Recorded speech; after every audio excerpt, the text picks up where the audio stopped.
Labdien! Good morning.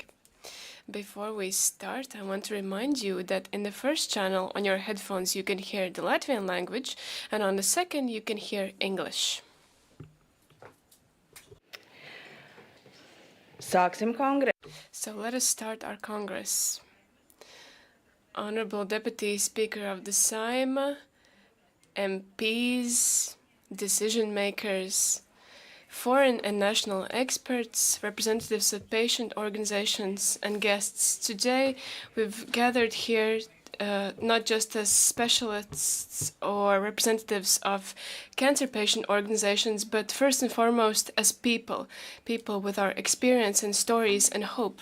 At the center of this Congress is equity, access, and innovation. And I believe innovation means also seeing patients not just a number, but as living people who want to live their lives and raise children just as I do. I'm a mother and a journalist, and my name is Ines Suppe, and today I'm honored to host the second Riga Congress of the European Patient Organization on equity, access, and innovation in cancer treatment in the EU. And I will now give the floor to open this Congress. And we'll give floor to Deputy Speaker of the Saima, Ms. Anda Kalniņa-Lukaševica.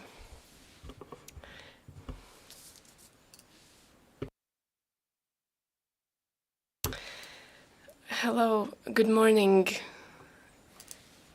I'm so glad to see all of you here today. And I would also like to commend the fact that we have representatives of 30 cancer patient organizations and politicians and partners from other EU countries. On behalf of the Saima, I welcome you here at the Parliament, where we make decisions that affect the health, well-being and quality of life of our people. And firstly, I would like to thank the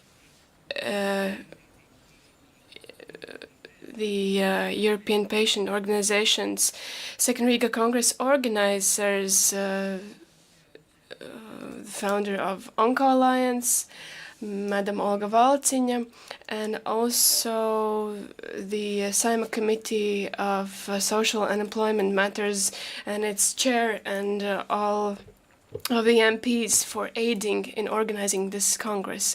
I want to thank you for your work in fighting for a fair and equal access to healthcare. It is very important that today we are joined by policymakers and also doctors, researchers, and patient organizations, and we are joined by a common goal to lessen inequality in healthcare, especially when it comes to cancer treatment. We all know very well that health is a fundamental value which determines the quality of life and sense of security of the people. And oncology is a diagnosis that affects both patients and their families, work environments, and the healthcare system as such, and also affects us as a society. However, still to this day in Europe, people's chances to receive quality diagnosis and treatment depends on where they reside, and that is unacceptable. That a patient's chances of survival depend on their location. And this is not just a problem of healthcare, it's also a matter of equality and fairness and human rights. And unfortunately, Latvia is one of those EU countries where morbidity and mortality rates are higher than EU average. Our indicators of survival are less than EU average, but EU's cancer beating plan is an important step towards improving this situation, which shows that EU member states understand the need to take joint action to improve access to treatment through innovations and patient support. And Latvia undoubtedly is among the countries who think this plan is very important. But plans by themselves are not enough. We need action and results. So today I would like to also commend the Minister of Health and his team, because healthcare and cancer care is one of the priorities of the minister, and though healthcare funding is still inadequate in Latvia, and this is a challenge for many EU countries, Latvia has been able to take small steps to increase funding for cancer treatment over the last few years, though we still recognize it's still not enough. But I should also mention that in 2024, the budget for reimbursed medicine increased by 32% in comparison to 2023, and it will increase by 26% this year. These are good figures. It will improve the chances of treatment and improve the quality of life for many patients. And as an MP, I can attest to the fact that at the lawmaker level, we recognize our responsibility and we are ready to provide a legal foundation and also support steps to take for fair healthcare and strengthen the resilience of our healthcare system.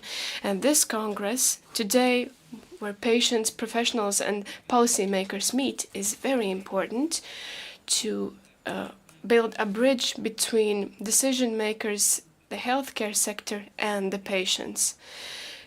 It is important for us to have some ideas of how to achieve the results that we are after.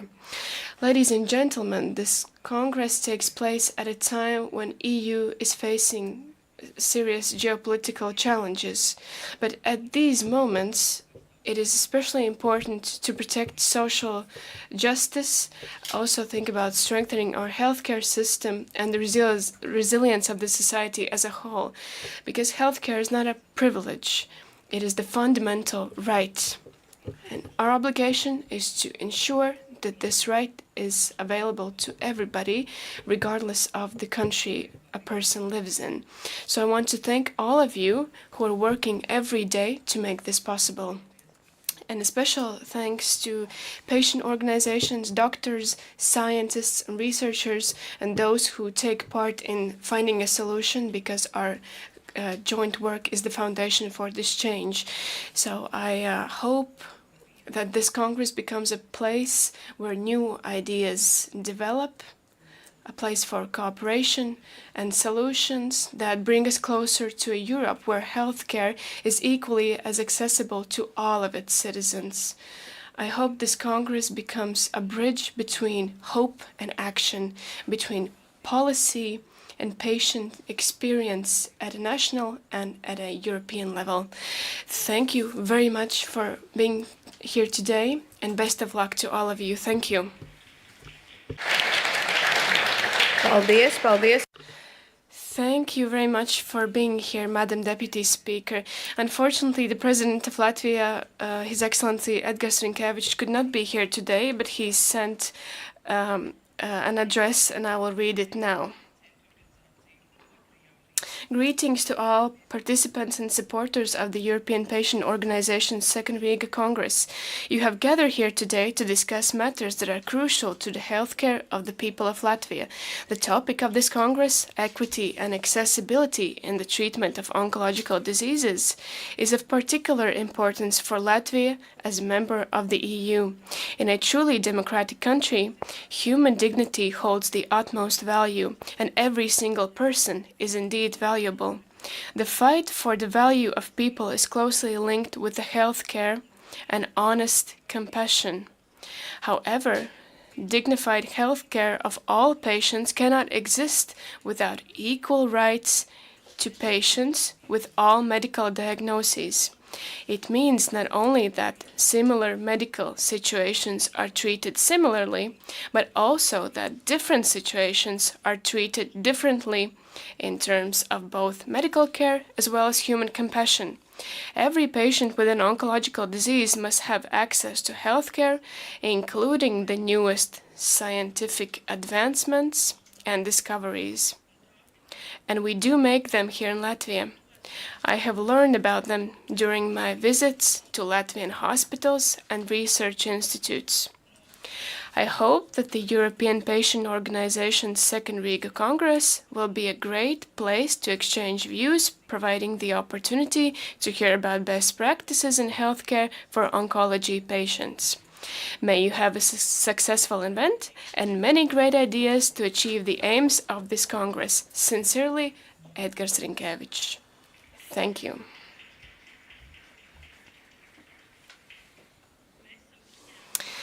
We've also received a video address from the European Commissioner for Health and Animal Welfare, His Excellency Oliver Varhelyi.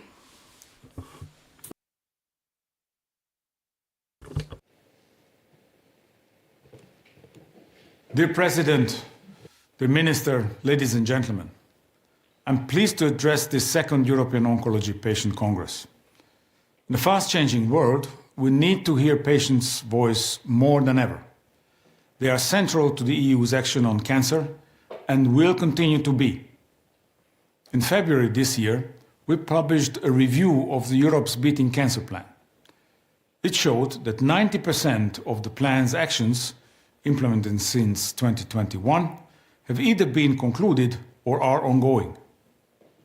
Our starting point is prevention, as 40% of cancers are preventable. This means we can do a lot. The Council adopted two recommendations last year. First, the recommendation on vaccine-preventable cancers that aims to encourage higher national uptake of vaccinations against human papillomavirus and hepatitis B. Financial support helps ensure vaccination programs are accessible to everyone. Second, the Council took a step towards creating a tobacco-free generation by 2040 through the recommendation on smoke and aerosol-free environments. From the Commission's side, let me tell you about our plans. As a next step under this mandate, the Commission will evaluate and revise the EU's tobacco rules. Health literacy and patient empowerment are also very important for prevention. With the next 12 months, we plan to launch the 5th edition of the European Code Against Cancer. The code offers practical advice on reducing cancer risk and ensuring early detection. And when it comes to screening, we want to have 90% of eligible people in the EU invited for breast, colorectal, and cervical cancer screening. The Council recommendation on cancer screening, which was adopted in 2022, now covers also lung, prostate, and gastric cancers. Just like prevention, every patient deserves access to high-quality diagnosis and treatment. By 2030, we aim for 90% of eligible patients to have access to comprehensive cancer centers.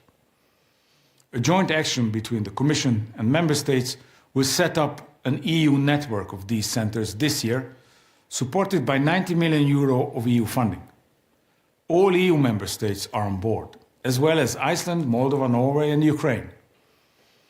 We also plan to establish 7 new networks of expertise in key areas, such as pediatric or personalized cancer medicine. Personalized cancer medicine has great potential. By tailoring care to individual characteristics, it will lead to better patient outcomes.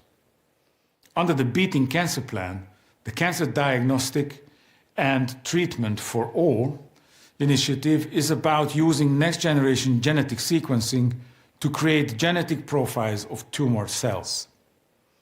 This will allow doctors to apply the same or similar approaches to patients with comparable cancer profiles. Another initiative is developing a pan-European digital infrastructure for cancer-related images. This will be used to develop AI tools towards personalized medicine in cancer. But these latest therapies and technologies need to be accessible to all patients, no matter where they live in the Union. Disparities in prevention and care should be a thing of the past. The European Cancer Inequalities Registry helps to identify these disparities and provide evidence to steer future action. Ladies and gentlemen, let me assure you that we will continue making Europe's Beating Cancer Plan a reality. A lot has been achieved, and there's more still to be done. We count on your continued support for the Beating Cancer Plan. Thank you very much for your attention. Paldies! Thank you very much. The Latvian Ministry of Health is represented by the Parliamentary Secretary, Madam Data Kļaviņa. Deputy Speaker of the Saeima, dear colleagues, representatives of Latvian and European oncology organizations, it is my honor to address you here in Riga on behalf of the Ministry of Health. We have gathered here today as professionals, researchers, patients, and policymakers from across Europe to strengthen our commitment to ensure equity, access, and innovation in cancer treatment. I would like to thank our guests from EU member states for being here in Latvia to share the latest studies, experiences, and best practices. Your presence here demonstrates the importance of international dialogue and cooperation to jointly address challenges in cancer treatment and move towards a patient-oriented healthcare space in Europe. Any patient, regardless of where they live or their social status, have a right to a timely and efficient healthcare treatment. Our values are based on a system where it is not only focused on care per patients, but also an overall policy.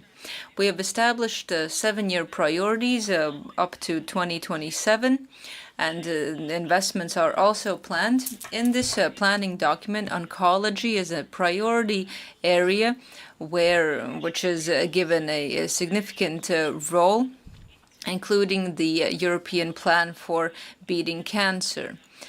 In Latvia, oncology is one of the main areas in healthcare, and over the past couple of years, a lot has been done to improve patient care. We have taken specific steps. We have increased funding for oncology medicines by about 30% per annum. We have introduced the green and yellow corridors. Oncology care is at the moment the only one where services are fully paid for by the state and there are no quotas. Screening programs have been improved. The range of state-compensated medicines has been expanded. We have introduced service coordinators for patients. The Riga Eastern Clinical University Hospital is working on accrediting the Cancer Center and becoming an EU-level cancer center. In cooperation with various international organizations has paved the road to better patient care.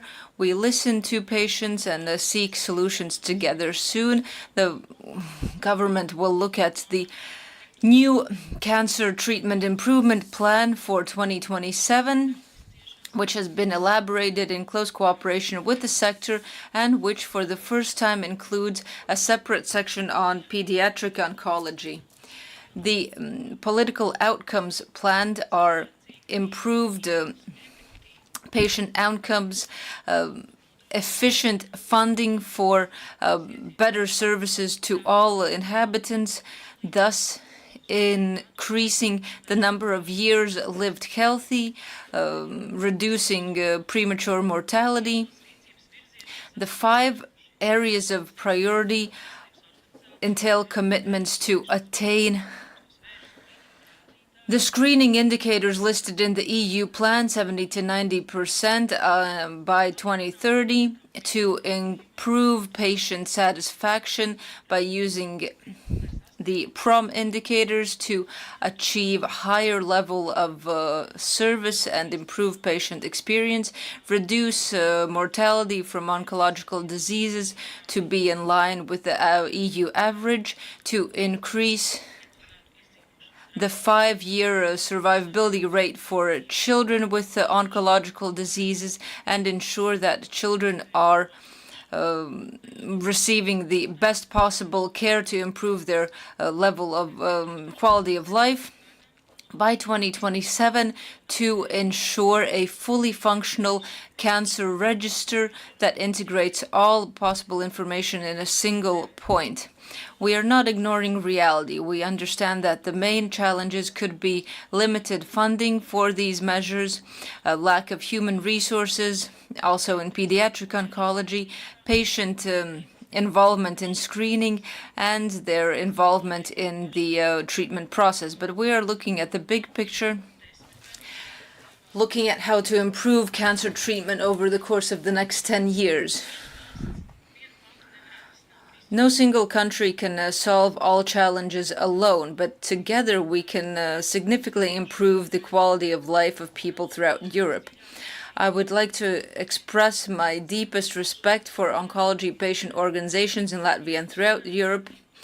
Your commitment and courage and ability to bring together voices to address politicians has been crucial to ensure that oncology patients are heard and policy changes are implemented. You not only take care of the patients in their treatment, but also ensure that they are heard at a policy level. Thanks to your coordinated actions, society understands that cancer is not just a diagnosis, it is also a social and human rights issue that cannot be ignored. Policymakers are your allies. We may not always be able to find solutions that fully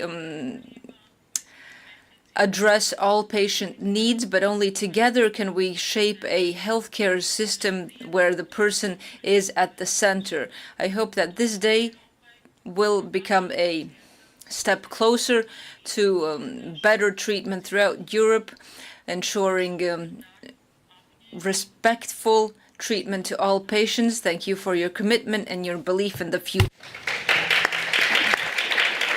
Paldies jums! Un visbeidzot, Thank you very much. And now I will give the floor to the person whose organization brings together oncology patients and their family members. And so I give the floor to Ms. Olga Valciņa, the founder of the Latvian Cancer Patient Umbrella Organization Onco Alliance.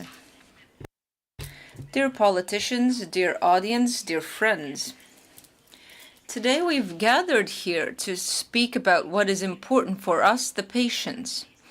Patient organizations and individual patients cannot do anything in the system. We are not the ones who improve the quality of treatment or issue medicines. What we can do is ask questions, ask uncomfortable questions.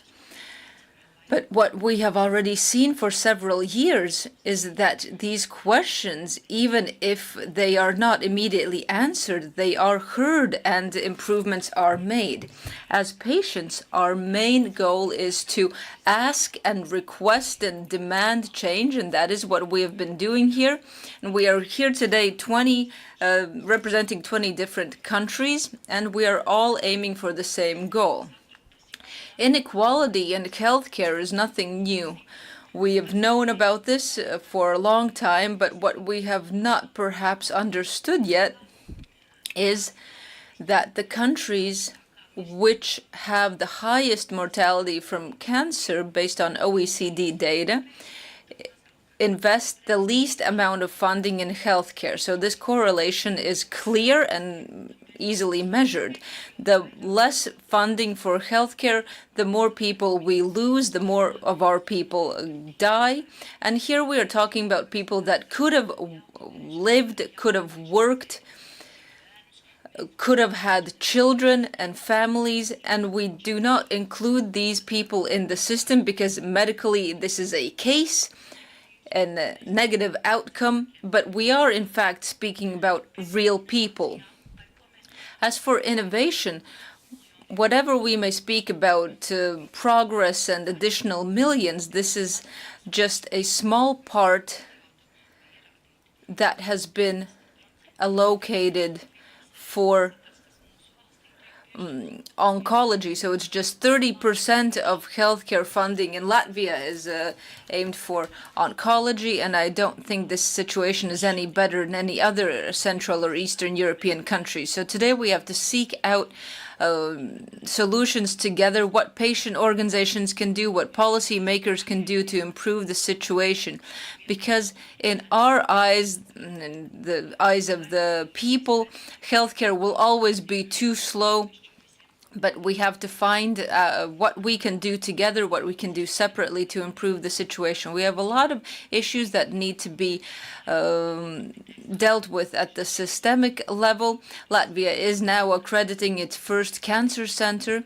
In any medical treatment institution that deals with cancer needs to be accredited as a cancer center and has to introduce all necessary quality standards, because patients deserve the best. We want to live as good a life as possible. And often enough, it seems that cancer is something that that someone else has to deal with until it comes to us, comes into our family, and we understand that I am the only single person, subgenetic type, this or that, for whom nothing is compensated and no medicines are state paid. Only then we understand how very discriminatory the state system is, which is based on cancer subtypes and funding allocated therefore. Therefore, we have to look at how funding is allocated. We still have a lot of cancer patients that don't have any medicines available even in the first line. We have to wait too long for life-saving medicines to come to Europe and be approved by the European medicines agencies. This time that it takes for innovations to come to patients in Central and Eastern Europe is way too long. And therefore, we are losing people that could have lived, could have worked, and could have contributed to their national economy. Looking at scientific excellence, when a patient has exhausted all possible options that have been invented in the world for state-paid funds or donations, in Western Europe, patients are automatically offered to take part in clinical trials. In our region, clinical trials where patients could take part and obtain life-saving medicines that will soon enough be a standard therapy. In our region, this is not available. Here we are speaking about cross-border medical development, cross-border clinical trials, expanding markets to the countries where these clinical trials are available. We're speaking about joint medicines procurements, a lack of data. The European Cancer Inequality Register is still incomplete because countries cannot provide all the necessary data that we as patients would like to see there. But today I would like to thank the representatives of the Parliament who agreed to organize this Congress together with us, where we have to ask uncomfortable questions, where we have to speak about issues about how to improve the system. Thank you to the Reviti team for the technological work done to ensure this Congress can take place. And thank you, everyone. I hope we'll have a successful discussion. Thank you to Deputy Speaker of the Saeima, Ms. Zanda Kalniņa-Lukaševica, Ministry of Health representative, and also the Cancer Organization Onco Alliance founder, Ms. Valciņa.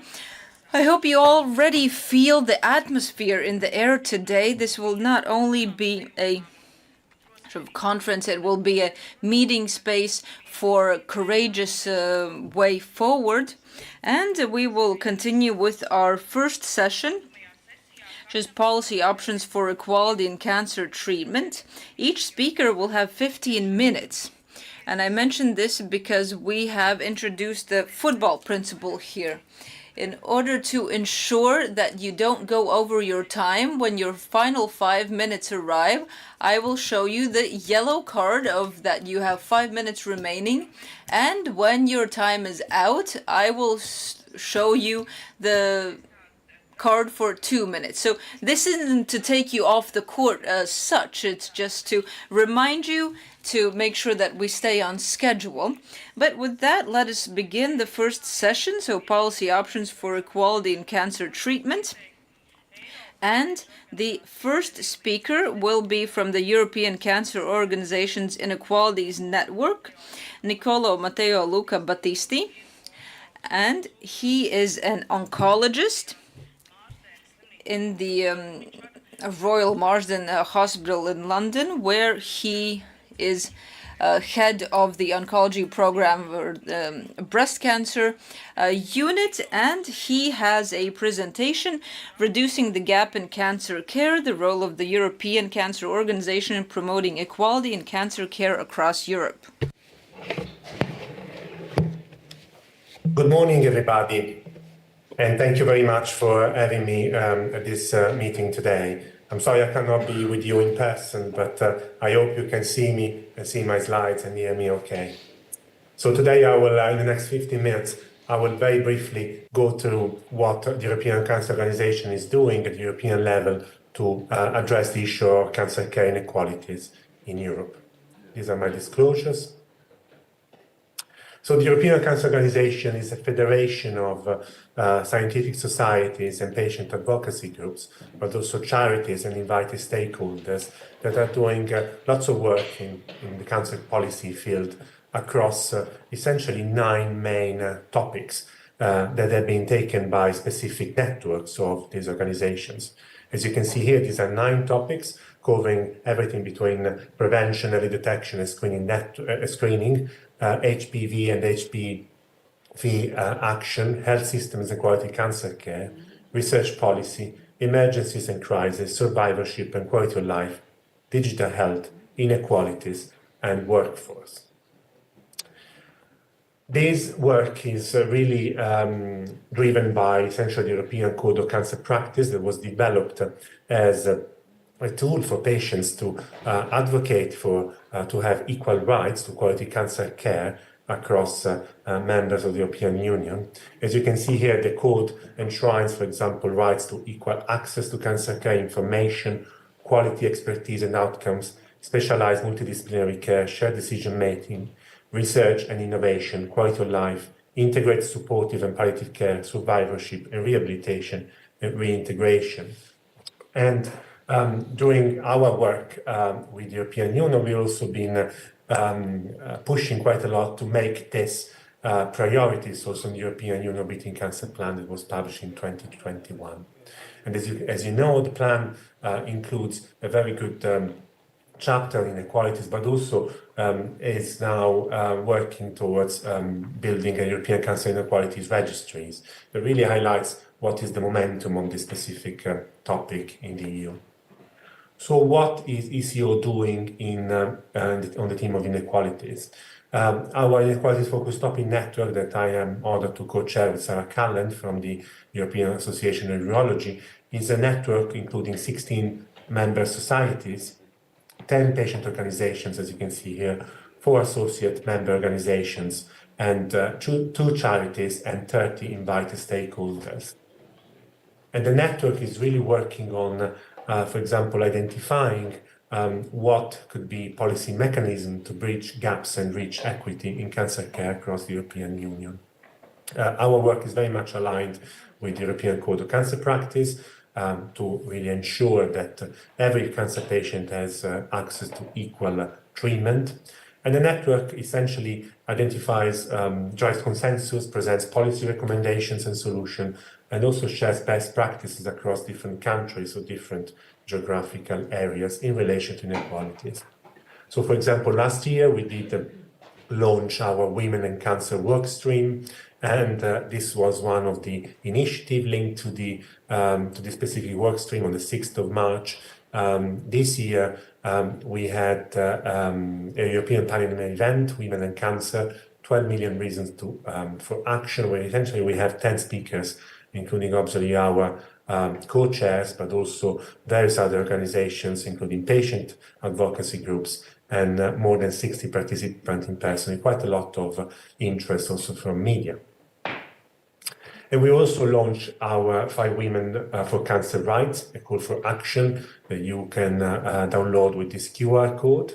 That really highlights the importance of 5 key drivers of bringing more equal cancer care to women and equal opportunity to women in oncology. For example, with highlighting the importance of the right to access to HPV vaccination, to access screening for cancer, access fertility treatment, again for patients with cancer, and obviously acknowledgement of women in the carer role if they are caregivers.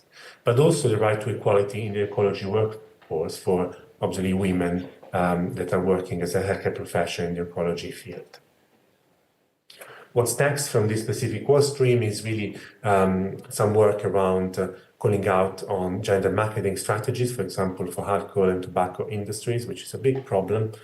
And coming up this year, something that we will launch during our summit with a Women and Cancer Policy Index. We also plan to advocate more to, for example, support more work around metastatic, so stage 4 incurable cancers, for example, during the Breast Cancer Month in October this year, and work with our network of stakeholders and companies on a specific roundtable around women and cancer. We also have within our network a Men and Cancer work stream. For example, I've been doing lots of work to shed a light on the importance to achieve gender-neutral HPV vaccination in all European Union countries.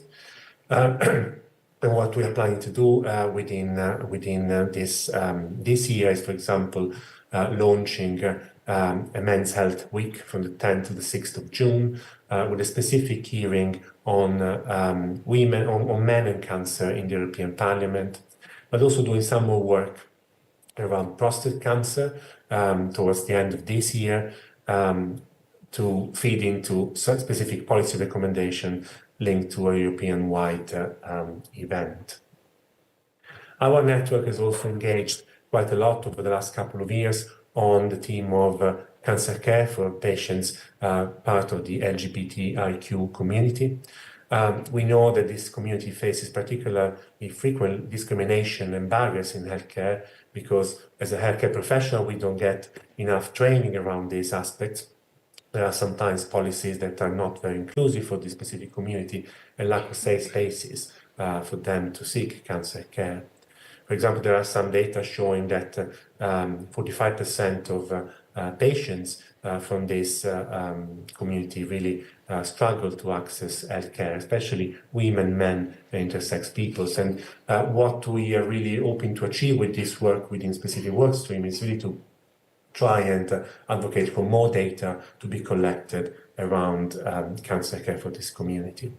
The first step is really going to be a survey that we have launched this year to address this issue and to gather evidence on what are, for example, actionable policy insights on what are key barriers and attitudes towards cancer care among this specific community, and develop high-level evidence-based recommendations to advocate for equitable cancer care for this community. So again, this survey, if you're interested to take part, you can find the details here. You can contact Alexander Eni, and it's really available for all LGBTIQ citizens and cancer patients living in Europe. And we are hoping that this work will really feed into specific policy recommendations. We also have an ethnicity work stream in the ESCO Inequalities Focused Topic Network. This is something that we have launched at the end of last year, and something that we're starting to engage more with, for example, an event that we launched last month on the 9th of April on combating ethnic disparities in healthcare, for example, drawing from the expertise of various stakeholders with an interest in prostate and breast cancer, and how we can share best practices, how we can engage more and more the community from specific ethnicities to bring on more diversity, equality, and inclusion in cancer care. Another important topic for our network is rural cancer care. We know that 27% of Europeans actually do live in rural areas, although again they frequently have access to fewer specialists, they may have to deal with longer travel distances to seek cancer care. There are workforce shortages in specific rural areas and economic and cultural barriers that really can make the care of patients from rural areas quite fragmented. So this is the reason why we identified as a network this area as a key topic. There are lots of data that have been evaluated and produced in specific geographical areas, North America and Australia, but probably less so in the European continent. So, for example, as part of this work stream, we plan to conduct a literature review that is actually ongoing now, with also a link to establishing a coalition and a working group that will essentially lead on this specific work stream. We plan a workshop later this year with cancer patient representatives from rural areas, healthcare professionals, investigators, and also regional health authorities to create an expert group that then will work on specific policy research projects, not only quantitative but also qualitative, as you can see here, that we are hoping to complete by autumn next year. And we are hoping that this will also enable us to launch a policy report, probably at the European Cancer Summit 2026. The European Cancer Pulse is also one of our key initiatives within the network. The European Cancer Pulse is really a data visualization tool on what are cancer inequalities between and within European countries. So, for example, in 2024, we had more than 280 indicators and more than 13,000 data points included in this specific tool. And with the Pulse, we have developed 9 country reports that have been summarized in fact sheets. I will show you what this is in a second. It has also led to, for example, several country visits that we have conducted in 2024 to highlight the findings of the European Cancer Pulse. And as part of this initiative, we're also going to launch a new cancer screening policy index to benchmark what's been the progress around cancer screening and prevention across the European Union based on this data. So, for example, this is a summary of the country record for Bulgaria. Again, in Eastern Europe, as you can see, we typically look at, for example, measures of cancer burden, incidence and mortality, and how that compares with European Union medians and averages and standards. What's been the work going on in that specific country around cancer prevention, but also diagnosis and treatment. For example, as you can see here, access to biomarker test access, CT scanners, nurses availability, but also index of survivorships and quality of life, cancer screening, and what are the inequalities between rural and urban areas, and whether, for example, a specific country has indeed a national cancer plan in place and a national cancer registry. This month, again, essentially in a few days, we'll launch our country report for Poland. So if you're interested, please do check this out on our website and register for this event. And in 2025, later this year, we are planning to launch 4 new country reports in connection with our ECO national activities, and obviously continue updating and upgrading the European Cancer Pulse to include additional functionalities, for example, integrating different policy indices, tracking indicators over time, and so on. And as part of this, we will use this tool to keep informing the policy work of ECO around cancer care. So I think this is it from my side. I'm going to give you back 1 minute and 30 seconds, and I'm very happy to take questions. Thank you. Yes. Paldies, un Thank you. And let's continue with the presentation. A European Cancer Beating Plan in EU's Political Agenda, which will be presented by member of the European Parliament and Vice Chair of the European Parliament Special Committee on Beating Cancer, Mr. Ivars Ieps. Thank you. Good morning, esteemed MPs and colleagues. Since this is an international panel, I will be speaking in English.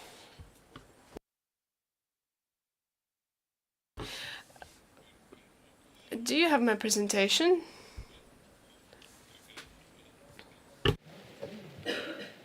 So,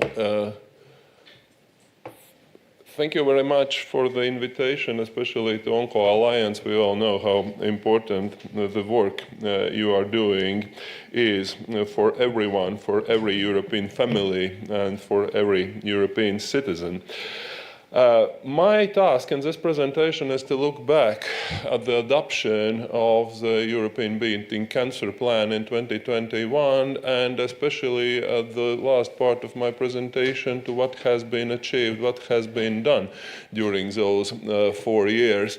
I had the opportunity to be the Vice Chair of the European Parliament Committee on Beating Cancer, but let me assure you, especially the patients' organizations, the issue of cancer and beating cancer hasn't disappeared from the European Parliament's agenda, especially taking into account that the cancer intergroup among the MEPs is there. It has been active also in this new parliamentary mandate, which basically means that this is an entry point for all of your patients' organizations, all the professionals' organizations, and all the others, just to talk to the European Parliament, because we really want to keep this project running and expanding, especially in current times and during these last 4 years.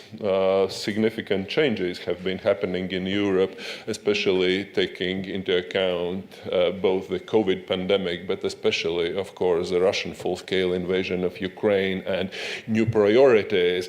The public budgets are under stress everywhere, including in the EU itself, but nevertheless, this is our task to keep the oncology and cancer issue high on the political agenda. First of all, just because, as Madam Vice Speaker said in her initial remarks, about this is very much a fundamental right, and if we really take the statement in the European Pillar of Social Rights that everyone has a right to a timely access to healthcare seriously, then we should we should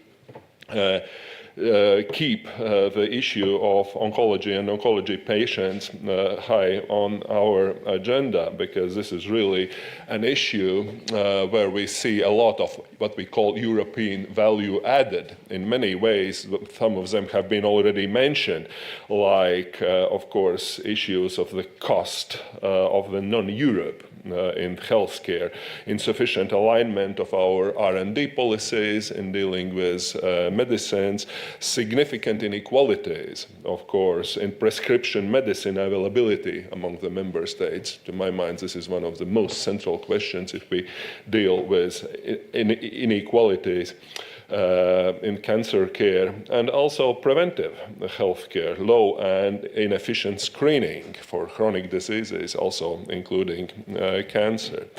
Let me proceed with a basic statements and basic elements of the EU's Beating Cancer Plan. At the very beginning, let me say a few words about the budget, because budget is an important element of each and every policy. Of course, well, those 4 billion euros dedicated to the EU's Beating Cancer Plan is a very small sum of money, taking into account that and the member states themselves are investing much more. For example, let's say the Federal Republic of Germany, its annual healthcare budget is something like 500 billion euros. This is 4 billion for 7 years, which is a very limited amount of money. But nevertheless, there are initiatives, there are points where this money and these policies can contribute to dealing with inequalities and cancer. And these are the basic elements that we know from the EU's Beating Cancer Plan. An integrated multi-stakeholder health in all policies approach, 4 pillars: prevention, early detection, diagnosis and treatment, quality of life of cancer patients and survivors, cross-cutting themes: research and innovation, digital and personalized medicine, reducing inequalities, pediatric cancer, 10 flagship initiatives and 32 actions, and the 1.25 billion euros coming from the dedicated program EU for Health, and the rest coming from other EU programs like Horizon Europe, which is a R&I program, but also cohesion funds and the Resilience and Recovery Facility. And taking into account what has been happening during these last 4 years, we should also take into account the lessons from COVID-19, where we really see a necessity for a real European health union, and also working with other entities in the European framework like Horizon Europe Cancer Mission. These are the main activities and flagship actions. Research and innovation, most of them have been already either accomplished, already started, like Cancer Knowledge Center, Imagining Initiative, Saving Lives Through Sustainable Cancer Prevention. This is where the HPV vaccination, which is, I'm glad to say, also proceeding very successfully in Latvia, in my own country, improving early detection, screening schemes, screening recommendations, ensuring high standards in care, EU network of comprehensive cancer centers, and we are really looking forward to those accredited centers being established here, which was already mentioned previously. The quality of life for cancer patients, survivors and carers, Cancer Survivor Smart Card, which has been introduced, reducing inequalities, European Cancer Inequalities Register, and last but not least, the EU network of youth cancer survivors.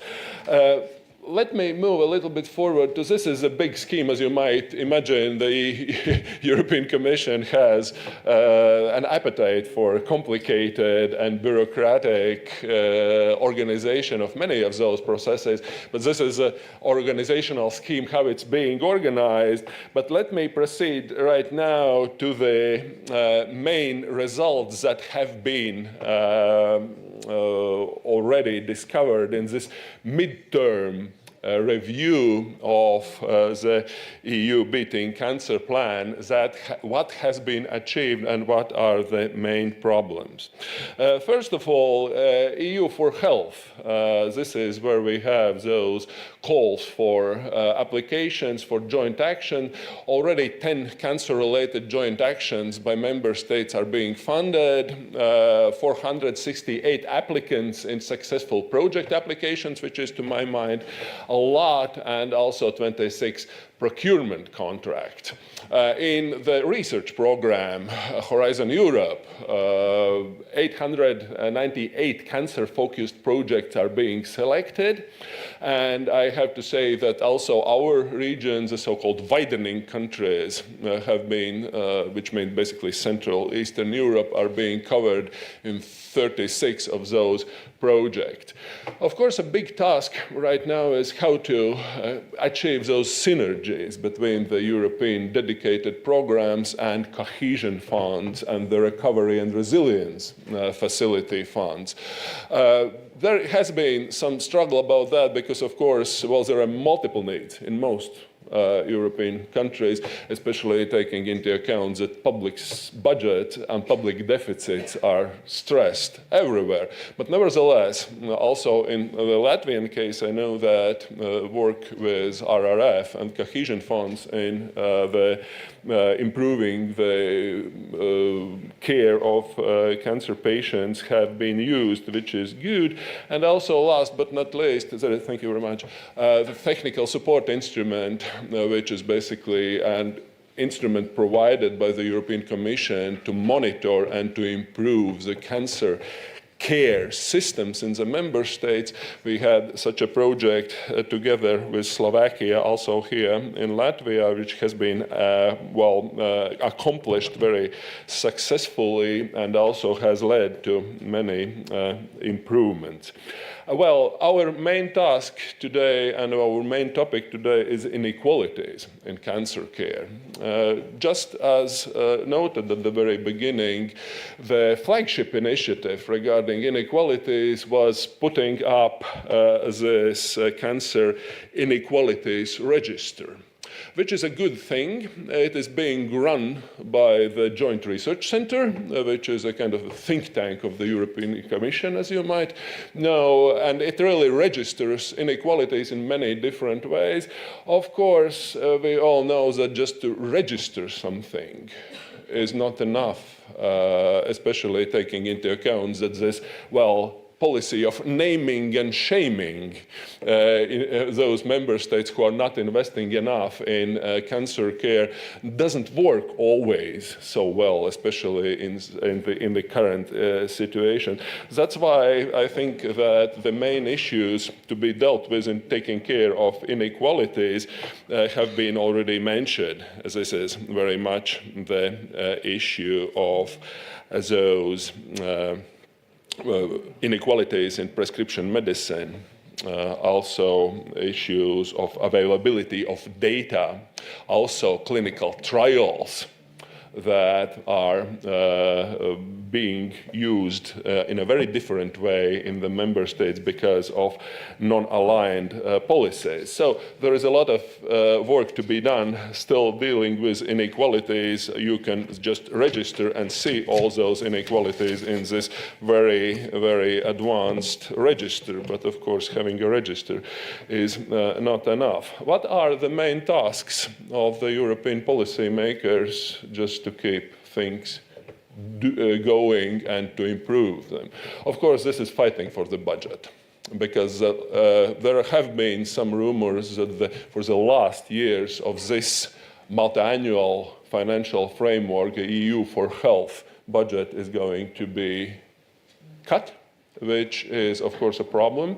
And that's why we have to deal with this issue also in the European Parliament to protect that money, which is dedicated to the cancer program.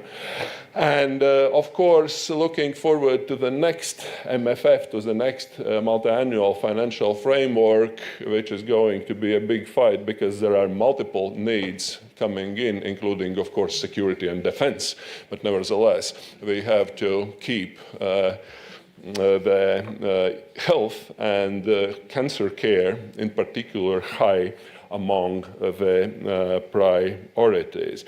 Well, financial barriers have been already mentioned. Of course, the shortage of healthcare workers is an issue which has been also noted by the Commission in implementing barriers for research and development for industry, innovative techniques and medications. We still don't have a real single market for innovation among the EU countries, and innovative medicines is one of the fields where we should really work with in alignment with this newly published Draghi and Letta reports who are dealing with the lack of single market for innovation. And of course, working with the member states. There is also from the stakeholders, there is a lot of emphasis on how to monitor, implement, and evaluate the cancer plan in the interaction with the national cancer plans, which is an issue in many member states. Nevertheless, this was just a brief overview of what's happening with the plan. The European Parliament is always a partner for all the patients' organizations and professionals' organizations, especially the Cancer Intergroup. We will keep this flag high. Thank you very much.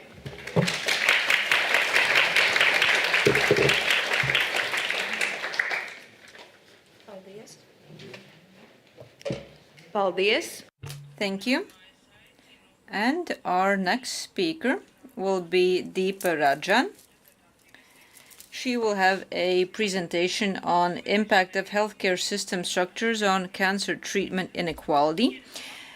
Ms. Rajan has joined us from Brussels. She is a Senior Health Systems Advisor at the WHO European Centre for Health Policy. Please, the floor is yours.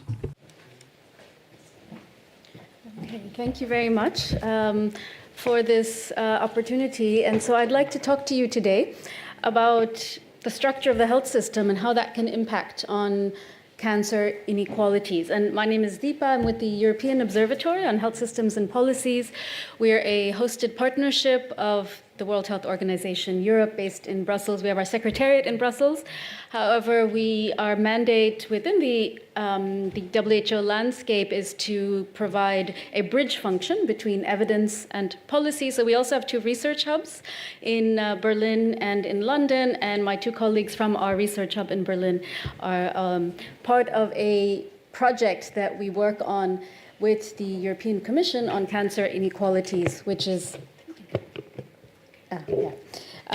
which I will present to you in the next few minutes. So let's see if we can get this to work. This way, sorry. There we go.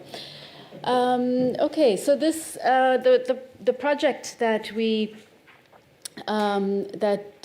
have with the European Commission, specifically with DG Santé, is called OpSpace, and it's about addressing innovation and addressing inequalities through innovation. And what we're trying to do is collect case studies from across the European region, across the EU 27, to better understand how this is addressed. Now, in order to understand the structure, the impact of the structure of the health system on cancer inequalities, we need to look at the health system and how it is structured in general. So I will actually, since this is a previous version of my presentation, I'm going to skip through to an image where I can show you the structure of the health system based on the WHO Health System Performance Assessment Framework. And sorry, which is not in here. Okay, no worries. So I'm going to just try to explain it to you without an image then.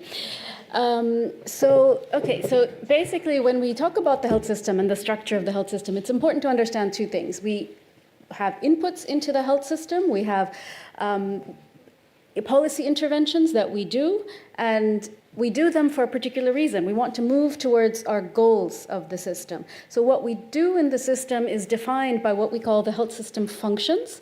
So we have our different functions of governance and financing and resource generation and service delivery. So the interventions that we do at the policy level and then where we put money towards and which we implement is in these 4 functions. So, for example, we have service delivery interventions, which means, for example, trying to strengthen primary health care or trying to strengthen the integration between primary care and specialized care, for example, especially when it comes to cancer therapy and cancer prevention. We might have interventions in the resource generation function. This is about the function where we have the resources and the inputs into the system. Health workforce, pharmaceuticals, infrastructure, medical equipment.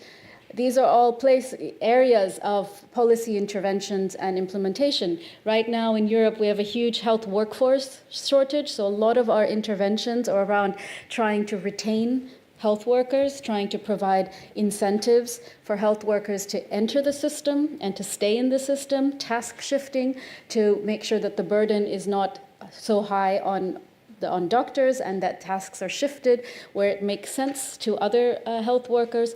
So these are different policy interventions that have an impact on cancer treatment and care.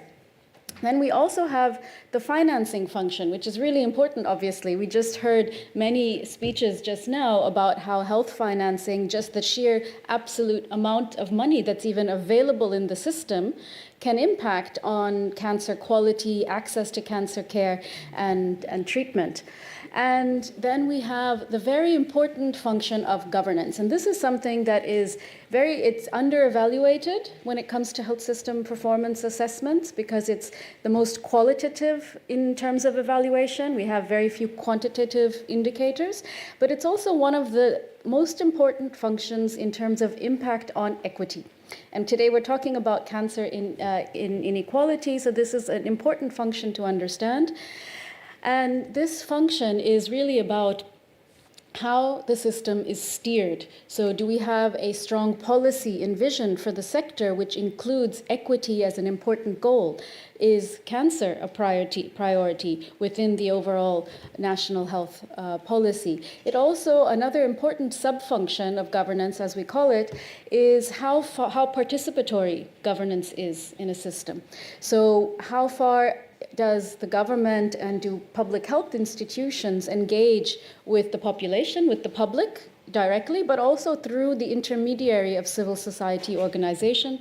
And how far is community engagement a big pillar within health system governance? And there's many other sub-functions, which I won't go into details, but the message that I'd like you to take is that what we do in the system is all around these four functions.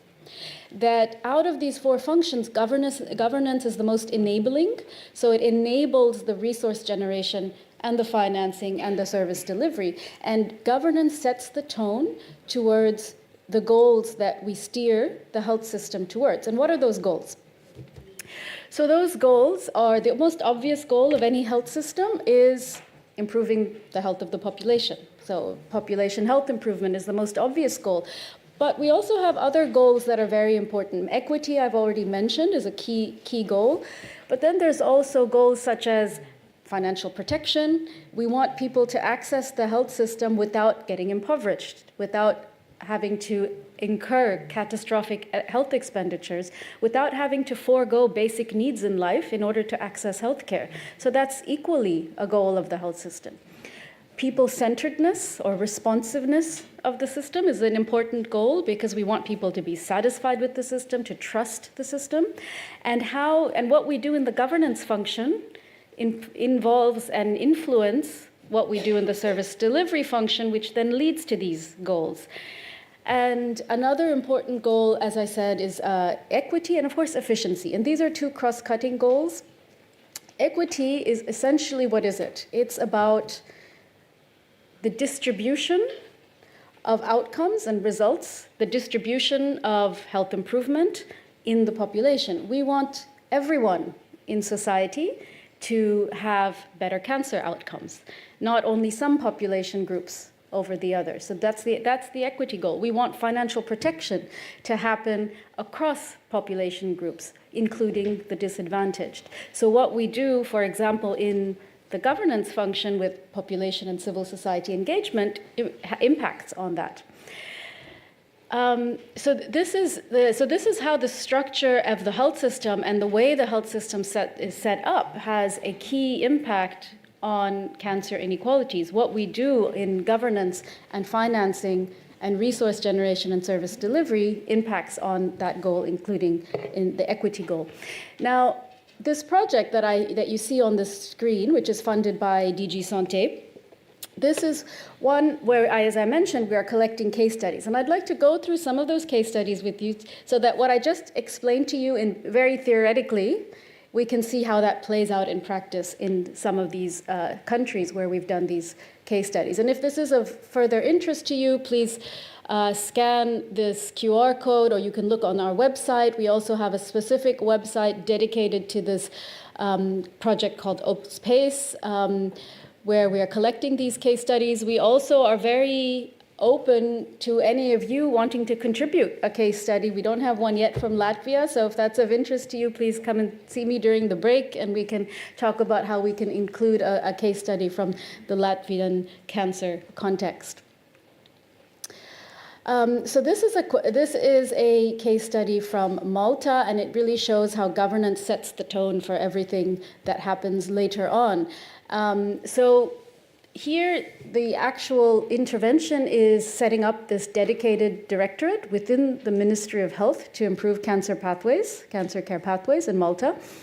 So the problem was identified as, and this will seem familiar to many of you, I'm sure, limited care coordination, delays at various points within the cancer pathway, and the fact that patients were facing difficulties in navigating the system. This is a system like most European systems when it comes to cancer. You have multiple providers, multiple institutions, and that coordination can be quite daunting at times, specifically for people who come from rural areas, disadvantaged communities, people who generally face barriers to access to the health system in general. These barriers get exacerbated when it comes to cancer because it's a particularly complex area.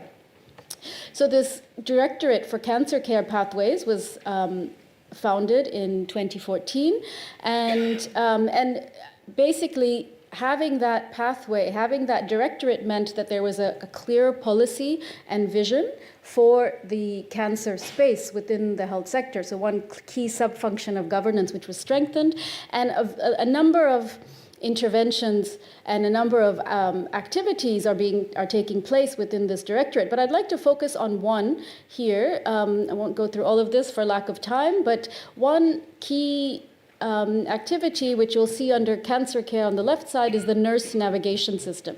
And I'd like to highlight this because this is something that was done specifically with the equity objective in mind. So you can see how an action within the governance space can really move the system towards more equity within cancer care and treatment. And so this was in response to the problem of patients facing difficulties in navigating the system. And this directorate engaged very closely with patient organizations and civil society to better understand what exactly the problems were within the cancer care pathway.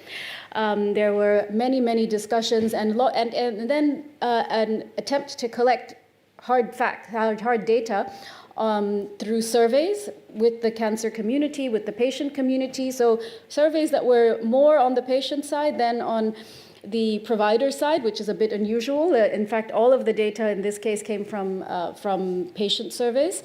And that provided a basis to start advocating internally for funding to be allocated to this new nurse navigation system. And today there's 12 navigators covering 9 cancer types, and they do in-person and online counseling.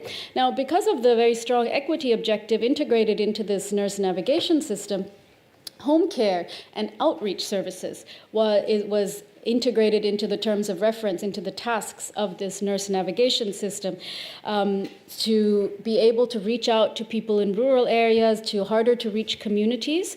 And this new directorate also has continued much of these patient surveys to continue collecting data to see how it's working, to evaluate this system, to see if this is something that can be expanded to other areas. So you see that something that happens within cancer can have a knock-on effect in other health system areas as well. And I will skip over very quickly to one other example, which is here from Slovakia. And here this is about financing and particularly the subfunction of purchasing that we call the purchasing subfunction. It's about reimbursement of cancer drugs. And the problem was identified that the medicines that were going through the EMA, the European Medicines Agencies, and accepted at the EMA level were not being taken into the reimbursement lists at the same rate as other neighboring countries like Czechia and others, and that there was definitely an innovation gap of about 5 to 7 years between Slovakia and neighboring countries. And part of it was because of the decision-making process for reimbursement. So again, an action within the governance function. And the Ministry of Health brought together a number of stakeholders, medical and oncology experts, patient advocacy groups, pharma industry. Now you can imagine putting all of these people together in one room and trying to talk about reimbursement of patient medications. Each one has a completely different standpoint and point of view and is advocating for something slightly different. So these talks did not start off very easily and basically required a good amount of investment in bringing people on the same level and really trying to get everyone in the room to understand that there is a trade-off between financial sustainability and patient needs. Yet they were able to make quite a lot of headway, also in tackling bureaucratic delays. The big, the big headway was made when clear evaluation criteria was agreed upon, which increased transparency in the system and also trust in the process itself of getting those medicines reimbursed. And ultimately now we have a higher number of drugs, cancer drugs, reimbursed through the national system, faster approval times, and greater transparency and trust in the system.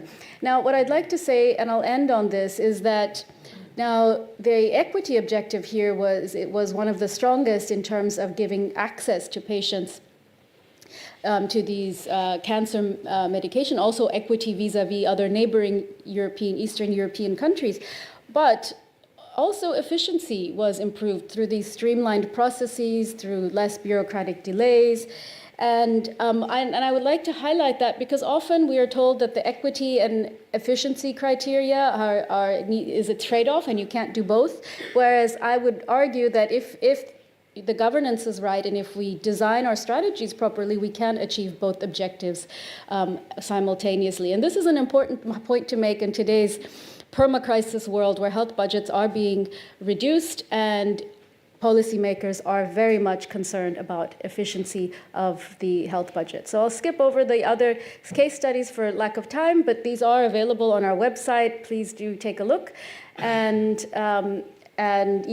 we're also doing some cross-cutting analyses, which I'll skip over at the moment for lack of time, but please do look at the website. If you would like to submit a case study, come and see me. We'd be really happy to work with you on that. Thank you very much.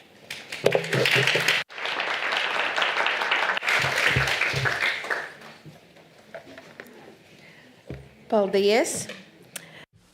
Thank you. And let's continue this session. And we have a presentation by Madam Carla Hernandez Villafuerte, and she will give a presentation on the social impact of health technologies and reducing inequalities in cancer care. Today to the discussion. I'm going direct to the presentation by the sake of time. And well, what I have here is something that you already know, that cancer survival in Europe and actually in many other countries in the world is a matter of geography. And this is what we're discussing today. I just brought this graphic for you to have a better visual idea of that. And you can see Asian standard mortality in 3 different groups of education: the poor, the low, the higher education, and the middle education. And you can see the very big differences in those graphics that can be repeated in many other cancer types.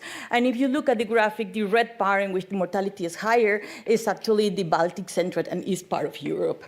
And why is that? It's also not a surprise that is because we have inequality in cancer care and prevention. And the example here is just colorectal cancer, but you can see also that repeated in many other ways. And here you have that for the people between 15 and 64 in Denmark, over 80% of those have already a cancer screening in the last 3 years. But if you go to Cyprus, this is less than 5%. It's very worrying when you see these graphics here. And what is that? Well, the first point here is what is repeated today is that we are investing in the different ways. Then the cancer expenditure per capita is different, and you can see here how that affects directly the survival rates in the countries. And why we are investing differently? If we look at this graphic, you have first the big graphic in which is the cancer spending per capita, and you can see the big differences that are there. Latvia is at the beginning of the graphic with 57 euros per capita. And the small graphic up gives us an idea of the relationship between the wealth of the country and the investment. Then it's clear that those that have more money can invest more. And then the question here is how we can ensure that the investment in health is also supporting our economies to growth. Then we have a little more money to put back into health. And this is what I want to discuss here. We need a change in our idea of investment in health. Until now, the idea of putting money in health is to put in money in a sector that is kind of a black hole. And we put in money in there and we are not expecting return to this investment. And this is the moment that we need to change this paradigm and recognize that actually the health economy is a sector that is bigger than only the providing of health, and it is well related with the rest of the economy. And this is a fundamental part of growth in our countries. And we put money in health, we also are providing money to grow and employment, to grow our economies in general. And how we can bring awareness of this? Well, we need to measure first how this investment are creating growth. No? And there is three ways in which health investment are creating growth. The first one is the normal one that you already have here many times, which is the cost-effective innovation. If you put money in cost-effective innovation, you are creating a system that is more efficient. But there are two more points that we forget normally, and that I want to put our attention today on them today. This is the social impact, and this is the reduction in the socioeconomic burden of the disease that I'm going to comment in a second, and also this idea of the health economic footprint that we're going to see also in a second. Then let us start with the socioeconomic burden of the disease. First, what is this? The idea is socioeconomic burden is the extent to which a disease deteriorates individual capacity to use their capital. And this is translated into a decrease in labor force. It's actually losing in productivity. No?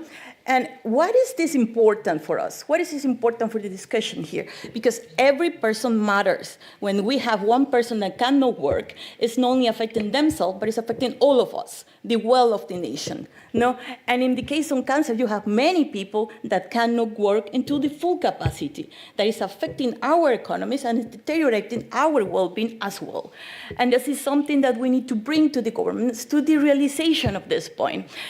For example, we are creating more problems in terms of skill shortages. Already in Europe, 63% of the small companies don't find the talent that they need. We also are creating more problems in terms of labor supply because we are affecting with cancer every year more working age population. But it's also the big topic that we all know, that is the population aging. No? If we want to have older population able of working, we are increasing now retirement ages in many countries in Europe, we need to make these people productive as well. We cannot just increase the age of the population to 70 years if a 70-year person is suffering more often for cancer and cannot work in an effective way. The other point, and this is also creating inequalities. Many cancer types are affected, particularly poorest income groups, and these are the ones that are more affected when it's about presenteeism and absenteeism, increasing their vulnerability.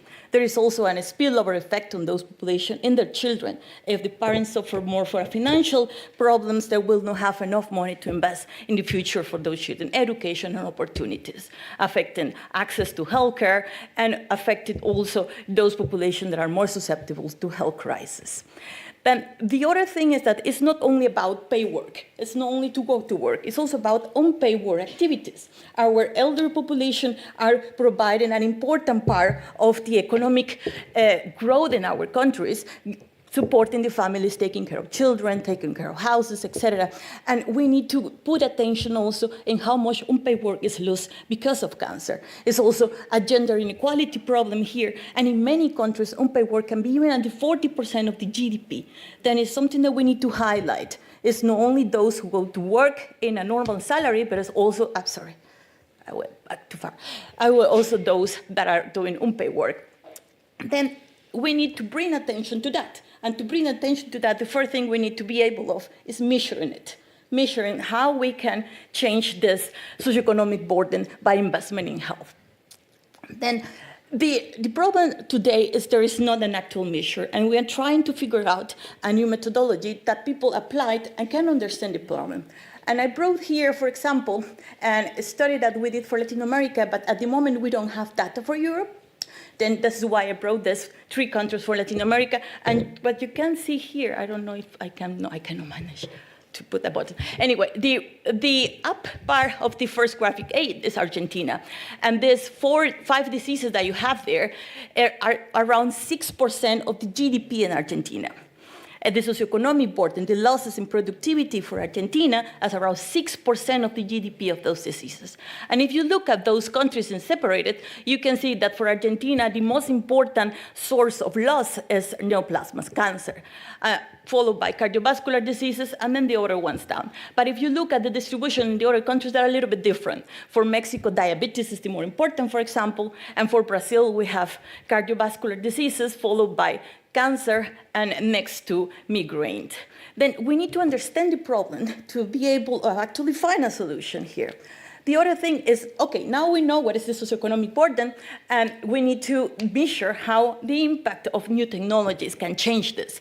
I brought 2 examples here. The first one is the use of lenalidomide for multiple myeloma, and if we use this drug, we can even save 4.3 million hours of paid work, or 79.8 million hours on unpaid work for the country in around 13 years, which is 21.1 billion for the economy. This is the meaning of just introducing this drug here. The second is the use of ovinutuzumab, sorry for the pronunciation, but it will save the German country 187.9 million euros in paid work and 535 million euros in unpaid work. Okay, let's go quickly to the other point, to the health economic footprint. The next thing that we need to understand is the economy. The health economy is connected with the whole economy by the change. Then when we put money in the health economy, we are also putting in money in a sector that is well connected. Then first we have a direct effect in the health economy, increasing the number of employees and increasing the production, etc. And then the health economy will go to the next part of the change and will buy input to the next part of the change, having indirect effects in the economy. Finally, these 2 effects will give an extra income to the sector that will be invested in consumption. Then just without even looking at health, we will have a push in the economy for putting money into the health economy, for investing money here. And why is that important? Because there is a lot of other sectors that are competing for budget, infrastructure, transportation, energy, and they have metrics that are clear to measure return of investment. We don't have that in health, and we need that in health, that the government can see how much they can win in short time for putting money into health sector. We can have a better argument to claim for an increase in budget for the health sector here. And this is what is important to understand also this part. I brought also an example here for a project that we run for Commonwealth countries in routine human papillomavirus. There, for the 2022 investment in the UK, were $134 million, they got in all this street effect around 247 million back to the economy. No? There is this investment that is growing the economy in more than twice the amount of money. Okay, we're now working in a holistic approach to put this together. Because of the time, I'm not going to go into details, but you can find everything in the slides.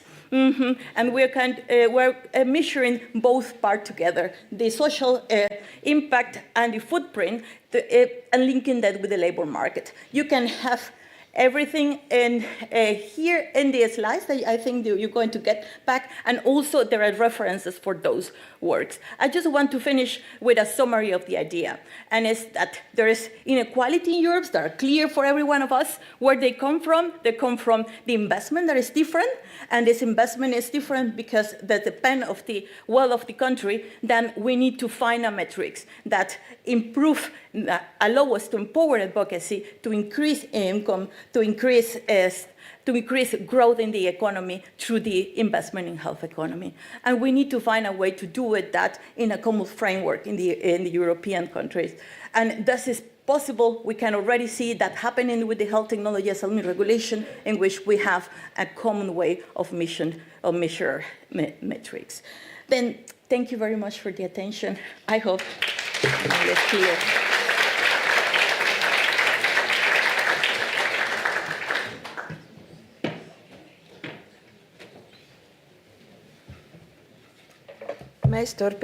And we will continue now. Thank you to all of our presenters, and now it has time for our discussion on how to take these ideas into action and what our role is in implementing change. I will ask our panelists to come to the front of the room. Our moderator will be Mr. Ivars Ieps, member of the European Parliament and Vice Chair of the European Parliament Special Committee on Beating Cancer. Ms. Liga Kozlovska, Chair of the Public Health Subcommittee of the Social and Employment Matters Committee of the Latvian Parliament. Dace Kļaviņa, the Parliamentary Secretary of the Ministry of Health. The Radu Ganescu, President of the National Coalition of Patients in Chronic Diseases of Romania, and Jacek Maciejewski, Board Member of the Rock and Roll Foundation from Poland. Es atvainojos, Aiga Balode. I apologize. We will also have Ms. Aiga Balode.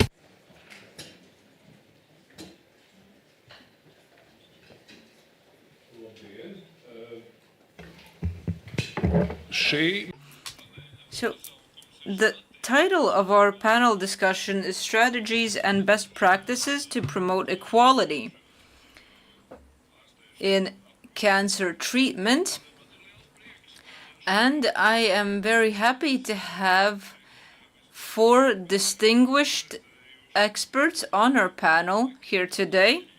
And they represent very different areas. So we also have one of our hosts here, Ms. Liga Kozlovska, who is the chair of the Public Health Subcommittee of the Parliament and is herself a physician with long years of experience. We also have the government represented here by Ms. Aiga Balode, Deputy State Secretary of the Ministry of Health. She is in charge of digitization and change management. And we have 2 colleagues joining us from other countries in our region who will be able to share their experience with representing patients.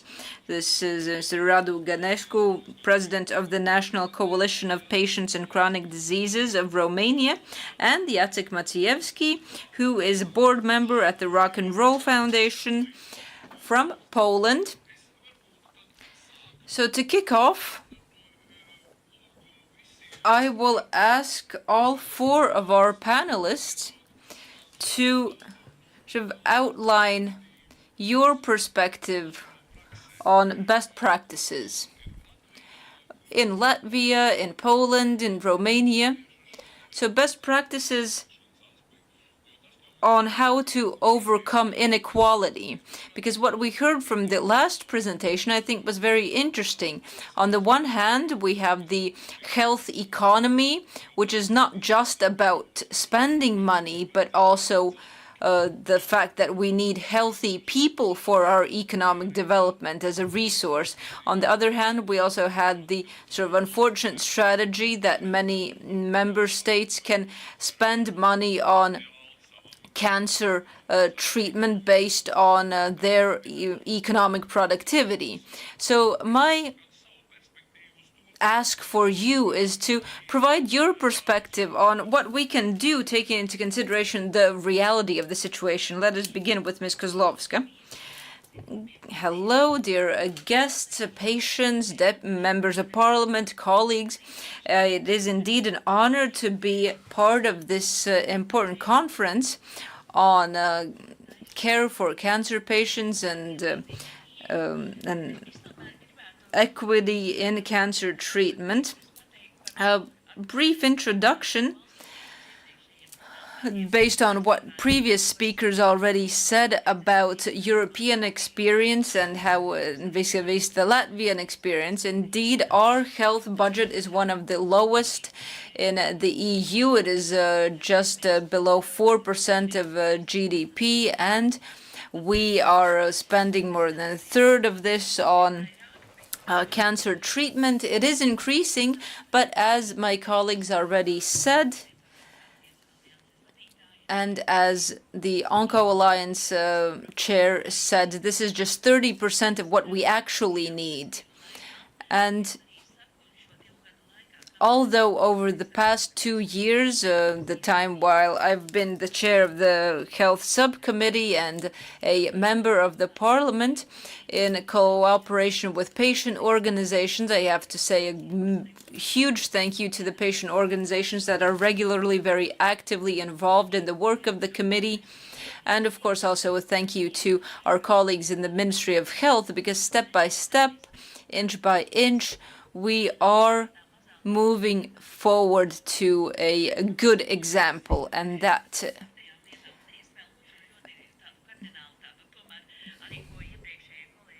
but before I get to that good example, another thing I wanted to mention, something that is very concerning in Latvia, is that cancer treatment is much more expensive for people in the rural areas. It is double the cost of people living in cities, because they have to make their way to the hospital, their accommodation while they're staying in a larger city. Therefore, they incur much higher expenses than people living in the capital city, whereas the disease is the same for everyone. But as for the good example, the best practices, over the past 2 to 3 years, I think the Green Corridor has been working very well. So what this means, to explain to our guests, outside of the state-paid health services, there's the option for general practitioners to refer a patient to the Green Corridor. So within 10 days, a patient can obtain examinations if they have any suspicion of cancer in any location. So this means computer examinations for breast cancer, stomach cancer, or skin cancer. We can send all of these patients through the Green Corridor to examinations. And then we have the green telephone line by which we contact an oncology specialist, and within 10 days they provide a consult to the patient for further referral to further examinations or diagnosis as soon as it's possible. Another example of a best practice is the yellow corridor that we have introduced. And this is also an important element because, for example, if 5 years after the initial treatment, a person is no longer in active treatment, but they have a recurrence of a tumor, then there's a special code by which this patient is referred to the yellow corridor to be able to, within 10 days, obtain consults from the relevant specialists, examinations, and a consult with an oncologist, who will then take the further decisions on what treatment is needed, whether it's radical treatment, chemotherapy, radiation, or a combination of all of these methods. As for screening, we have 4 state-paid screening programs for prostate cancer, which I can only say good things about. We have significantly increased the coverage of prostate cancer screening. This is 48% already. This is quite a high level, although we plan to achieve 90%. We have cervical cancer screening, which is at the moment 54%. Yesterday, we just returned with Ms. Tsirtsene from Warsaw, where we had a European Parliament organized meeting, where one of the issues that was discussed was care for chronic patients and preventive examination. So screening in many EU countries range from 20% to 83%, such as in Denmark. We are currently sort of in the middle there. We have low coverage for breast cancer screening, which is 46%. Again, there's a problem in rural areas where we can't provide the screening because mammographs are not as available as we would like them to be. And of course, the worst situation with coverage is for colorectal cancer. This is just 46%. And the Center for Disease Prevention and Control performed a patient survey in 2020, which revealed the main challenges why patients do not take advantage of these state-paid screening options. First of all, patients think that they're healthy. More than 40% believe that they are healthy. And unfortunately, a third of them do not have enough information about these cancer screening programs. This is very unfortunate. This is something that we have to deal with through public awareness campaigns, through the work of general practitioners to inform patients about these screening programs so that they take advantage of these opportunities to ensure early detection of cancer. And unfortunately, every year, as my colleague already mentioned, as regards the number of oncology patients, Latvia ranks the highest, including in terms of mortality. However, over the past couple of years, we have seen a trend where patients below the age of 64, their longevity is actually increasing, and also early detection and treatment is improved and faster. As part of the state program, general practitioners also have special opportunities.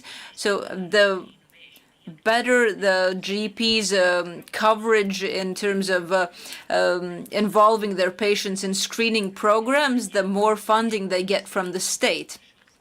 Not to infringe on the time of other speakers, I just wanted to touch upon primary prevention. If the secondary prevention is screening, then primary prevention is a vaccination against the human papillomavirus. And here I have to say that unfortunately that the coverage has slightly decreased after COVID. At the moment in 2024, it was 64% for girls, but unfortunately only 46% for boys. But this vaccination program for boys is actually a new option, and for the 25-27, the program for 2025-27, all of these targets have been set for what we want to achieve in terms of coverage, and I'm sure that Ms. Balwade will also speak about this at greater detail. Well, thank you very much. Well, let's move on to the Romanian experience. Mr. Gănescu. Hello, everyone. Thank you. It's working? Yep. So it's okay. Hello, everyone. Thank you very much for inviting me here. Yes, indeed, we have some experience in this area. What I want to say first is that I never find a universal solution for financing a very good program on oncology. Also in Romania, we have a problem with the financing. We know that we have a very low GDP for health, and not only in Romania, also in other countries, in East European countries. But we try to be very efficient with the money that we have, and we try to impose more in prevention and screening than in treatment and hospitalization, because the big part of the money in the health system is in continued hospitalization with patients that are detected very, very late, with a very high grade of cancer, phase 3 or 4, and with very high consume on treatments and expensive treatments. So, being the date, we try at least from 2022, 2023 to expand the screening and prevention program. Some of the screening program we had it with the help of European funds, and it was very great that can make us, let's say, the base, especially with some registry that we started with the screening program. So help us in going, especially in the vulnerable groups, in the people that were in remote area, rural area, or people that are not insured, or people that are part in different communities like gypsy communities, where it's very difficult to work with them. So like an advice, let's say, I must say that we've been the same experience. Always the patient and the people say, I'm healthy, my parents live 100 years, I don't have any health issue, and probably if I go to the doctor, they'll find me something, so I don't want to go. So this is exactly the answer that we receive in our campaigns, going in the communities. But what we try to decentralize the system, because we have the big center in the big urban area, in the universal hospitals. But if we go in the rural, unfortunately, we don't have nothing. We don't have ambulatory, we don't have GPs. So we want to get over there in order to have equity access. And we do that with caravans. We do that with different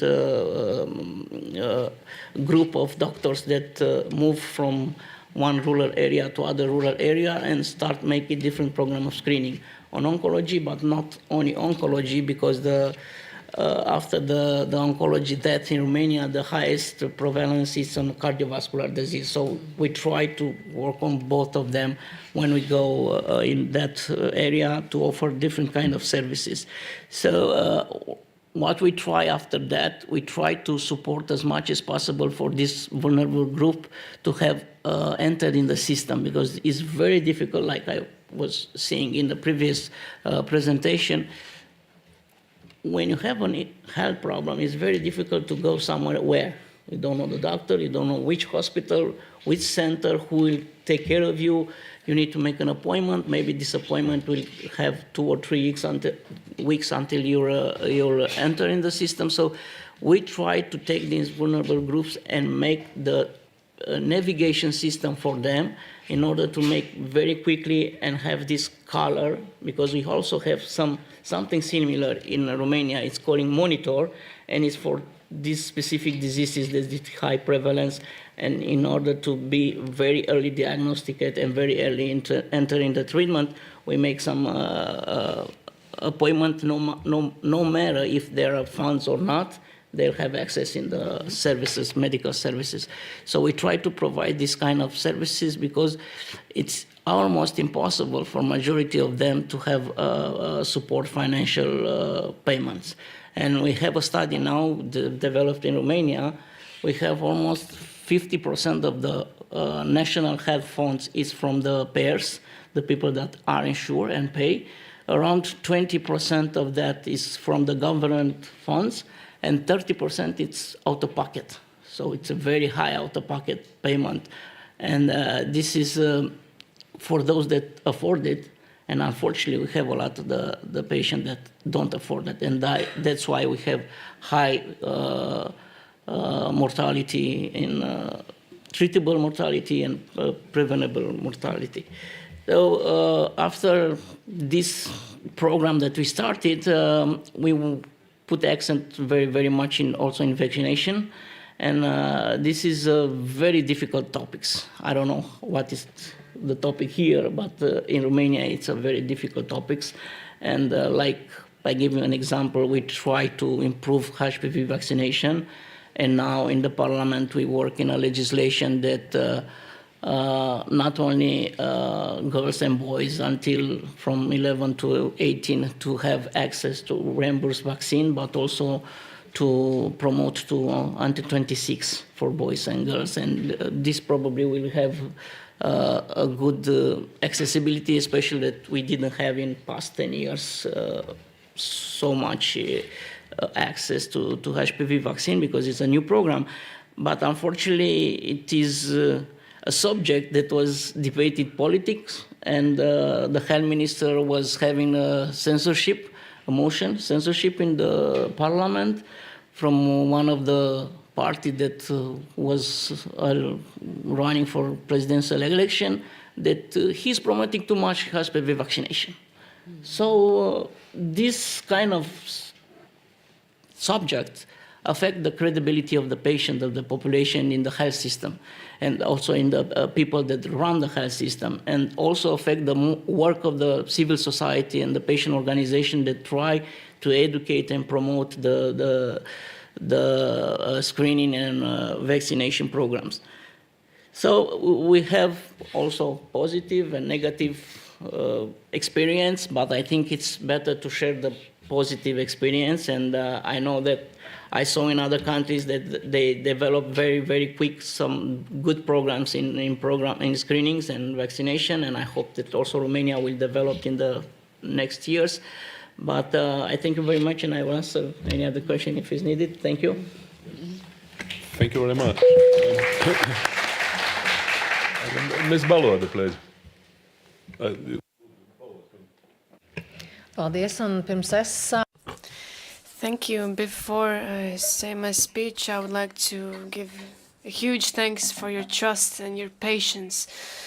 It has not been easy for Latvia in many areas, as Ms. Kozlovska mentioned, but the support we've received from patient organizations and doctors has been huge, and we cannot count how many hours we've spent looking for the best possible solutions in digitalization and treatment, because there has been a lot of initiative and willingness to not give up underneath all of this.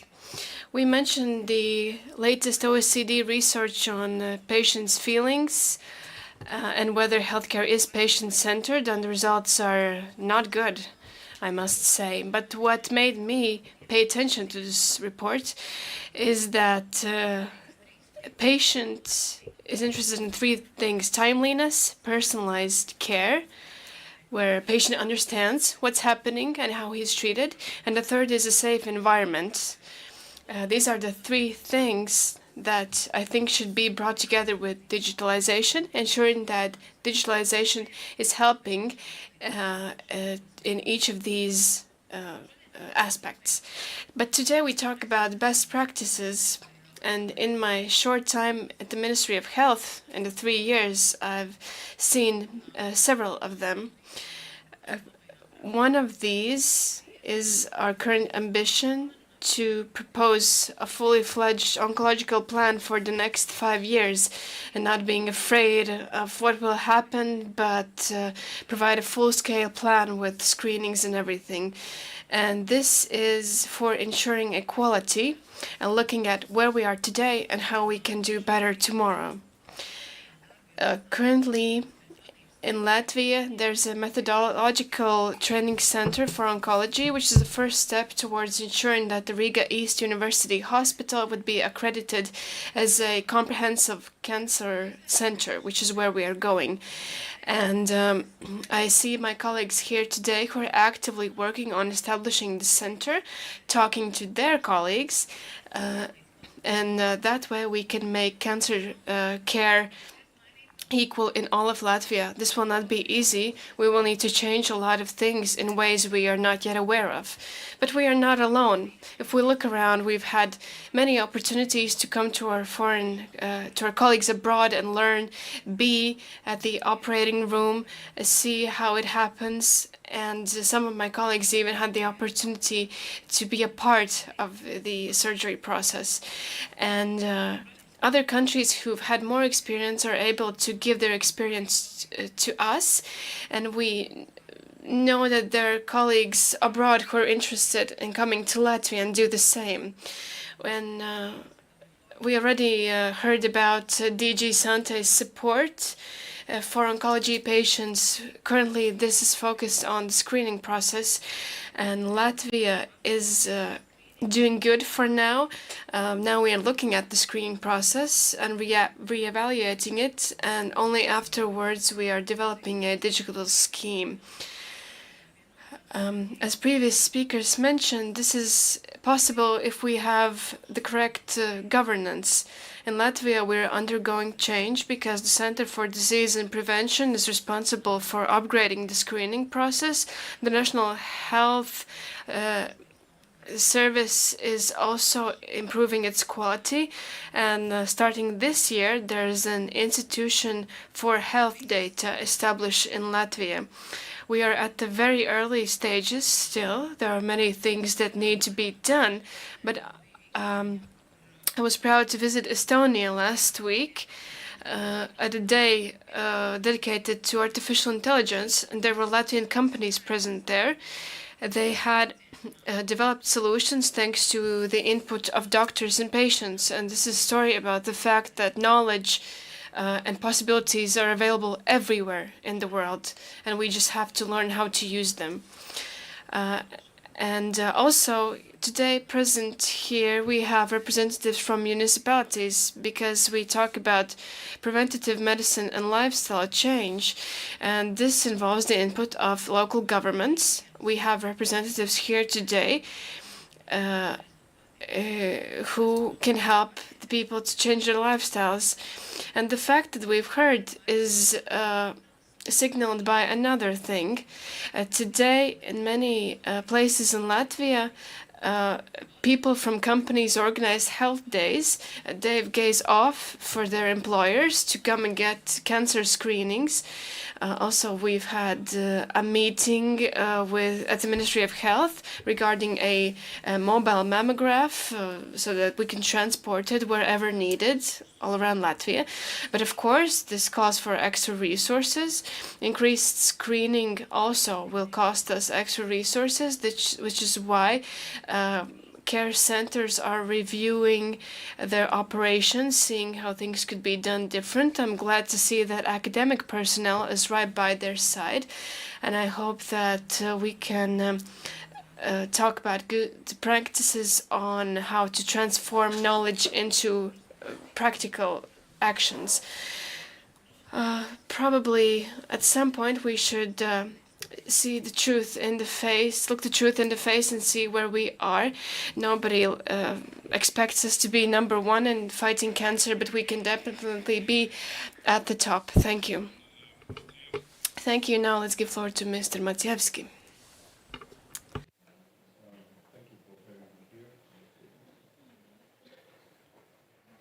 Okay, thank you. Thank you for having me here. I will start with let's say, good news from Poland from system point of view. From April 1st, 25, there is a new thing in Poland called Countrywide Oncological Network. And it's a few hundred hospitals countrywide in voivodeships that specialized in different oncological measures. And the aim of this network is to deliver access to every patient on the same standard, which is new, I guess, in Poland and in the rest of Europe will be also something that will go to. For me, as a representative of NGO, oncological patient, also is quite important that the cooperation between oncological patients, organizations, and politics is being better and better in Poland. So this is something, let's say, practice that I want to share here also, because I know that in countries are different. It goes different ways. In Poland, it's better and better. And I guess that the outcome connected with this oncological network is that there is, for example, the person called oncological care coordinator, which is a person that is delivered to every patient to help navigate on in the whole in the network. I mean, in the system, because as we all know, when we started to be patients, we are let's say different people. I mean, we confront with some new reality. And we need the guidance that help us to find the right way in the system. And such people who help patients in this situation are I guess the best idea in this whole idea of countrywide oncological network, I would say. I hope it will work. We say about good practices, as you can imagine. I'm not sure now if it's best practice because it just started. So they will have to prove it that it's good practice. But what is practice is this cooperation between administration and NGOs, and this is something that I would strongly support. For example, and because I guess also running for 15 years now Rock and Roll Foundation in Poland, which was 15 years ago, we were very innovative. Now we are, let's say, still leaders, but there are many organizations that follow us, and I'm happy that it goes this way. For example, about prevention, there was few words here. We are very critical towards prevention that it's running in Poland. I guess officials and many patient organizations forget that prevention should be directed to healthy people, and this communication concentrated on scaring people with how many cases, how many thousands of cases each day is diagnosed with cancer, and the invitation for the tests, starting with we will catch your cancer in an early stage, is not very effective, and people just got scared and they stay home instead of going for tests. So the whole communication paradigm should be changed, and we also work on it with our Ministry of Health, and it goes better and better. So I hope the next time I will be able to share better results on that. That's all for me, I guess. Thank you. Paldies. Thank you. We don't have a lot of time in this session. We have at least 10 minutes for questions and answers. We already have the first question here. Please briefly introduce yourself and tell you who you are asking the question to. I'm head of the Breast Cancer Foundation, Vita. My question is to Liga Kozlovska, but also Ms. Balod. You said that funding from the Cohesion Fund is available to patient organizations. Ms. Balod, our organizations have such a huge impact in developing cancer treatment in Latvia. Can we get more funding using the Cohesion Fund? Are we just unable to do so? Is the ministry not granting this funding, or we just don't know how to get it? How can we get more funding so that we can have more input in the development of cancer treatment in Latvia? Thank you. Mr. Ibbs could correct me if I'm wrong. The funding available directly from EU is available if the organizations themselves apply to it. The ministry, of course, is involving patient organizations. As you see, we had a recent screening meeting. There is no event without the involvement of patient organizations, but the call for specific projects is not given for the Ministry of Health, which can then reallocate it to patient organizations. You need to apply for this funding yourselves. This is a question about joining forces, because it does cost a lot of resources to get to this funding, but this is the mechanism that we're working on now. Do we have more questions for all four speakers? Kyriakidis, I'm coming from Greece, and the question is on Ida Balode. Could you tell us again what's the three main points about the patients you mentioned before? Thank you. Jā, ja jūs domājat OECD pētījumu, tātad saulaicīgums. Yes, you're talking about OECD's personal treatment, predictable treatment, and a safe environment to receive the treatment. Vēl jautājumi? Jā.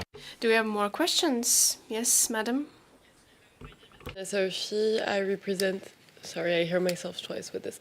I represent the European Initiative on Ending Discrimination Against Cancer Survivors, and notably around the right to be forgotten that some of you will be familiar with. And more than a question, it's more a reaction to this panel, which I thought was very interesting. And I would like to remind that best practices to promote equality don't stop at treatment and care. They also include survivorship and what cancer that patients that become survivors also face after their treatment. So I know that in Romania there is a right to be forgotten. I'm not too familiar with how the implementation is going, so in case there is some information, maybe we can talk about it at the break. But I think this is also something that Latvia needs to, and I hope after this conference we can also talk about this, but that Latvia needs to take on. If we improve treatment, access to treatment and care, then we must also give individuals the possibility to return to a normal life after the treatment. Thank you very much.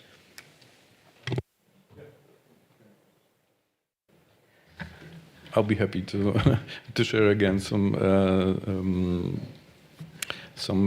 thing that we got in our foundation. We got the program especially for people after cancer, because we noticed a few years ago that people going out from treatment, they sometimes they have PTSD. I mean, they are after a few years of very heavy experience, and now they are waved by in hospital saying that now you are healthy, go and live.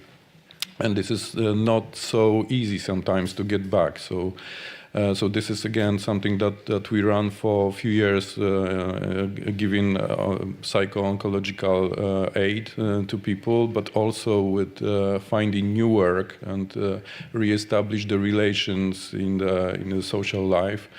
And this is something that we do as a foundation in Warsaw. So now it's for, let's say, maybe 150 people through those years. But this is the model that it's ready to rescale, I guess, and it should be delivered to oncological patients everywhere, I guess. Because that's what we hear from people, that it's very helpful, and each of us, let's say, should have this help after the treatment. Thank you. Jā, es domāju, ka šodien. Yes, I think that today this could be a discussion for all of the panel today, because also we need to talk about palliative care. Which was finally established by two ministries in Latvia, the Ministry of Health and Ministry of Welfare, because at any stage, patients deserve a safe health service. And we can not only thank our colleagues for their activeness, but also the huge amount of knowledge carried by patient organizations in Latvia. A year ago, we carried out a small experiment. We searched for the word oncology on Google and saw what the results were in Latvia and in other countries. In Latvia, the first reactions on Google was death. This is bad. And in other countries, there was information about what to do and who to turn to. And we see that there's a huge gap in information, and the patient organizations were among the first to create a platform to reach out to a broader amount of people. Of course, we have huge hopes on the methodological center that we are developing, but we have a doctor in this room today, and sometimes doctors say that if patients help one another, the rate of recovery is much better. So thank you for bringing up this topic. Yeah, you mentioned the legislation in Romania. No, it's okay. Okay, I can hear myself. Yes, we promote this law. It's about a patient, oncology patient that have more than 7 years after the treatment is finished. They have the right that their document, the medical document, not to be transferred to a bank for a loan or for other company to insurance, and even the medical staff. They are not allowed to transfer these documents because they are considered that they don't have any risk, and they have the right to have the same loan or access like everybody else. For those that were diagnosed before 18, they have only 5 years in order that they recover the right to have access. I know that it started to be implemented, but I think they need some normative act to regulate it that needs to be done by the government.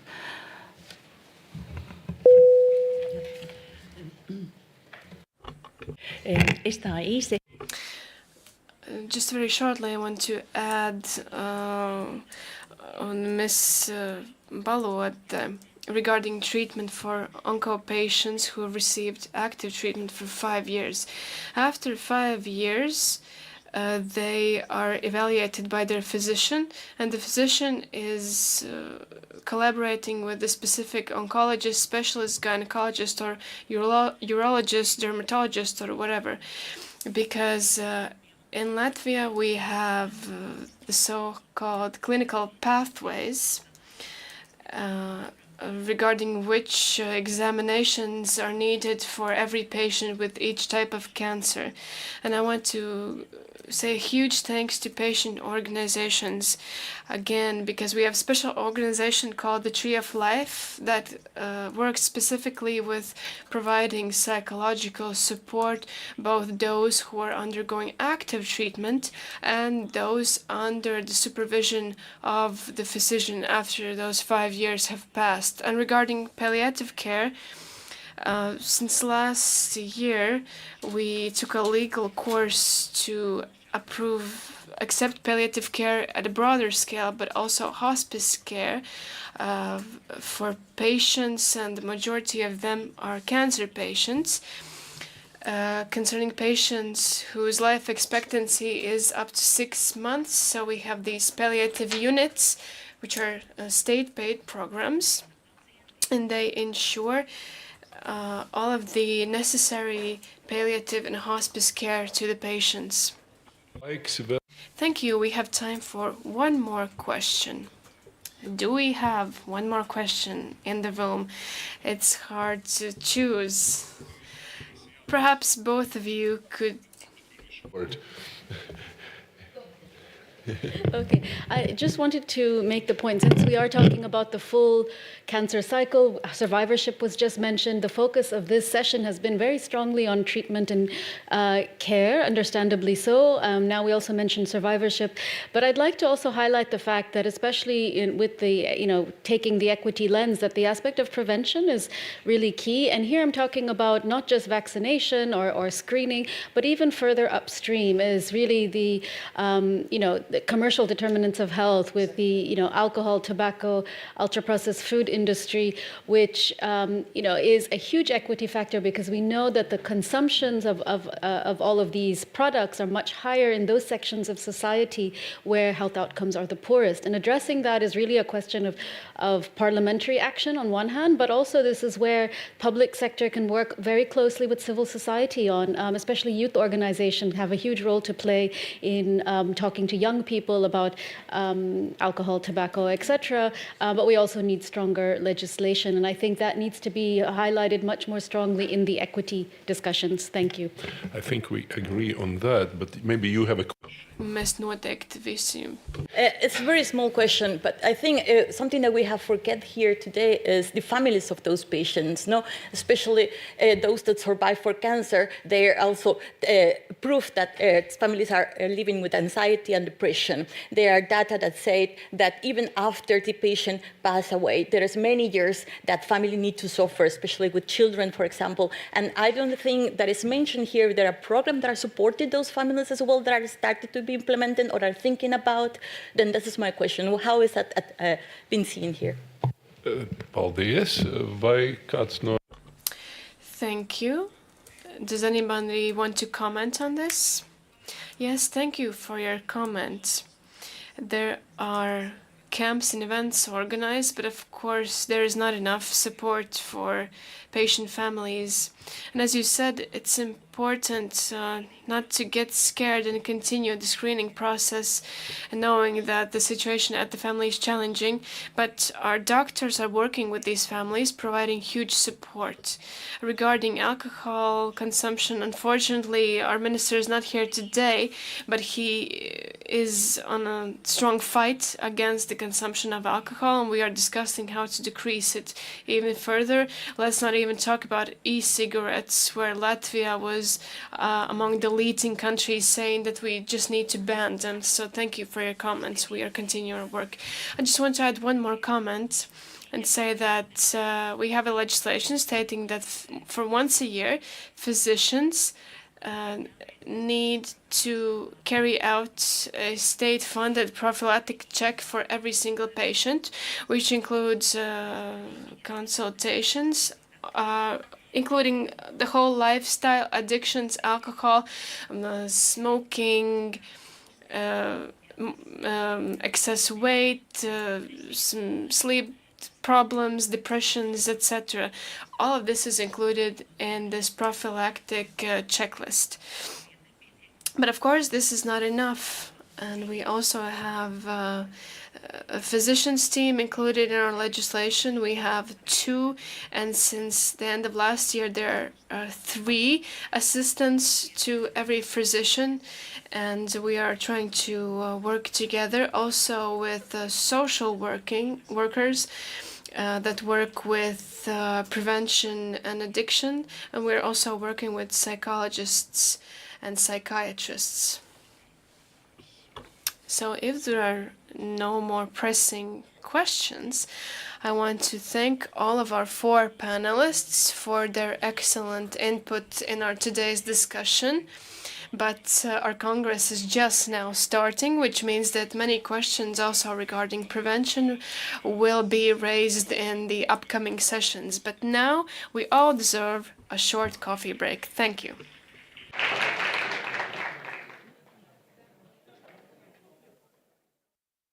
Atvainojos, tā nebūs kafijas pauzīt, jo pauzīt būs 5 minūtītes. So the coffee break is 5 minutes. So just 5 minutes to stretch your legs, and then we meet back in the meeting room.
Dear all, it's a huge honor to be able to give this talk to you. I'm Boye Eliassen. I'm the Executive Director of Movement.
Aicinām kongresa dalībniekus So please come back.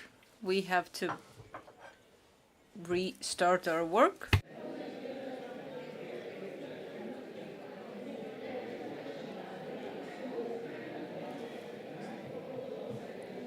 Es nezinu, vai man dzird. Nedzird, viņi jau nedzird tur. Tā kā vajag iziet cauri un atdziest. Jā, palūksim, lai nākas atpakaļ.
Labdien, jā. Labdien, jā.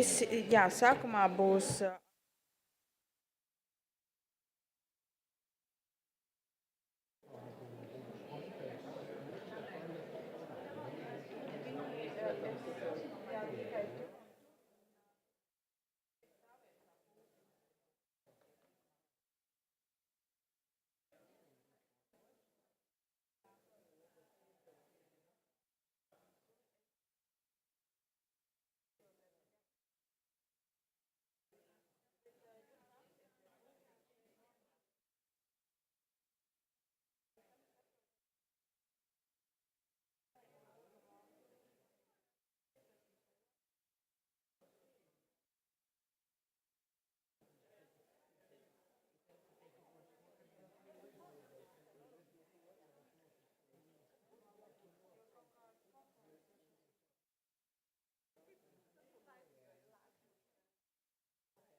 Mēs turpinām. So let us continue with our second session, We will first have a video presentation about the leading research project in Europe in the field of cancer treatment. And the presentation will be given by Mr. Bogi Eliasson, the Executive Director of Movement Health Foundation Partnership Initiative. Dear all, it's a huge honor to be able to give this talk to you. I'm Bogi Eliasson. I'm the Executive Director of Movement Health, which I've been since 1st of March. Before that, I was Director of Health at the Copenhagen Institute for Future Study for more than 11 years. So I've given myself the liberty to give a talk really about what the needs are that we see in the future, and not so much of the concrete cancer treatment that we see today, because the frames and the decisions that you need to take are about the future. It's very important just to take this slow example on how fast things can change. This commercial on the left side is from the 50s, saying that the doctors need to smoke camel to be a good doctor. And you can also see the other examples. So we should remember that we need to imagine a future which is not maybe that realistic today, that can be possible to make. What I'm really working on is what happens if we say that health is the most important societal pillar.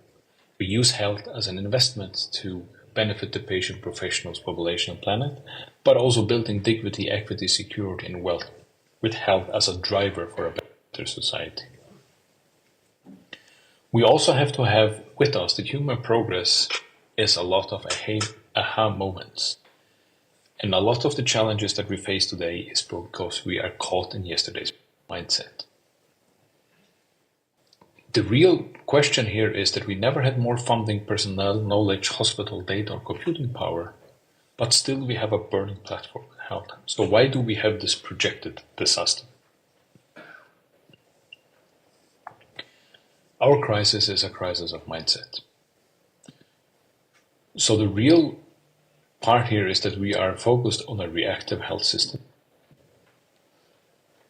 And the real story is that over 91% of deaths and 87% of DALYs in the EU are non-communicable diseases or NCDs, and at least 30% of the NCD burden is avoidable. So the strain on the hospital could to a large extent be reduced a lot by focusing on the avoidable disease burden. And just knowing that is what you can say, it's enough to make a grown man cry. But the reality is also that tears don't change the world, but mindset do. So where do we really go from here? So what we have learned from history is that great changes are born out of great changes of mind. We have been in the third and fourth industrial revolution. I'm claiming that we need to move ourselves towards the fifth industrial revolution that I will come closer into in a moment. So we really need to adapt a new mindset where we ask ourselves, are we doing things right? And are we even doing the right things? Sounds simple, but it's very difficult to apply.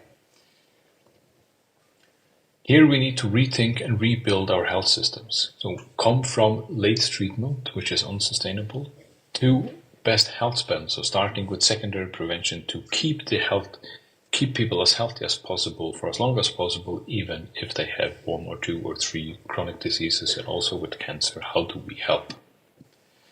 That also means that we move from the fourth to the fifth industrial revolution mindset, which is moving from a very quantitative approach we've seen for the last 1 or 2 decades on working a lot on volume, a lot of genomics, a lot of data, a lot of digital components, imaging en masse and new materials, towards a qualitative and more outcome-based with advanced technology to use the data to go into a P5 medicine I'll mention a bit about later, but also with sustainability, equity, ethics, and dignity at the core.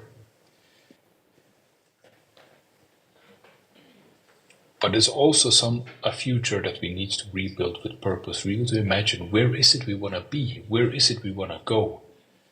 And it is a purpose-driven future we are looking for. And the reality is that if you don't know where you're going, any road will take you there, but it's very likely not where you want to be. So there is a need to change our minds, to change our course.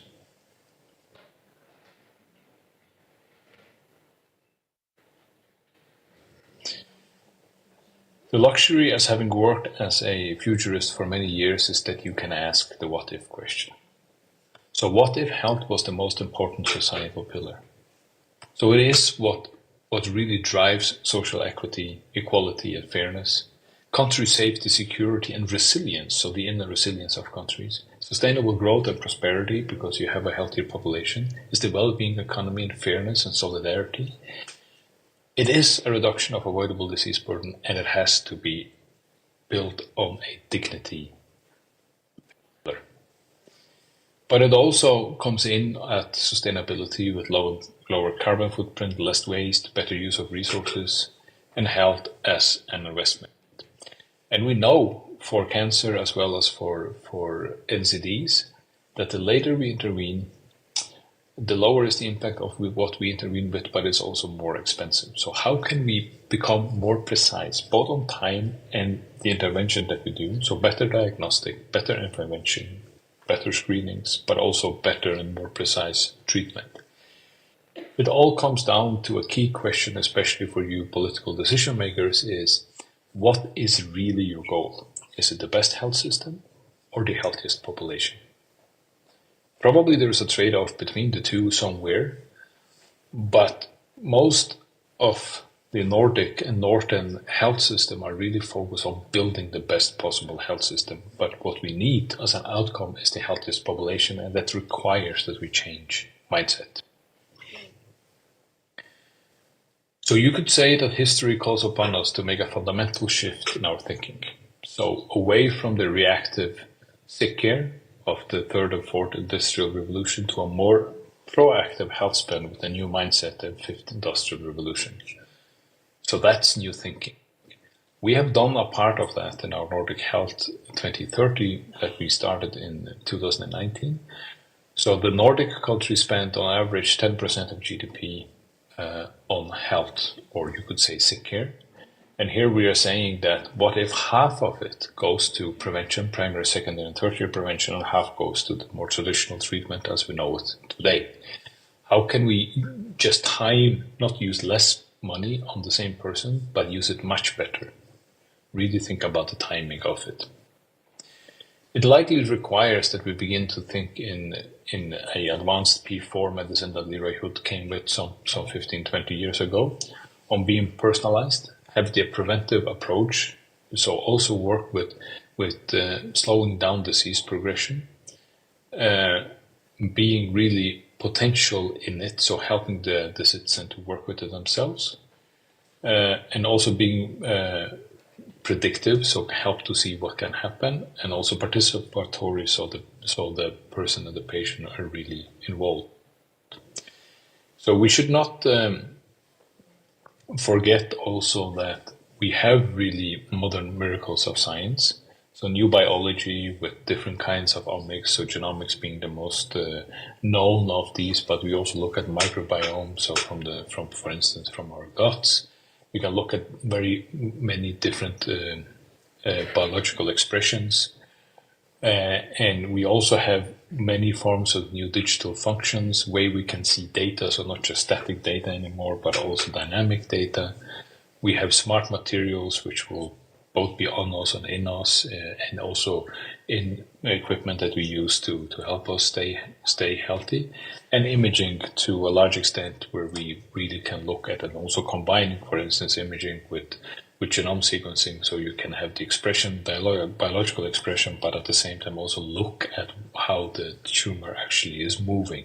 So probably the future will not have one very deep source of knowledge, but combining different kinds of knowledges that we can look at in different ways.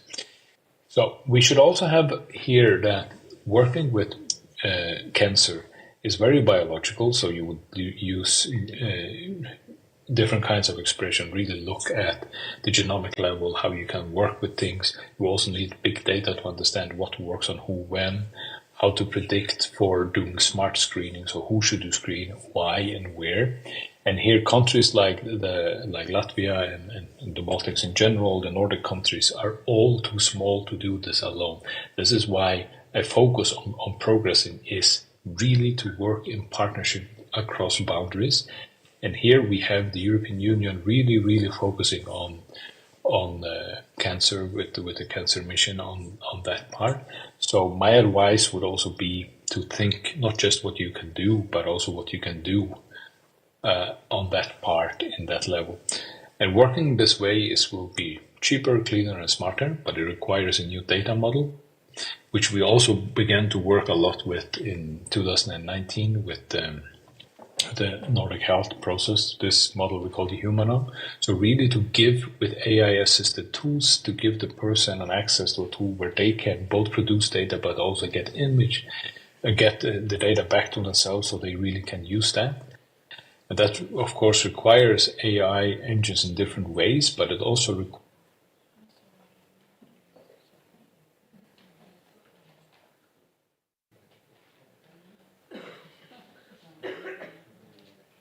a new model where we combine the individual data with the system data. So this is not just about improving the system, but actually improving the life of the patient. So not just the medicine that they take, but how they live, how it works with them, how they can live better in those ways.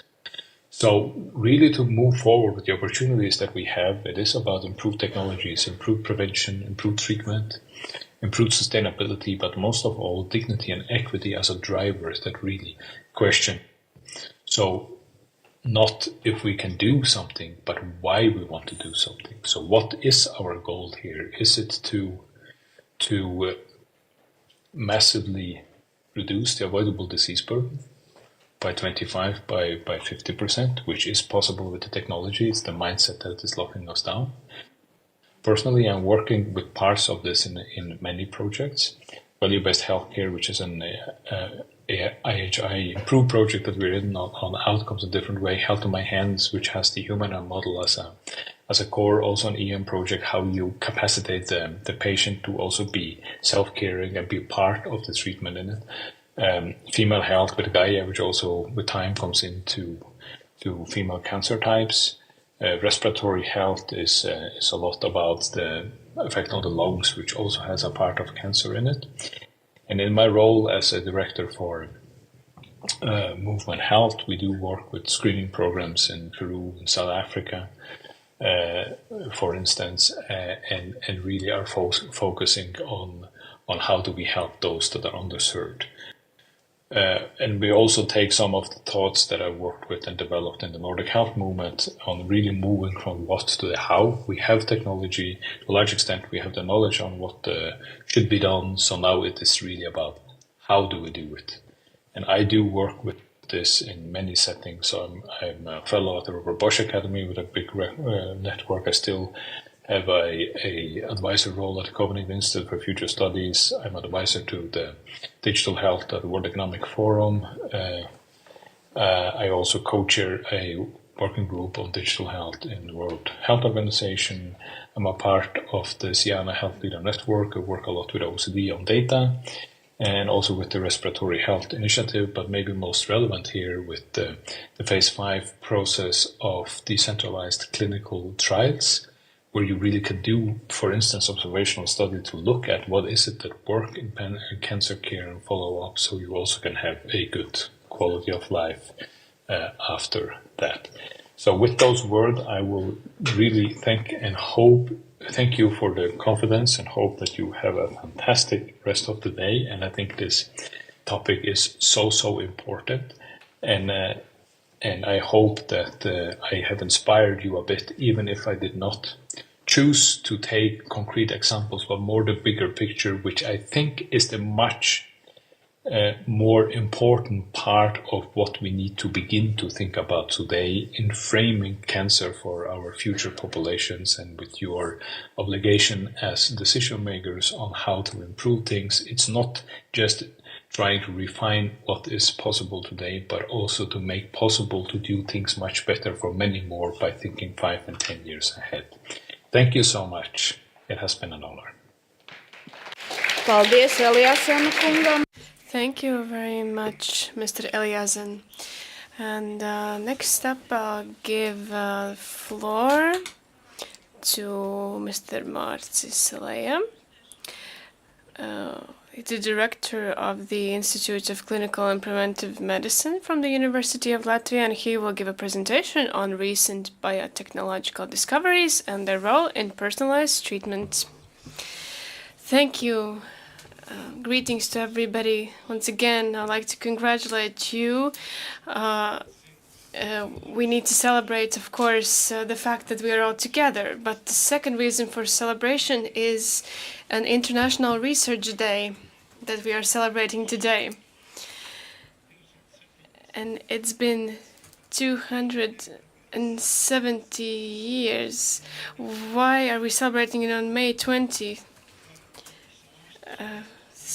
James Lind, the Scottish war doctor, started his first randomized trial on this day, which is why we're celebrating it today. I will give my presentation, but not talk about specific medication, but I'll talk about the program and the system in general. I'm truly glad to be here today, and we thought that Elizabeth Vaidapas and Ms. Bettina Roux were joining us today. Unfortunately, none of them were able to join us, but I was very glad to work with both of these ladies together for multiple years at the European Mission Against Cancer and its board, and it also linked closely with the European Cancer Beating Plan. And on the screen you can see the 13 recommendations by this council. I highlighted 2 of them. Let's start with number 12, which is to increase innovations and the development of new technologies, including the development of personalized medicine. But number 9 is to achieve equality in cancer health in all of the EU and in all phases. And of course, this is the central topic of today's Congress. I apologize to all of those who know very well how drugs are being developed, but I would like to remind you once again what is the path that each drug has to take until it reaches the pharmacy. So there's a discovery of substances, preclinical trial, where we test animals or just test them in a lab, which is followed by intense clinical research, which has 3 phases until the drug is approved. Sometimes we also have the 4th one. Next, the relevant institutions in Europe or in America approve the drugs, and only afterwards it can be used by patients, and also there is aftercare associated with this process. So from discovery to approval, it usually takes 10 years or more than 10 years. And this explains the current situation in statistics with drug development. From those that are not in preclinical or in discovery phases but are under clinical trial, only 12% of all of these can be used by patients, and the average cost associated can be billions. And as I said, the overall period takes about 10 years. But if we could speed this up, we would spend less money and less time developing these drugs. But the new medications are protected by a patent, which is given out for a period of 10 years. And in this period of 20 years, the manufacturer can develop new drugs, and also this process explains why labeled medications are more expensive than generic ones, because and many drugs that are being developed do not reach the pharmacies. So of course, fundamentally, we look at innovations, but also accessibility. Innovations concern developing new products, but accessibility to patients and to the healthcare system is also important.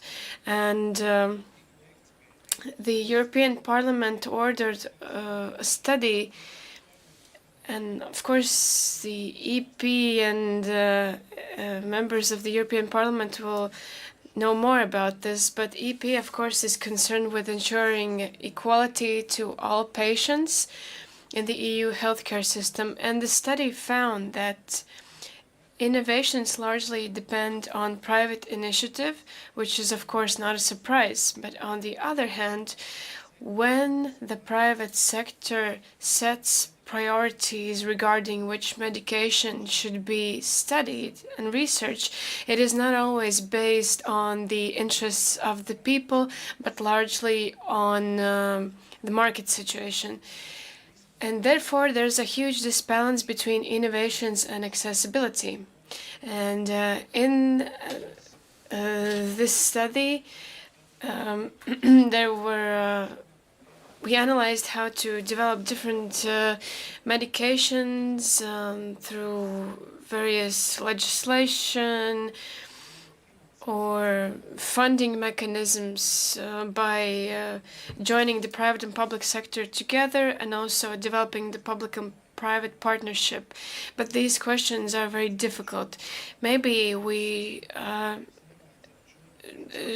should not turn to this patenting system, but in this study we also surveyed manufacturers and specialists, and the numbers are not good, because if there was no guarantee for manufacturer to develop the drug, in that case 79.2% of the tested drugs would not reach the market, and the manufacturer would not be developing or implementing them in the market. And innovations are not possible without their input. Regarding clinical trials, we need to look at them once again. We talk about the benefit to the patients. So the benefit to newer treatment methods. Obviously, the patients included in the clinical trials are provided with the highest level of healthcare, with detailed protocols which differ from standard medical approach. And if there are some adverse effects, they are documented much more quickly. Undoubtedly, for many patients, it is important for them to be a part of development of new medications or medical devices which will be beneficial to the society. Of course, there are some risks associated with clinical trials. There can be unforeseen side effects or placebo medications, because patients do know which group they will be assigned to. Also, patients need to decide which trial they will be a part of. But today's topic is focused around equity. And in English, there are two terms, equality and equity, which are sometimes used interchangeably. But in Latvian, there are very clear distinctions between equality and equity. We use these terms in a different way, but I think this one illustrates very well the differences between both of them. But reality can sometimes differ very much.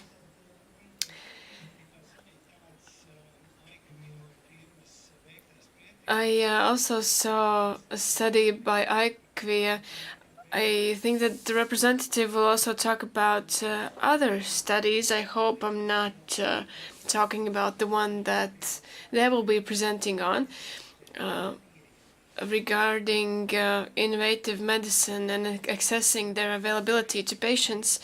And I want to mention this does not only concern oncology, but in a 10-year period in Latvia, over 400 new active substances were registered in Europe.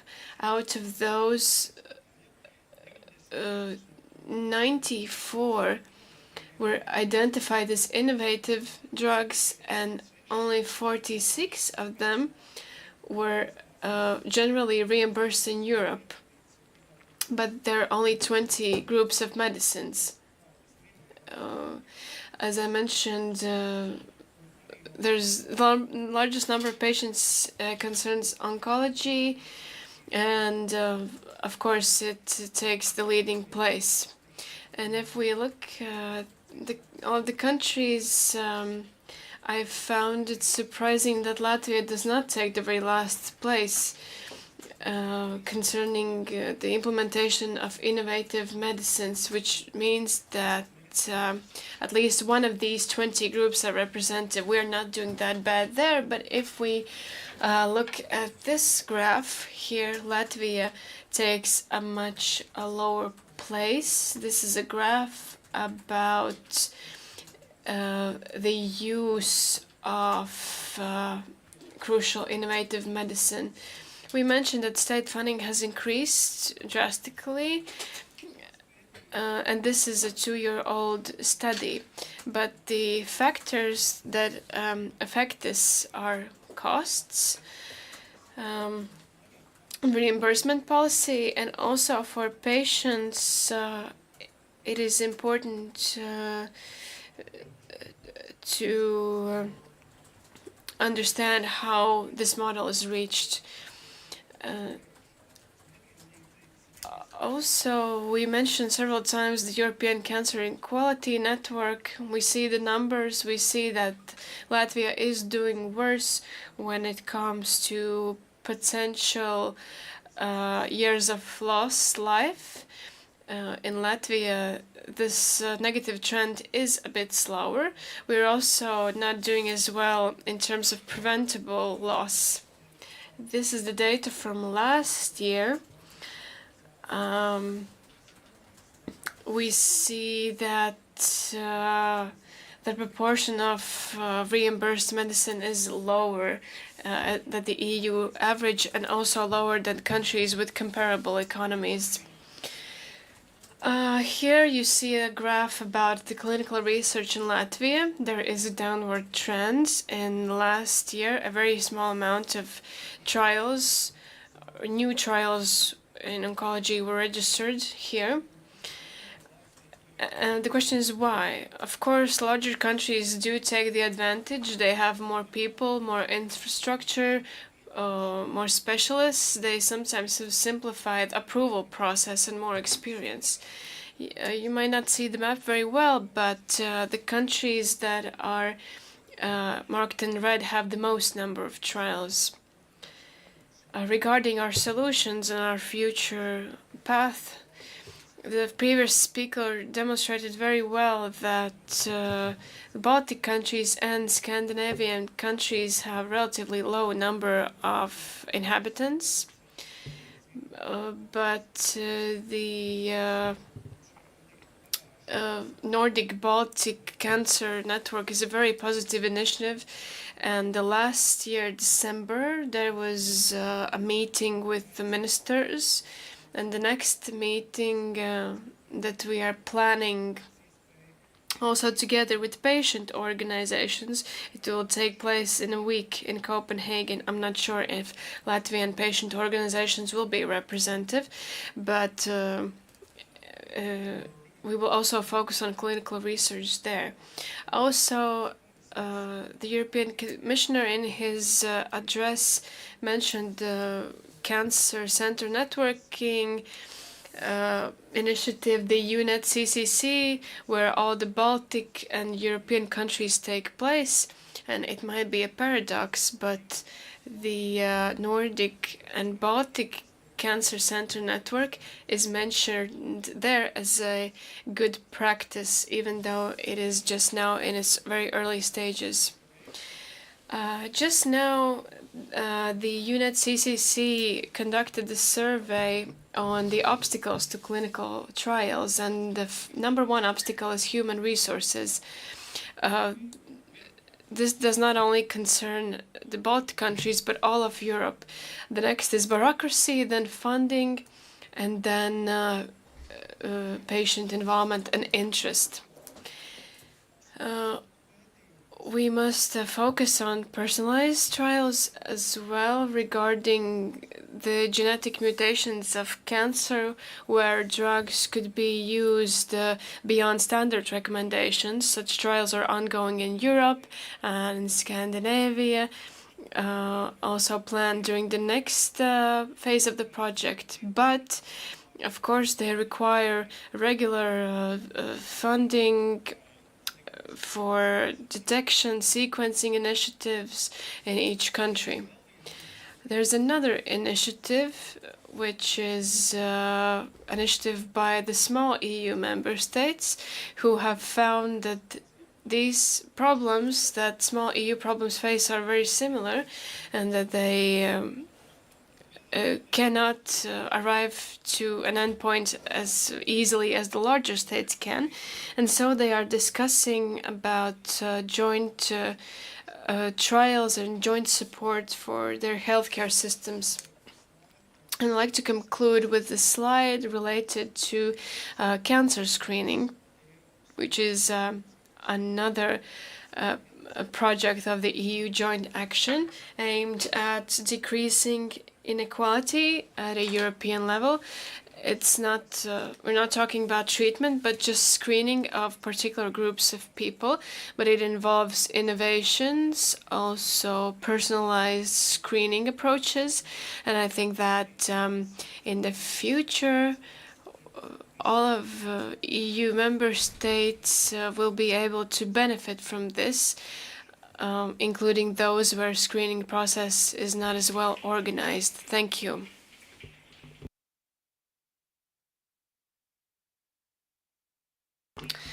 Thank you very much, Mr. Ley, for your presentation. And I would also like to thank the presenters for highlighting the leading research projects in the field of cancer treatment, and these presentations will also be available on the SAIMA website and the Congress's website. But now it's time for our discussion on collaboration between the pharmaceutical industry and academia in driving innovation. And I now welcome its moderator, Madam Olga Valciņa, the founder of the Latvian Cancer Patient Umbrella Organization, Onco Alliance. Will you introduce the speakers, or shall I do it? Okay, I'll do it. Now let's welcome Vladislava Marāne. Please join Olga. She is the director of the Association of International Research-Based Pharmaceuticals Manufacturers. I welcome Haralds Plaudis, who is the professor at the Riga Stradiņš University and member of the board of the Riga East Clinical University Hospital. I welcome Alinta Hegmane, associate professor at the Faculty of Medicine of the University of Latvia and chair of the Latvian Oncologists Association, also the director of the Cancer Center. And I also welcome Egils Vietars, the Associate Professor of the Faculty of Medicine on the University of Latvia and member of the board of the Latvian Association of Urologists. Hello once again. Let us move on very quickly. We need to be in line with the program because we cannot miss lunch. There are three professors here today, but we need to understand what are the interests of each of you when we talk about cooperation between the industry and academia. Researchers need projects, they need funding for their next project, hospitals need funding to treat people, the industry needs to make money. Of course, we could say that the industry is the bad guy, but without them, there would be no medicine, and the situation would be even worse. But how can we align all of these interests today? Let's perhaps give a floor to Ms. Hegman. Thank you. Hello, it is an honor for me to be here at the second Congress. I'm happy that all stakeholders are here today, both patients, doctors, pharmaceutical companies, industries, and healthcare policy makers. Regarding in the interests, Olga was correct in saying that everybody has a different interest. We believe that the pharmaceutical industry is mainly interested in the financial benefit. Academia is interested in research. The patient is interested in receiving best treatment and therapy for the patient. And healthcare policy makers need to take into account the interests of the society and rebalance all of these. I represent doctors here, and we need to provide the best therapy as doctors, but if we need to align or balance between our direct work as doctors and science, which is very important and which is the main driving force in oncology, we need to have or find additional time for that. And science should not be a luxury good. It should be integrated in our clinical work every day. Yes, doctors work with 20 to 30 patients every day, and we also want them to do research. What could we do in terms of management so that doctors would have this time to do research? This is an excellent question. We probably need to start by understanding how the system works currently, setting aside whether it is right or wrong. We do have it. The studies are available for both doctors and patients. The industry approaches specific practitioners. Latvia is a small country, of course, and these specialists are also leading specialists in their universities. They founders of clinics or members of board at hospitals. Similarly to Ms. Hegman, who accredits the Cancer Center, and they are also employed as doctors. But lawmakers need to understand that we only have a certain amount of hours per week. As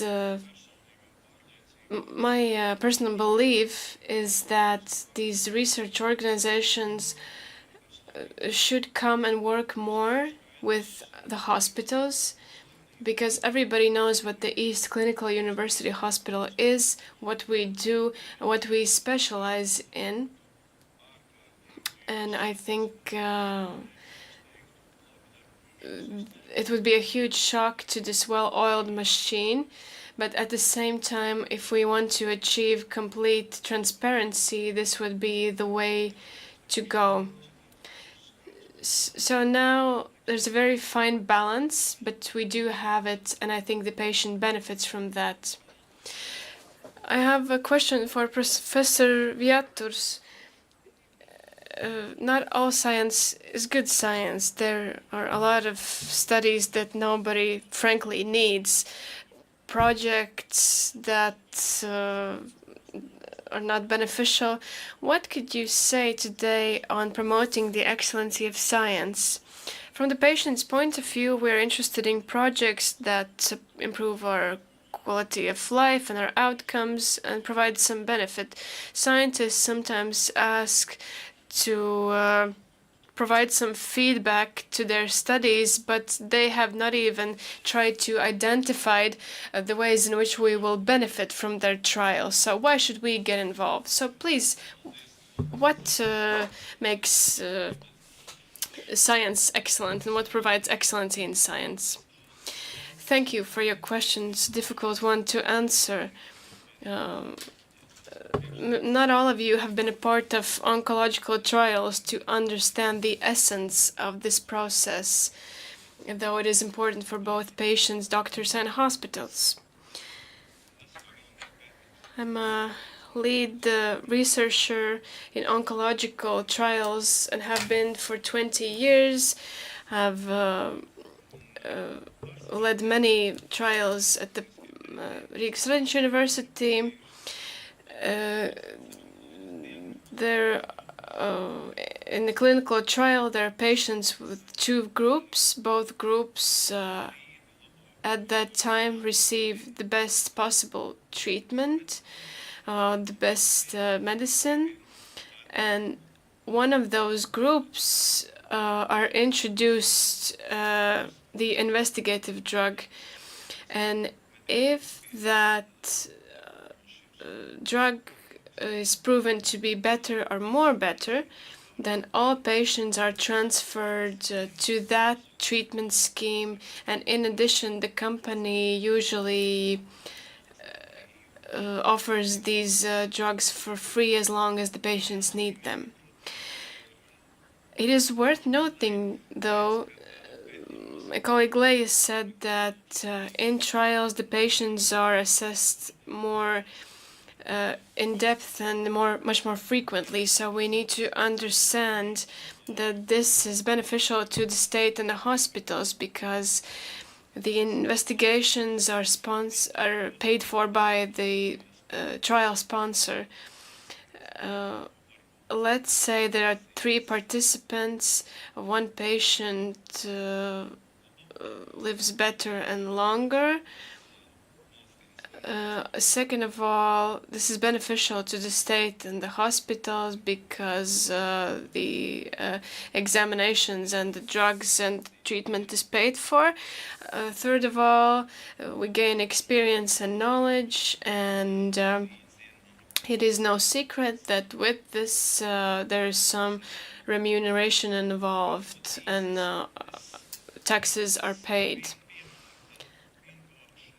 I'll just explain briefly that in 2013 we started a trial on metastatic primary prostate cancer.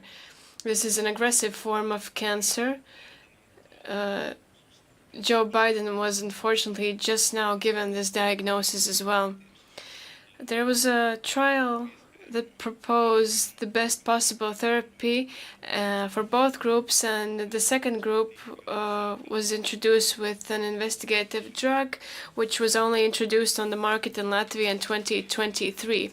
So this was 2013. The patient was 50 years old. He was a part of the trial, and today the patient is still alive, in good health, and doing great. So we see from patients' point of view, these trials are very important. I did not perhaps fully answer your question, though. Thank you. Yes, but I heard 2 great things, which is that number 1, we do not discriminate oncological patients in trials. But the second thing I heard is that the trial started in 2013 and 10 years passed or went by until it was available.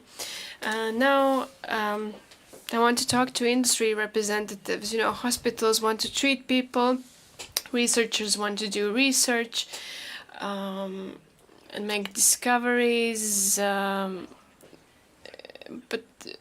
could you please explain to me, if we look at the European level, the majority of trials take place in Western Europe. We are not interesting to these companies, not because we don't have that many people here.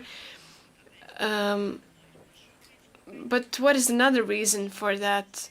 Because for prostate cancer, an essential requirement is that 5% of patients must have access to clinical trials, and we do not only have 3.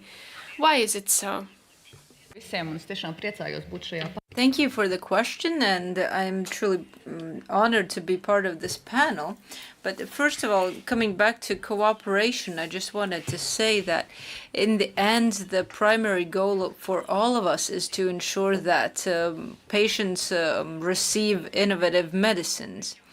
As for the clinical trials, indeed, the situation is complicated in our region, and I'll try to outline the broader picture, because sometimes we look at clinical studies in a very narrow way. But whether a clinical trial will be available in Latvia is dependent on 4 factors, and we'll look at the different levels that there are. So I'll try to be brief. I know that we're in a bit of a rush, but at the EU level, obviously, we all want to have as much trials as possible in Europe, because then we will have more trials in Latvia. If we look at the data, in 2013, there were about a quarter of all clinical trials in the world were in Europe. In 2023, it's only 12%. The majority of clinical trials is in the US, because they have less regulation, less bureaucracy, and more support to various companies to carry out trials. And if we look at what's going on at the moment in Brussels, we have a new regulation in place, which in fact will reduce patents to companies. Most likely this decision will be adopted. Latvia supports it, but in effect it will create a situation where it will be less attractive for these companies to perform their clinical trials in Europe. Coming back to what was mentioned in the morning about cross-border cooperation, which is also important, I think, for our small countries, this is an opportunity that we have to look at.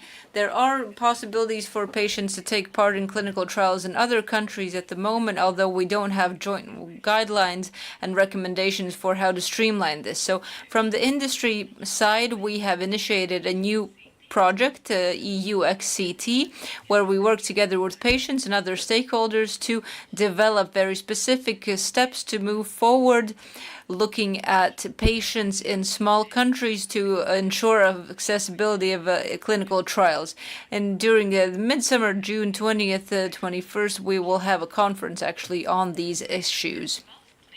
Looking at the national level, when we start clinical trials, there are certain criteria, such as the corruption index and other factors that have to be looked at to ensure that the country is an appropriate place for the clinical trial. But of course, also we have to look at the health system as such, which we discussed before today, where with availability of medicines, we are ranked at the lower part of the list in the EU. So often enough, with these criteria, we also have to look at the regulation criteria in countries. We also have to look at data. We have to be able to forecast the number of patients. We know that we still don't have a cancer register working as good to provide us very specific data about patients in various cancer groups.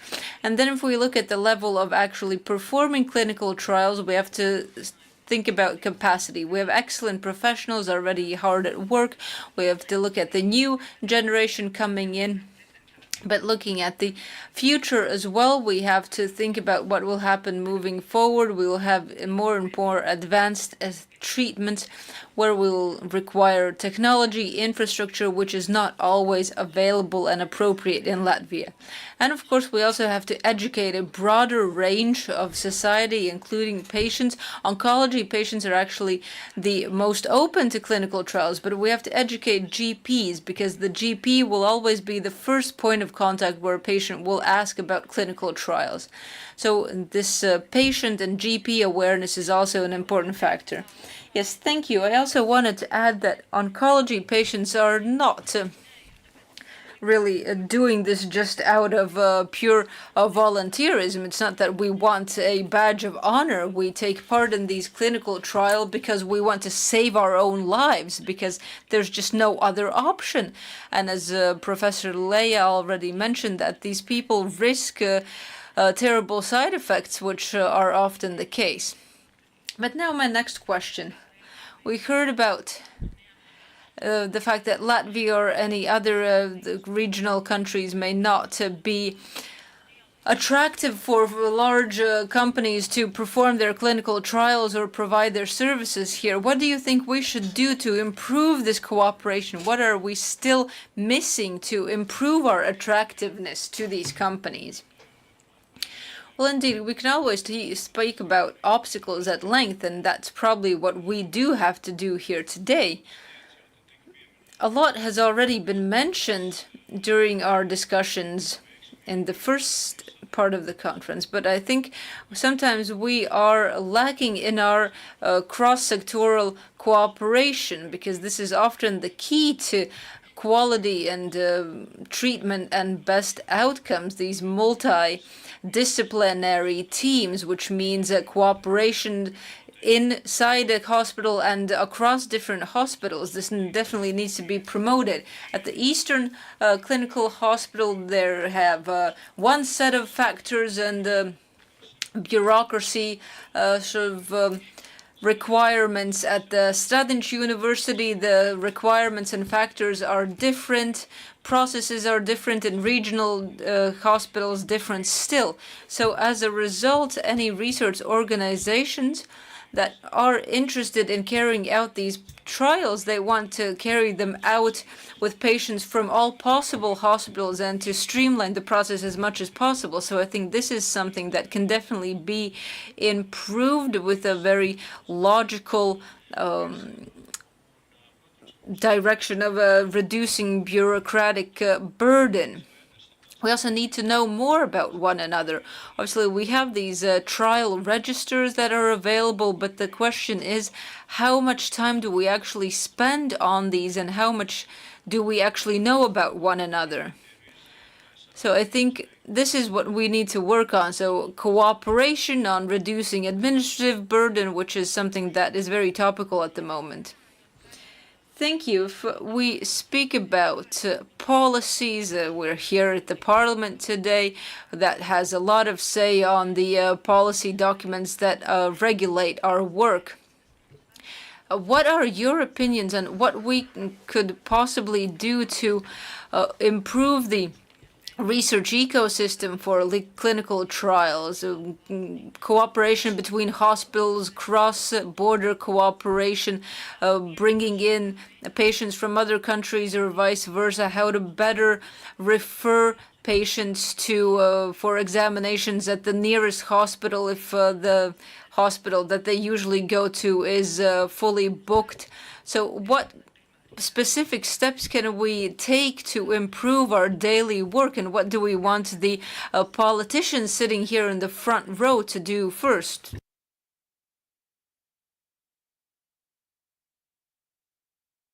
So let me begin. I'll begin with the EU level. If the clinical trials are a priority, then that is the prism through which we have to think about how we defend our interest at EU level, because the major issues will be regulated at the European level. If we look at Latvia nationally, I think funding for health sector is obviously a critical factor, and improving accessibility to medicines and accessibility to treatment will also increase the number of clinical trials.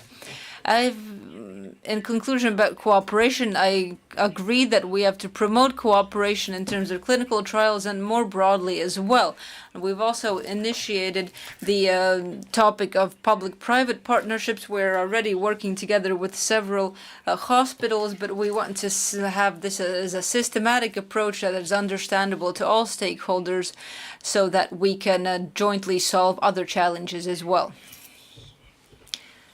Well, on my part, I would like to give a more practical answer about people.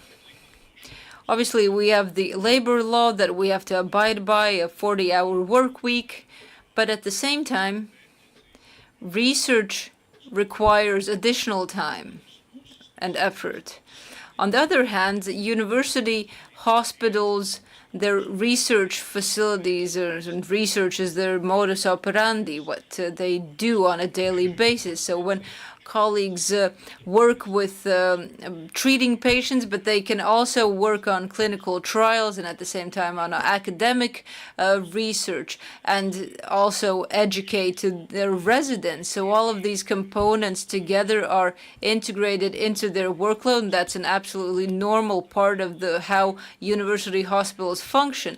But from a regulation point of view, we try to fragment this into different sections, and then in the end, it's no longer a 40-hour work week, but a 160-hour work week. So I think these are issues that we should discuss coming together at one table and should figure out how we calculate this workload for doctors, because otherwise the patients are the ones that suffer. Also, my turn. I think that we should think about data availability. This could make us more attractive for performing clinical trials if we can provide a specific patient population that has received such and such treatment. Looking from the other side, if we have data about treatment or examinations that have been performed and what has happened as a result, what the outcomes are, then we can also better shape health policy at a national level.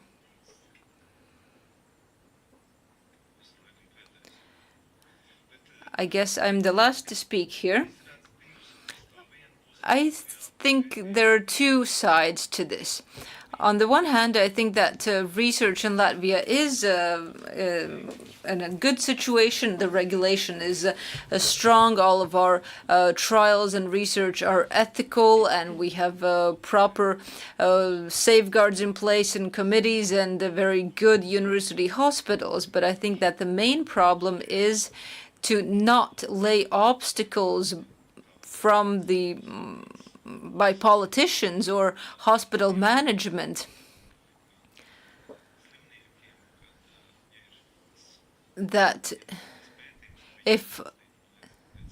to ensure that if a trial is available, to support it as much as possible and ensure that Latvia is open to these trials, to ensure that the organizations and companies performing them want to come to Latvia, because unfortunately currently the political situation, the US versus Europe, and the fact that Latvia's population is quite small as compared to, say, India or China, I mean, that's understandable to all, so it's difficult for us to attract these trials, but if we work together, then we can do this, certainly.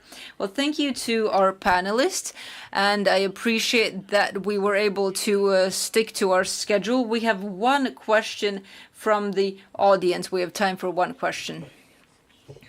Yes, one short question to Ms. Maran and also to Mr. Vjaters. Have you spoke about possibilities for all three Baltic states to perform these trials together, because together we are a much larger population and the number of patients in need of these innovative medicines are also is also higher. And Mr. Vjaters, your burdens from the government side, what are they? We definitely like to remove them, but seeing as these the organizations carrying out trials provide remuneration to the involved specialists and cover materials, I would, as a member of parliament, I would love to help. I just want to know what the policy makers can specifically do to improve the situation. Yes, indeed, you are correct to say that the more we cooperate among ourselves, the better we will be able to attract trials and research. And Professor Ley already spoke about his initiatives, which are also important at the European level. The number of trials being performed is going down across Europe, except for Spain. because it has a one-stop shop for all commercial trials, and they have significantly streamlined their processes as compared to other member states. We have to think about this as well. And as you mentioned, this cross-border cooperation is something where we indeed need harmonization. The more harmonized we will be, the better we will be able to attract trials and research together. Mr. Viater, I wanted to say that if such burdens or obstacles were to come into being in future, yes, well, I understand now. I don't want to take up any more of your time. Well, thank you to all of our audience, all of our panelists. Applause once again. And Ines, if I'm not mistaken, it's lunchtime now. Jā, paldies, Olga. Yes, thank you, Olga. We now have a light lunch. Unfortunately, I don't know exactly where, probably just outside the meeting room here.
Tā taču nebija visu laiku.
Lūkšu ieņemt savas sēdes. Please take your seats, everybody.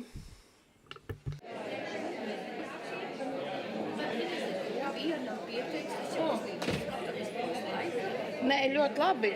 Nē, tā ir, tas iesauka laiku, jā. Tā ir ļoti labi.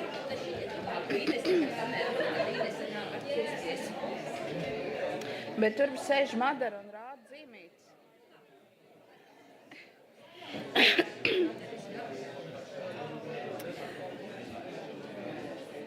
Turpinām.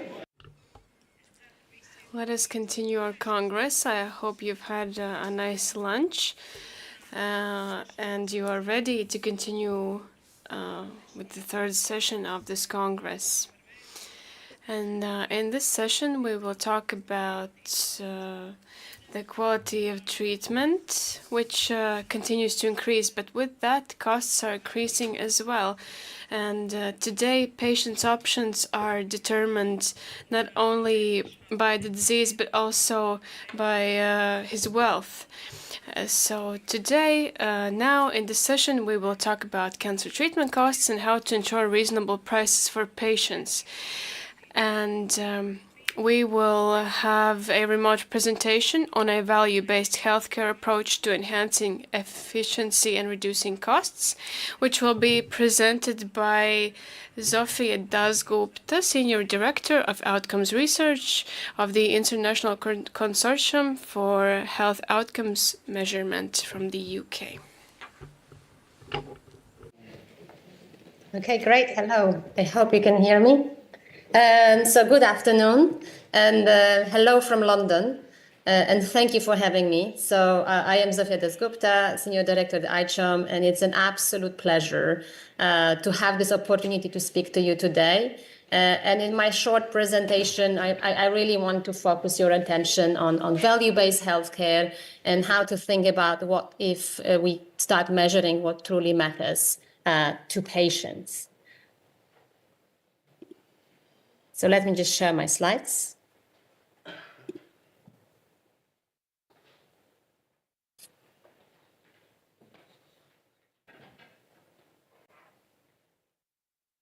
Okay, great.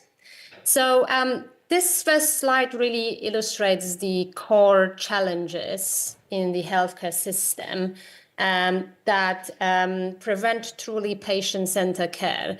And really, despite the advances in medicine and technology, the system still emphasizes a lot of processes over outcomes, which very much disconnects care delivery from what matters most to patients. And just maybe some kind of key elements here. A lot of the current payment and performances system prioritize the tasks. How many procedures were done, how quickly, how cheaply, and this very much overlooks whether those procedures actually improved patient lives. Often outcome data, especially patient-reported outcomes, are not consistently collected or shared across providers, and this leads to fragmented care where each provider operates in a silo with only partial information. And finally, there is really the absence of outcome data. Accountability defaults very much to volume and cost metrics and prevents providers to, or leads to providers to meet performance targets, while patient outcomes often remain poor or unknown. So really, without shifting from process to outcomes and integrating standardized data, we cannot hold system accountable or deliver truly value-based patient-centered care. And this gap is the ICHOM that is addressing, and value-based healthcare seek to look at. So the second slide I thought I would just put as this kind of introduction is, more people are surviving cancer, but are we really measuring what matters to them? So firstly, I think it's really important to recognize that, and something's worth celebrating, that more people are surviving cancer than ever before. And advances in screening, diagnosis, and treatment have led to significant improvements in survival across many types of cancer. However, survival alone doesn't capture the full story. And patients don't want just to live longer, they want to live well. Cancer and its treatment often leave lasting effects such as fatigue, pain, emotional distress, sexual dysfunction, but even things like cognitive decline and fear of cancer coming back.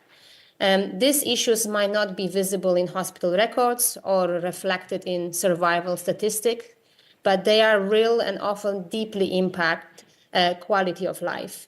And if we don't measure them, we can't manage them. We are also seeing a new population emerge, patients who live a long time with incurable cancer.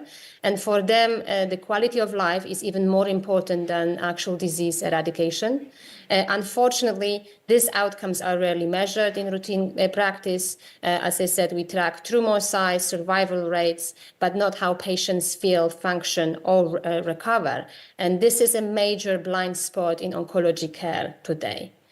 That's why ICHOM work focuses on defining and measuring outcomes that patients themselves say are most important, from symptom relief to emotional well-being and daily functioning.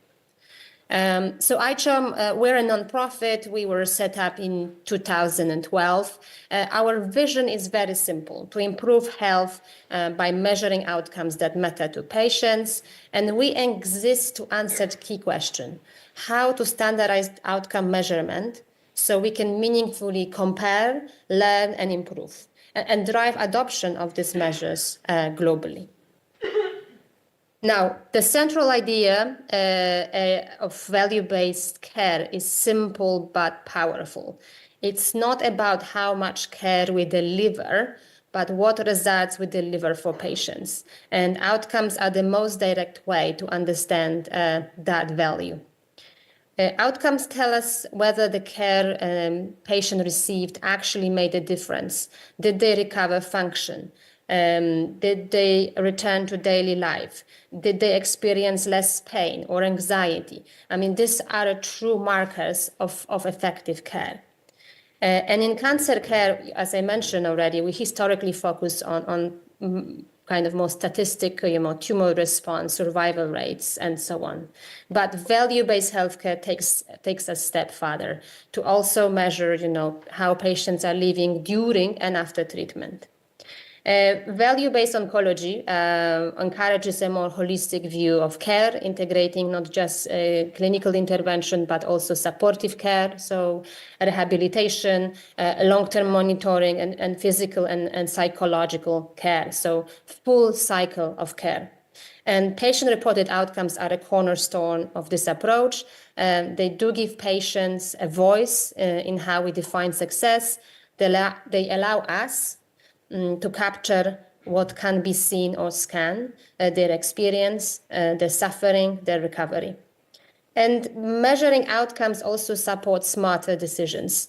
As you can see in the definition here, the cost is there, and it's a very important part of the value equation. So by identifying what works best, for whom and at what cost, will lead to more equitable and efficient care. So if outcomes are essential to delivering value, how do we actually define and measure them in a consistent, credible way across different settings? So here at ICHOM, we've developed a number of globally agreed upon standard sets of patient-centered outcomes. That include not just, as I mentioned, survival, but you can see on that wheel on the right, things like symptoms, functioning, and life impact specific to each condition. Each set is co-designed by working group experts that include patients, clinicians, researchers, but also, for example, registry experts, and they reflect what matters most, not just what's easiest to measure. So each of the sets include patient-reported outcome measure, clinical outcomes, but as well case mix variables. And using those standardized sets ensures that when we talk about better outcome, we are speaking the same language. If we're here in London or in Riga or in Singapore or in Sao Paulo. So, I might hear my voice. I don't know if something changed in the audio. I will just for a moment pause.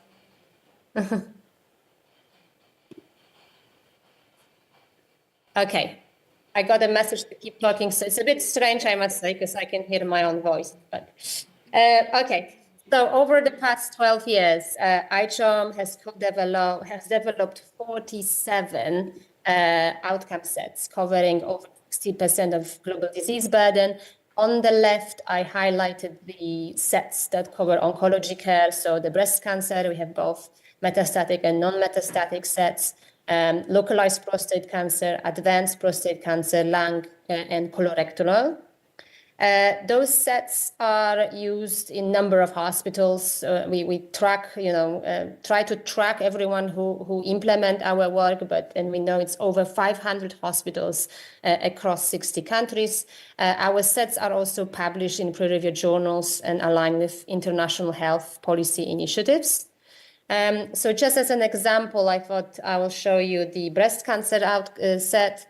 On the left, you can see that typical wheel that visually shows which outcomes are included. And on the right, highlighting that it includes validated patient-reported outcome measures, such as EORTIC and BA45, but as well treatment, demographic, and clinical factors that allows those who are implementing it to have a meaningful analysis and understanding their patient groups. To enhance the implementation, the breast cancer set also, we've also developed what we call a primary subset, which is a much shorter version of original data set and supports organization with maybe lower resources to start measuring this type of outcomes. And just as an example of how this primary subset for breast cancer set is being used, last year we've launched iCHOM Learning Collaborative for breast cancer. A learning collaborative is a network of healthcare providers and clinical researchers and patients that agree to collaborate, learn, and innovate. The collaborative is powered by Federated Learning Platform, which allows us to access data across the sites you can see here, global sites, in a safe space and safe way. I'm just going to say that we're seeking participants to join the phase 2 of this collaborative. So if you know of any organizations that may be interested in it, please do reach out. And I want to finish with a couple of slides that show how, I'm going to call them iCHOM oncology sets, are used across diverse clinical settings. So as I mentioned, we have a few of those sets, and they're being used in a wide range of healthcare systems, from large academic centers to really more community hospitals. And I think what's particularly important in these sets that are not just used in high resource environments, but we're seeing adoption of these data sets in low, middle, and high income countries, proving that the standardized outcome measurement is visible and scalable. And some providers use the sets to track and improve daily care. Others use them to benchmark across sites, and many use them in basically research and development. So that flexibility is really one of the key strengths of iCHOM sets. And maybe final thought that, there's a common misconception that patient-reported outcome measures are too difficult or time-consuming to implement, but I think these sites prove otherwise. And with the right tools and commitment, we can integrate this patient voice in routine oncology workflows.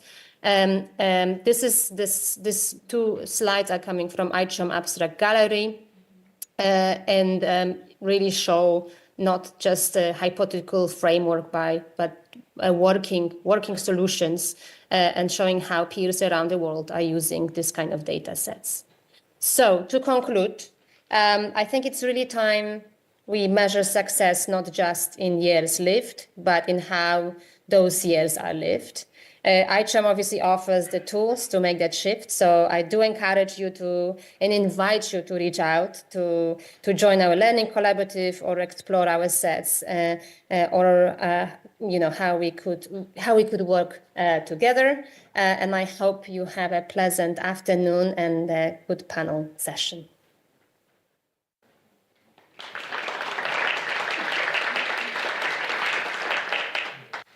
Paldies Zofijai Dāsai.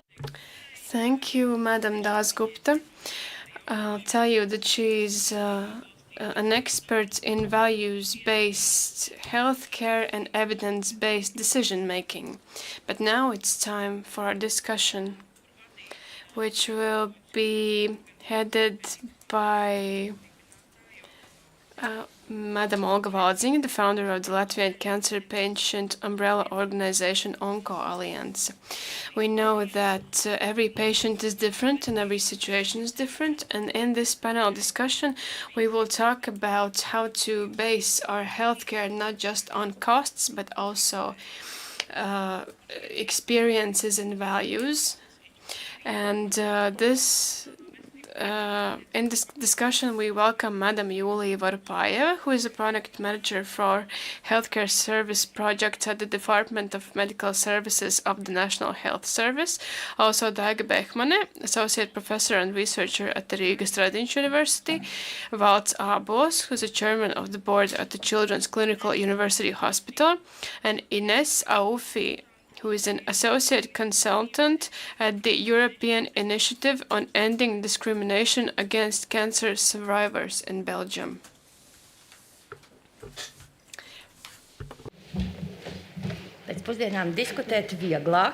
It's easier to have this discussion after lunch.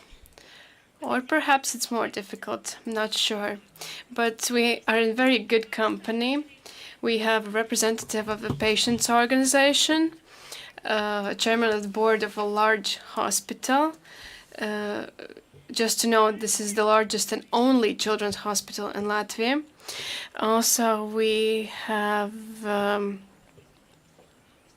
a health economist, an expert in value-based economy, and also we have a representative from the National Health Service responsible for allocating all of the funding and all of the data. So the first question is, what are our values? In the last discussion, we said that everyone is interested in doing research, but everyone has their own values. So, Ines, what are the main values for patients? Sorry for the delay. I always have to wait for the translation. I think here we have this question of value, and the big difficulty is that value means something different to everyone. I work a lot with patients and cancer survivors as part of the initiative that I represent. And when we talk about what is the value for them, then we think mostly about their quality of life. We think about symptom relief. We think, you had cancer, like how can we alleviate the symptoms that you're currently living with? But we also think about survival. We think like, what is the best course of healthcare for me to be able to survive my cancer? But then if we think and we talk to clinicians, doctors, or payers, then we have a different story. Sometimes those collide, but in the most case, doctors focus on clinical efficacy, and sometimes this doesn't take into consideration symptom relief or quality of life. And for health systems, and of course, then we think about cost effectiveness, we think about population level outcomes, and I think this is really where we see the difference in value depending on the groups. I also want to make a point about generally cancer patients specifically. We have a big question of dignity, and we have a big question of stigma, of discrimination. And when you are doing your healthcare, and if you think of different, for example, like sarcomas or breast cancer, where people have to go through an ablation, sometimes this leads to a lot of I don't know if frustration is the right term, but maybe just like difficulties to live with it. So this is also something that we have to keep in mind for beyond the treatment, but also beyond and for the survivor. Thank you.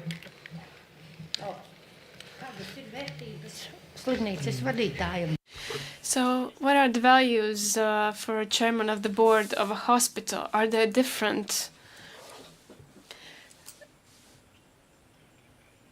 Probably our values are the same as our patients' values. We think about what is important to children and their families, and their parents. And it might differ because when we talk about children, we must look beyond the immediate cost effectiveness, sometimes that we might prioritize under limited resources. When we talk about children, there's a long life cycle left ahead, and the decisions largely base on the fact that survivorship is important, of course, but that's not all of it. We also think about what effects there might be, psycho-emotional effects, etc. And from the point of view of parents, oftentimes it is not just medical therapy that has the most effect. Therapy can also be harmful in a way. Emotional therapy can sometimes make children forget even of this traumatic experience they had at the hospital. And these aspects are very important. It might perhaps differ from what we as doctors or hospitals want to prioritize, where in our work it's clear that we need to achieve higher effectiveness, we need to avoid adverse effects, and we need to improve accessibility. But I think this value is made up of various different aspects from point of view of costs, doctors' work, but obviously this long-term vision is very important when we talk about children.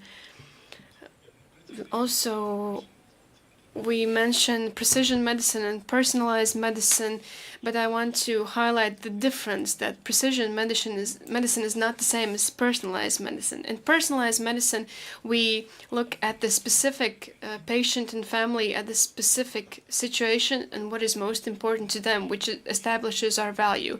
It is not easy to put this into an equation, especially when it comes to children. It's very difficult to get data with this approach, so we need a lot more resources. The work is much more complex, and we need more collaboration between various stakeholders. But we are going towards the preconditions to be able to get this data and also get data from other hospitals so that we could get a larger number of data and know more information. So, Ms. Voropayev, you represent the National Health Service. Is your aim to treat as many patients as possible? And also a question, where do you get your data? Because we have no register yet. Thank you for the question. Obviously, I represent a service that is responsible for allocating healthcare funding. So for us, we need to ensure the best results with the resources that we have. When it comes to data, in Latvia we have a large scope of data available. The data is available at the National Health Services information system, and it's mainly data on the services provided, the interventions and treatment episodes, treatment periods, and also expenses. This data is also available on the eHealth site since last year. Now on there we can see also data on structural lab results and also the medicines that have been prescribed.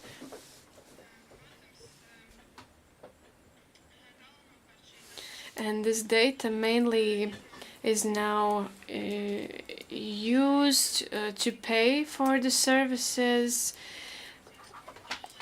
and also to monitor the implementation of the agreement, to prepare statistics at national and international level, and also for policy planning and setting priorities. This data is also used to assess quality. For example, we can assess, or this is not related to oncology, but we can assess the yearly quality of the physician's work.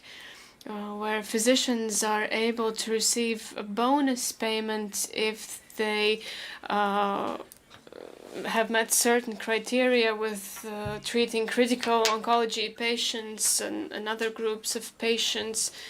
And this is similar actually to a values-based service. But when it comes to data, there are things that we are lacking to be able to implement a value-based healthcare approach. And we are lacking data on patients' reported experience, patient complaints, the functional and physical results, quality of life, which currently is not fully accessible. But when it comes to improving data accessibility, this is a topical question in our country, and we are continuously working on this. I already mentioned the example of the accessibility of structured lab results, which is available since last year, and now we are working on a screening register where data on screenings would be easily accessible to specialists and monitoring agencies to manage this process in a more efficient manner.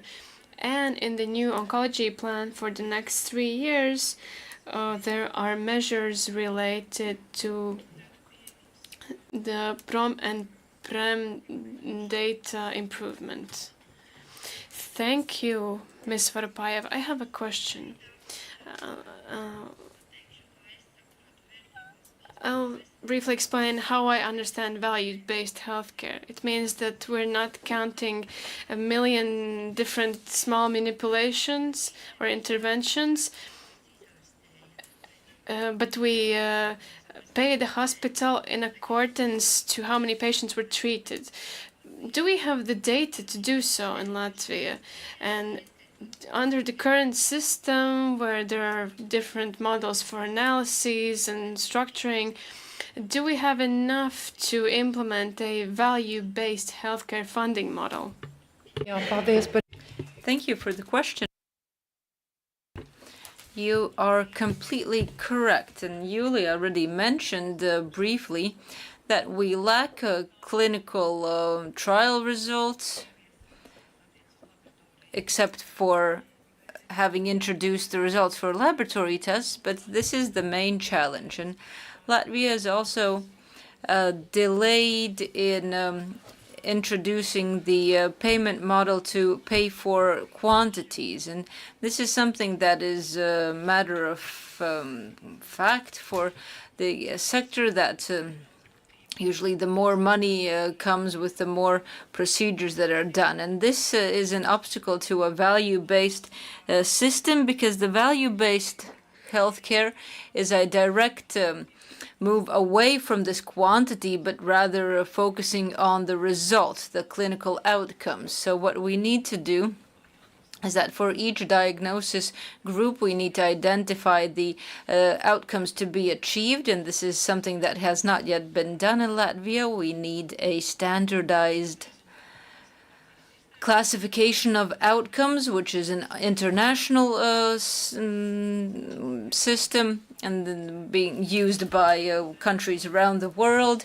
And then based on this is how we would classify the clinical outcomes. We need to introduce this. This takes time. This takes years, because for each clinical area we need separate indicators, which can be over 1,000. And all of these indicators need to be monitored. We need a single terminology and understanding of what each specific clinical outcome actually means. So this will take years. So do you collect all of these data? Do you have the technical abilities to collect these data? Well, I can't speak for the whole sector, but we do collect data, and although this is sometimes a challenge, we have to understand at which point do we start collecting data and how long do we collect it. As it was mentioned, that this monitoring phase can span over decades. Throughout this period, all data is collected.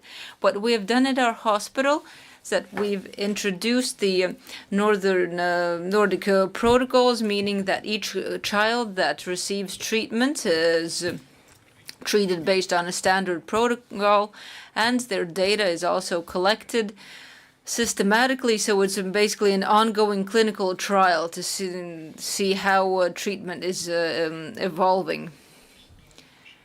Another thing, many of you will probably know that with the grant from the Swiss government, we have had the opportunity to develop cancer treatment for children. And one of the work packages is for a follow-up or long-term monitoring program, which basically means focusing on the children who have survived cancer and to see what any long-term effects they have from chemotherapy, radiation, surgery, and so forth, and to understand how each of these treatments affects the child's health in the long term, their psycho-emotional status, and so forth. What we can do with the data is that right away we can benchmark them. And we are, of course, also constantly coming up with new data by digitizing various data that have not yet been digitalized and exchanging data with other stakeholders. What I see that is we should have greater cooperation with other hospitals around Latvia so that we will be treating our children in Latvia the same as they are treated elsewhere in Europe. We already have cooperation with 5 hospitals from the UK, Finland, Sweden, Spain, and Italy, where we are establishing a data exchange platform to share clinical data, both for trials as well as for innovation, and this would be the basis of using these aggregated data to come to certain conclusions. Are we close to having this as a basis for the payment model? Probably not, but I want to emphasize that what we are doing at the moment by bringing in funding from various sources and funds is that this infrastructure for accumulating data requires time and development, and that is the main thing that we need to develop it at right now. So speaking about data, it's clear what we need, but if we speak about the financing model for the health sector, do you see any risks there if we want to change something, or do you have a vision of how the model needs to be changed to focus on a value-based model?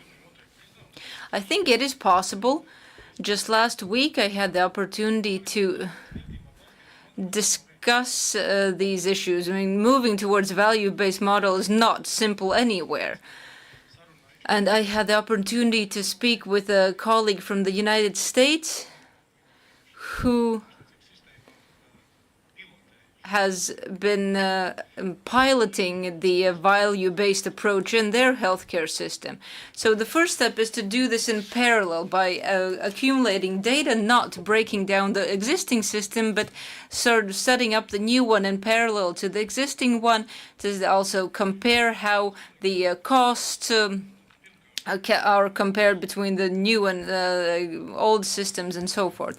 So the first thing to do is identify or define what we actually understand as the value base, what are the values that we want to base it on, and then identify the next steps to be taken. So for the Children's Hospital, I think we can start with some pilot projects. At the moment, when we are providing comprehensive care to children, we are focusing on a multidisciplinary approach. And this is not just about doctors. This is also psycho-emotional support, integration in the school environment, and so forth. And this goes beyond the health system as such.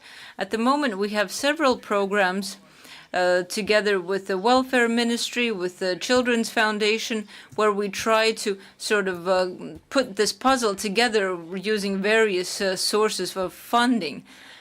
So on a values-based approach, this would all go all together, but this is something that needs to be taken into account in the budget. Well, I wanted to add that the multidisciplinary approach has to be the foundation, and therefore this would be a payment model not only to a single hospital, it will be a payment model integrating all service providers that are involved in the patient's pathway. So this involves both primary and secondary care. It's not just a single hospital that provides the outcome, because this is various factors. So a question to Julia, thinking about value-based payment models.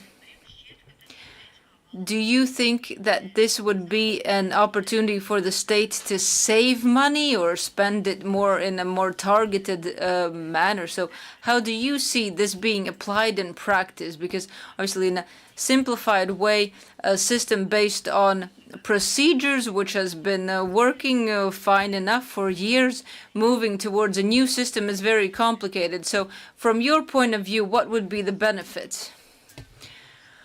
Well, I want to agree with the previous speakers to note that the funding system in Latvia is currently based on payments for volume. And if we move towards a value-based approach, then we have to change the payment model. And of course, this will not be possible in the blink of an eye in all areas and the whole system as such. As Mr. Abols noted correctly, that we need to start with a single service, and our new oncology plan also envisions a measure for defining a value-based framework for breast cancer treatment. The work has already been started last year, will continue moving forward. And as I said in the beginning, probably the main benefit would be, rather than cost saving, would be achieving the best possible outcomes with the funding available. Because every year,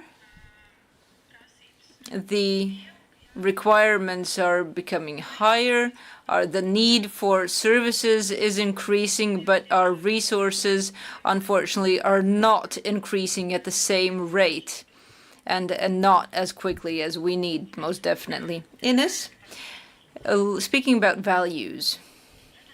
So, speaking about values, do you see from the patient's side any obstacles relating to the value-based approach? And I know that your expertise relates to survivors. How does this affect the values-based care system and vis-a-vis survivors? Are there any sort of obstacles that would stand in the way of efficient funding? Yes, thank you. First, I would like to react a bit to what the speaker just mentioned before. I think one of the other obstacles that we don't think about too often, but that is very much present when we want to adopt a value-based approach, is the issue with shorter electoral terms. So that means that usually we have like changes in government quite soon. So sometimes this is very difficult to, and we see it in other governments in Europe, to look in the long term. And for adopting a value-based approach, we have to look in the long term. As the speakers mentioned, this is not something we can do in the blink of an eye. So this is also something I wanted to quickly react on. When it comes to patients, I think that there are some obstacles to adopt a value-based approach. First, because as we discussed earlier, we all have, well, different groups have different definitions of value, but also because there are some specific diseases for which also within cancer, for which a value-based approach is actually a risk. If we think of rare diseases, for example, or rare cancers in general, sometimes value-based approach is more difficult to adopt because payers don't see the added value of investing too much, for example, in those rare cancers. So I think that's one of the things that we need to keep in mind. And then when it comes really to cancer patients and cancer survivors, each and every one of them will have their own vision of value. If we think about young cancer survivors, I know that one of the things that is very important to them, and I speak to cancer survivors every day from all over Europe, is return to work, is being able to have financial stability, financial security. So for example, I think Mr. Abels rightly said, like, we have to do things that are outside of the medical sphere to support cancer patients and cancer survivors for value. So I really appreciated what Mr. Abel said about like psychosocial support, but there's also everything about return to work, access to financial services, which is more my area of expertise than the rest, which I think are generally the main obstacles to value-based approach.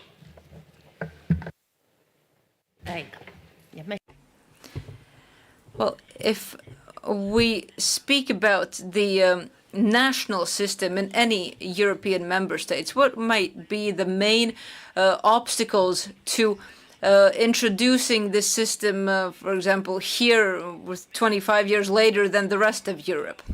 Well, if we look at the conceptual part of healthcare governance, for new member states, which we probably can classify ourselves as, we started introducing tools in our healthcare system that much later, which were already introduced in the Western European states much earlier, because they have had healthcare institutes for a much longer period of time. This is something that Latvia has never really had. We've had this division of competences between the ministry and the National Health Service, so we have not had this supportive function. We've also been late in introducing our quality systems. Ms. Tirtsen was Minister of Health while we were progressed significantly in introducing these quality indicators. If we had done it 15 years earlier, if we had introduced strict quality measurements and indicators, then we would already be ready to introduce the value-based system today. Since we didn't do it 15 years ago, we have finally done it belatedly. And I think this applies to all other new EU member states, that the foundation for this system has been delayed. Although it has been done quicker in some healthcare institutions, such as Mr. Abels described his hospital, but we have not been able to establish these sort of stable cornerstones for the system. And another issue is our electronic database of patients, which we are still working on. We still have very fragmented registers for various areas. I think those are the basic problems. So about the values-based system, for policymakers, what would be your primary request for policymakers? What do you want first to be done? Well, I think we need good cooperation with all stakeholders involved in the introduction of the values-based system. Without joint effort in cooperating with patient organizations, medical treatment institutions, state institutions, we will not be able to take the necessary first steps moving towards a values-based system. So what, in your opinion, are the main obstacles to this system in Latvia? What is keeping us from moving towards the system faster? Well, I think the main obstacles right now, as I mentioned before, is the lack of data infrastructure or improvements that are needed. Funding issues are also important. habitual restrictions, because whenever we try to introduce something new, at the moment everyone is already clear on what the rules for payments is, and if we move towards a new payment model, then everyone also needs to be clear on the benefits from this new model. Also a lack of experience, because today in our country we don't have services paid for based on the values-based approach. So we can only present international examples. Then there's also the issue of the legal restrictions, because it could be the case that procurement rules are not flexible enough to introduce any changes. But all of these are obstacles that can be overcome. They can be addressed to ensure a better quality in services. This is a heavy topic. I hear that we need more time, more data, more work. This is what I heard, honestly. Is there something more you want to tell us? We have just 1 minute left, and then we'll come to the questions and answers round. Please, Ines.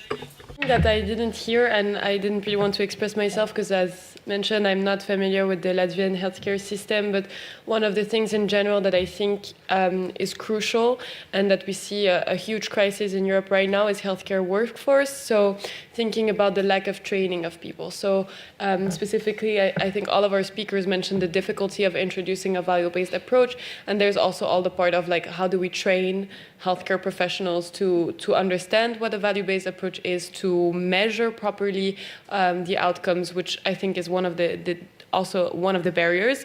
And another thing that we didn't discuss is also language and health literacy. So how do we explain to the population why a value-based approach is important? Do you understand what it means to move to a value-based approach? And I think those are two things that I didn't hear and I still wanted to mention. Thank you. Thank you, Ines. Thank you, Ines. To conclude, we can do this. It will take some time, but we can do this. Now let's take some questions. Thanks to all of the speakers. I think this is one of the most crucial questions. And my colleague already mentioned that 15 years ago, I wanted to introduce the quality indicators. These are the very foundation, because if there's no quality, then we actually see no use in spending any money, and we don't know the outcomes.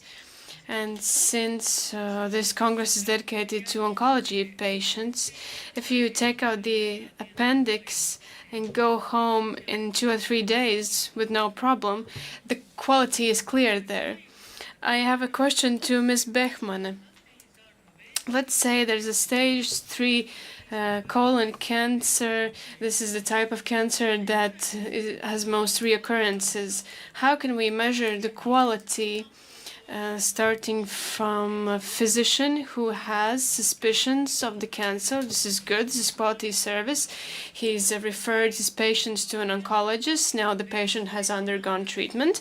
But we know that colon cancer does reoccur. And it's nobody's fault if that happens, because that happens with this type of cancer. But how can we assess and how do we pay for this case for physicians, specialists, doctors? How do we put in this quality and pay for this service? Because I am a chair of the group representing oncology patients' interests at the SAIMA, so I'm very interested to know and hear about your vision on these things. I need your proposals to go forward, but sometimes I don't have this exact plan how to put all of this together. My quick answer is as follows. When we implement something, we usually implement very focused and specific things. And from the values-based approach, we have done so. Then we need to look at the criteria for physicians, screening results, secondary care, and here a prerequisite should be that the data should be input under one program, and then we can see and select a group of patients with specific indicators that can be measured. This is very specific per disease, per patient subset. In this case, in the cancer patient register, the data would come in. We would ask the NHS and the Ministry of Health, and as politicians, we would say that we want to implement this approach. Then could we use the cancer patients register to move ahead, and we could actually ask your advice on this. Regarding the cancer patients register, we are regrettably only in phase 1 of this project. Now there are 3 hospitals in this register, but the data is not does not enter it automatically. We need to do it manually. Excuse me, I have to cut this short. Please. Yeah. Hi, my name is Andonis Trifonos. I come from Cyprus. Thank you for the excellent presentations, and thank you for today's event. It was very rich in information from the morning. This is a very important issue, and we in Cyprus, we do have a new health system now, and they're introducing quality-based data in order to be a part of the reimbursement. So you can start small. Now it's going to be 10% of the total reimbursement we used to have so far in our, because I represent an association that offers palliative care and is partially reimbursed from the health system, PASICAV. So you can start small by saying, for example, let's have all the persons that offer oncological services have an accreditation of their organizations. That means you have processes, you have quality measurements, patient satisfaction is important, and UK, for example, has done it.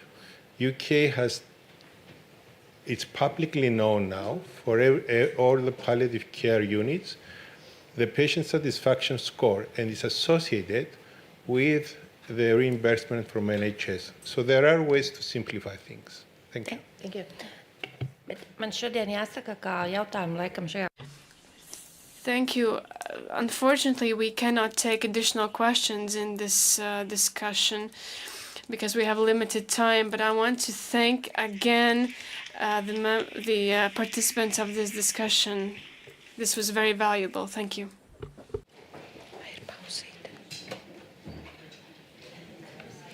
Paldies runātājiem. Thank you to the speakers, but we continue with the final session of this Congress, session number 4, and we will deal with the most important question that every healthcare policy maker in Europe faces. Innovation is only valuable if it also reaches the patient.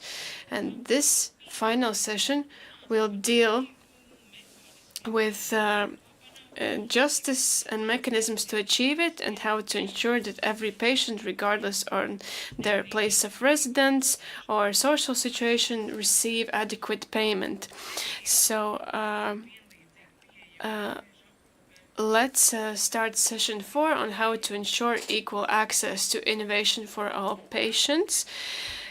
And first, we will welcome a presentation on practical strategies for innovating and ensuring equal access to new medicines in Europe by Mr. Adam Son, Head of Patient Engagement Solutions, Health Data Analytics and Clinical Research Company, IQVIA from the USA. Thank you. No. Come here.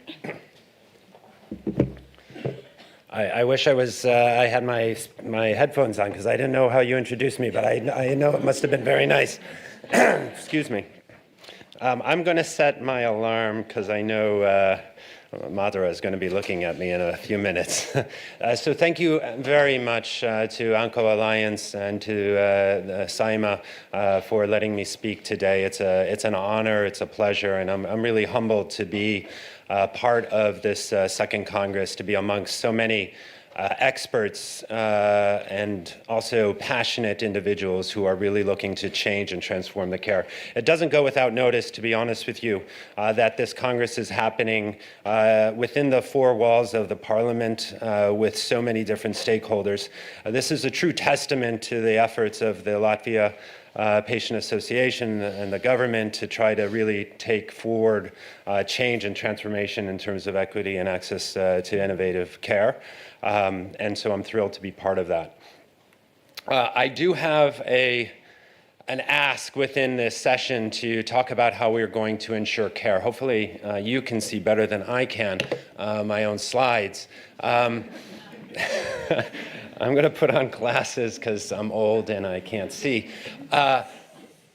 What I would say first and foremost is I'm going to give you a quick update, a high-level perspective, and because of my concern about being short on time, I'm going to give you very quick recommendations, and then I will step back and show you some of the specific facts behind some of the perspectives. But I wanted to start out with an assessment by IQVIA on behalf of FPIA that looked at the WAIT publication, which helps to emphasize some of the perspectives on this question of access to innovation. And if we are honest with ourselves, we have to reflect on this downward sloping curve when we talk about the question of geographic equity, when we talk about the opportunities to drive and ensure improvements in innovation, we have to really reflect on the fact that across countries, there were 56 oncology medicines that were approved between 20 and 23, and as of January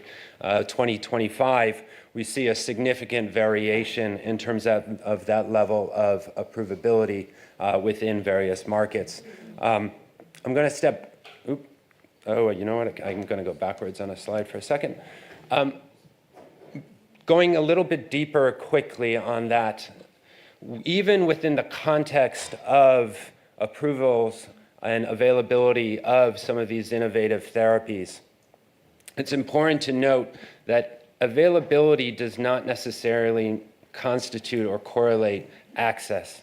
When we think about full public availability, which is the green, relative to the orange or the red, across markets, there is a lot of variation as it relates to even products that are approved and in market.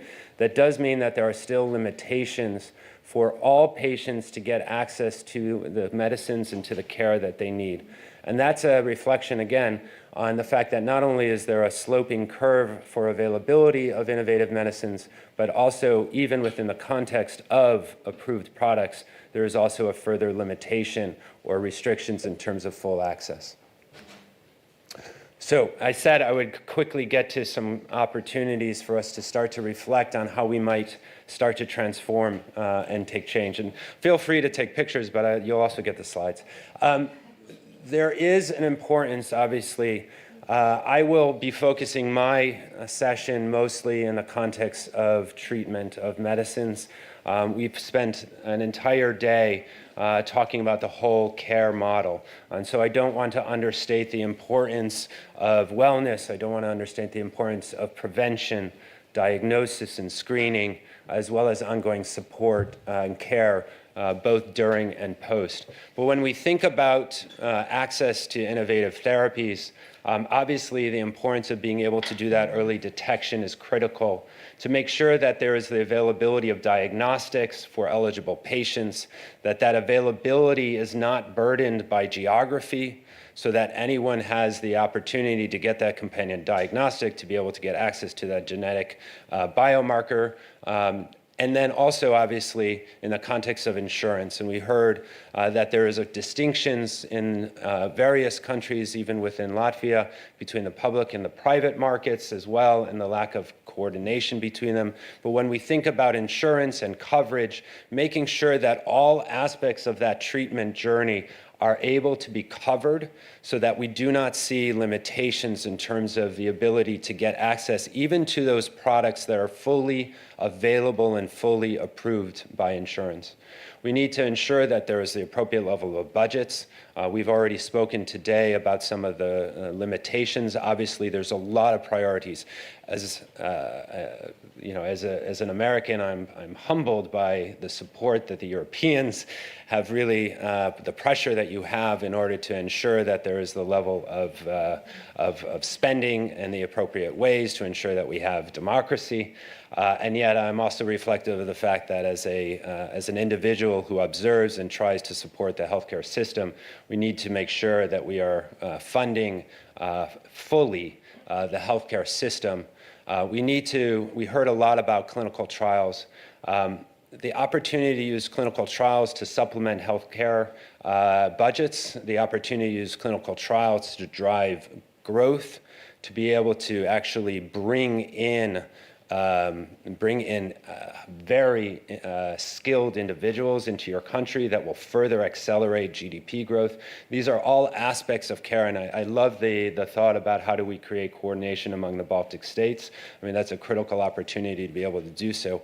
And then obviously remaining conscientious of the fact that intellectual property is at the bedrock and the foundation of making sure that innovation is at the forefront of what we do and enables your patients and people, ourselves and our friends, our family members, to be able to get access to that care. So let me step back and talk about medicine in particular. And why is it so important when we think about ensuring access to care that the opportunity, that we think about what is happening in the marketplace? We've been watching for the last 10 years a significant amount of innovation across oncology. This is specifically a slide that's looking at hematology oncology, so not broadly oncology. But when we look at innovation, we look at new methodologies, new mechanisms of action. I think I heard some references to targeted therapies. Earlier in the day, I was talking to someone that had been treated with chemotherapy, and we're moving from chemotherapy to targeted therapies, to precision medicine, to personalized medicine, to cell and gene therapy, to anti-drug conjugate combination medicines. They are here, and they are being applied across disease states. Moreover, when we look at the pharmaceutical industry over the last several years, the level of clinical trials and investment in studies has been robust. You see some variation amongst those different colors, those different curves, but the reality is look at the stability and just the sheer size of investment that is being applied to clinical trials. So innovation is, and will proceed to exist going forward as we're able to take these medicines forward into the market. So when we talk about ensuring access, we don't have to worry that there is a paucity or a lack of innovation. Innovation is here. And it's available to individuals that are both at the earliest stages of cancer, but also at the later stages of cancer in particular. And as I think about Latvia, which has struggled to be able to get and diagnose patients in the early stages, the opportunity to be able to ensure that we have access to innovative therapies later in line is one of those aspects in our way to start to think about how do we change that outcomes curve. When I think about specifically some of the disparities, I look at some of the data. I look at the data as it relates to what has been globally launched, and then what does that actually look like across the various markets. So you're not going to unfortunately see Latvia or some of your markets in this slide. I'll show it in the next slide.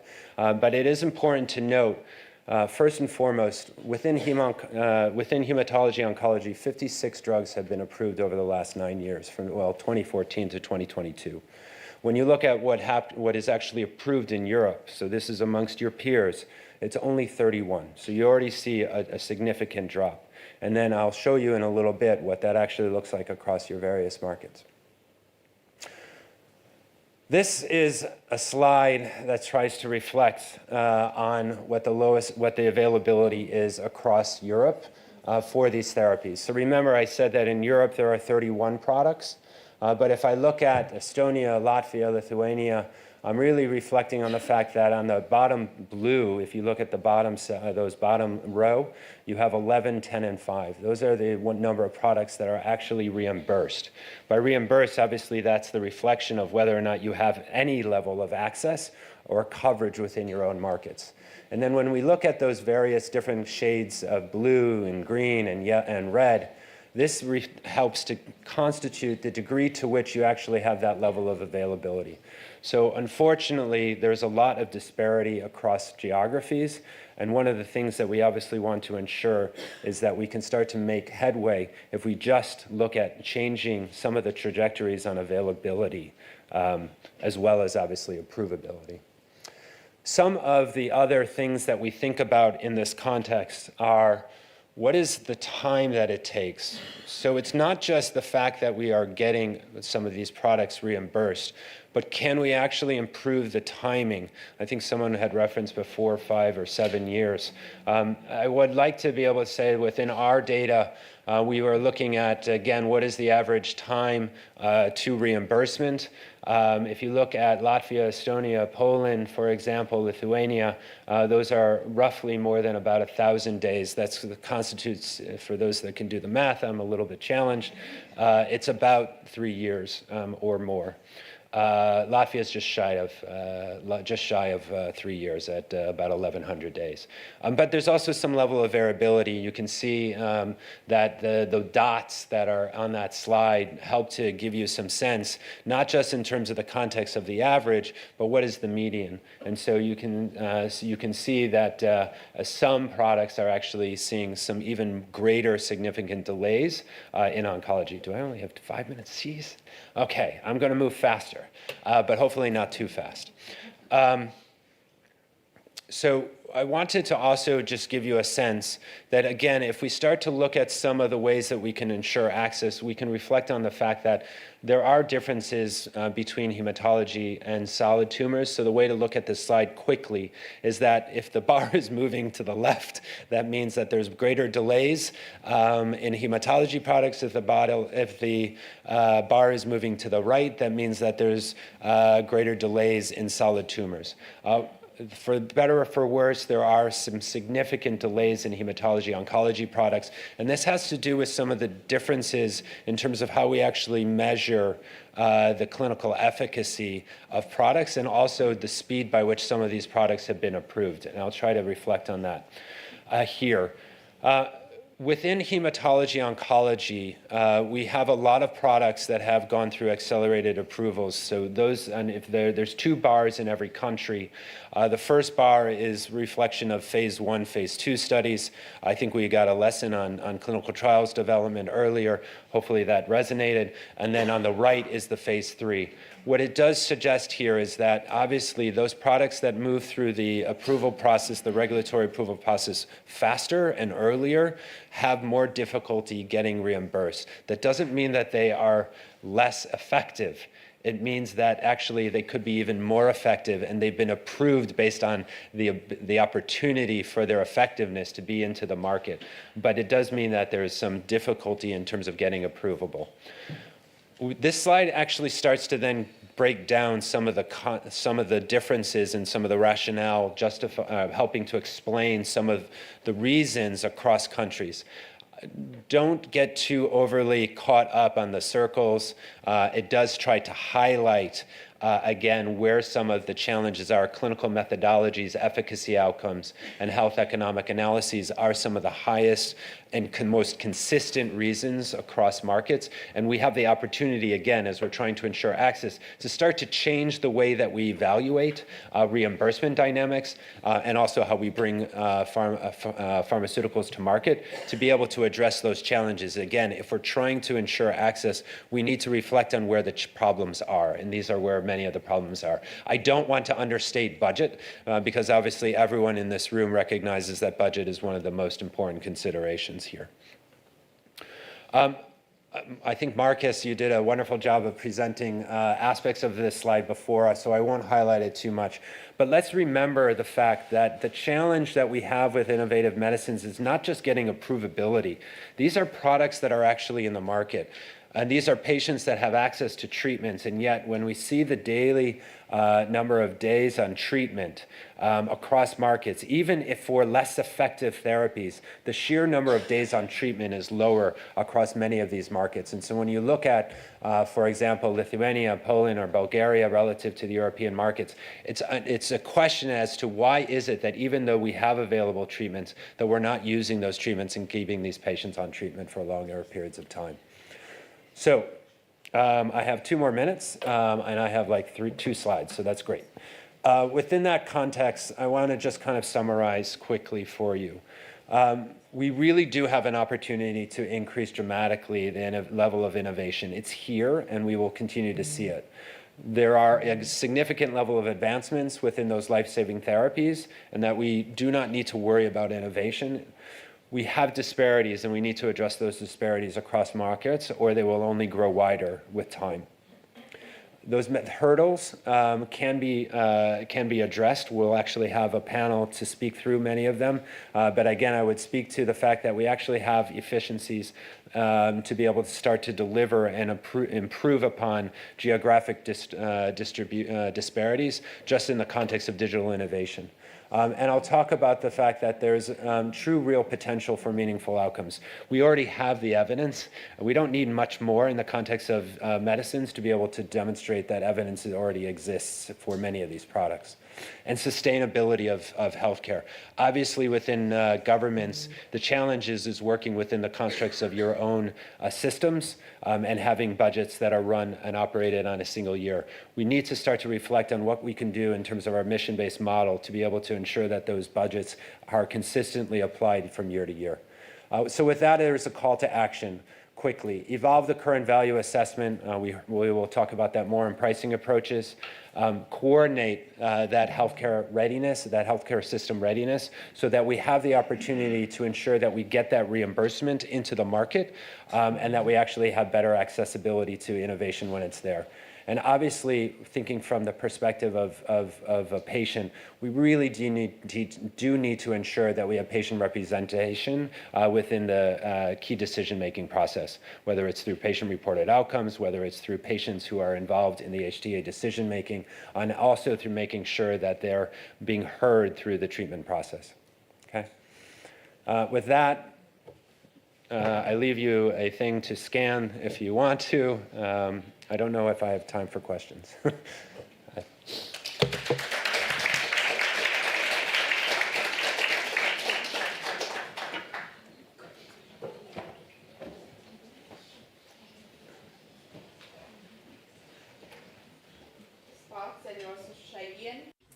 I will move to the front of the room because we will now hold our final panel discussion.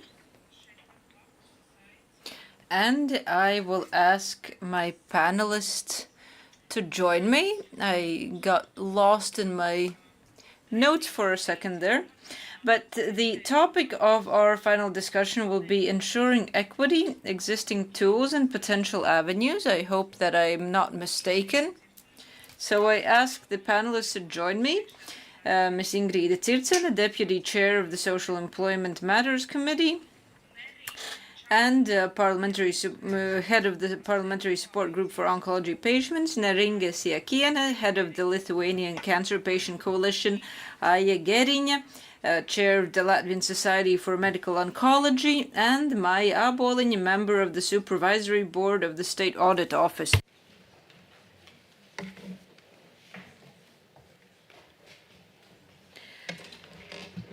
Tātad parunāsim par to, kādas So we will speak about policy tools available in Latvia and elsewhere in Europe for ensuring equity in oncology, whether we need specific changes in legislation to reduce inequality and accessibility to quality treatment.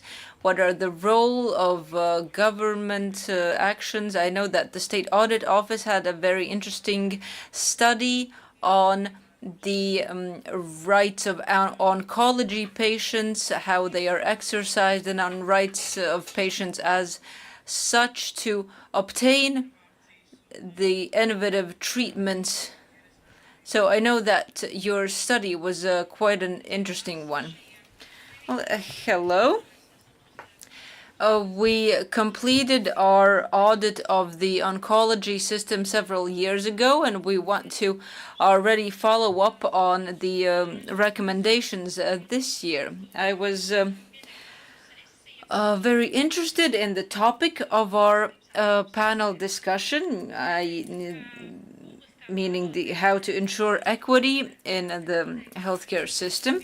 And the public healthcare system obviously works based on specific principles, and the State Audit Office, in auditing everything in the public sector, we also reflect the topicalities of governance. And auditors have already started discussing a new criteria that needs to be integrated into our audits, and that being fairness and equity.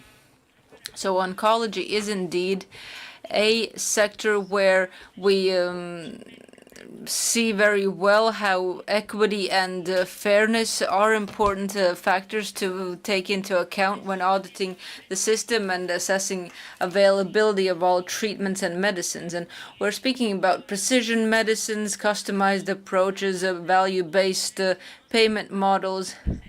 But at the end of our oncology audit, we saw that we have to take a step back to the foundation. We're speaking about surviving, because with limited resources, we cannot provide all patients with equitable care. As a result, we have a discriminatory situation where one patient has access to medicines, whereas another patient does not have access to the same medicines, and both of these patients are fighting for survival.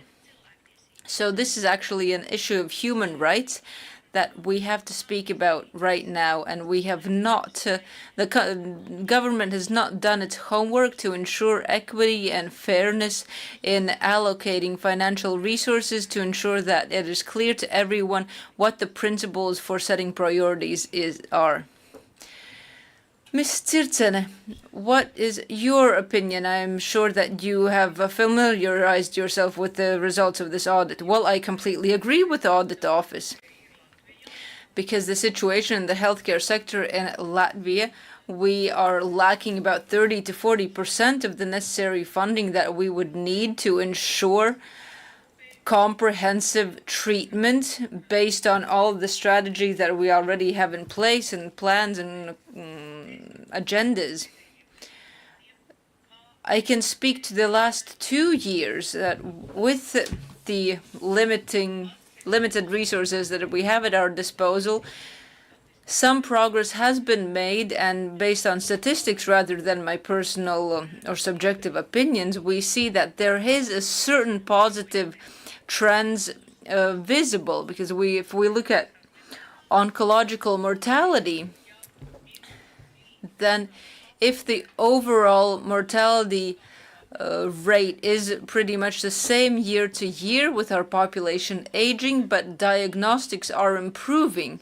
Therefore, this statistic is not the only indicator. Another indicator is mortality up to the age of 64, and this is trending downwards. If I'm not mistaken, it's about a 10% decrease. So this goes to show that we are actually moving in the right direction.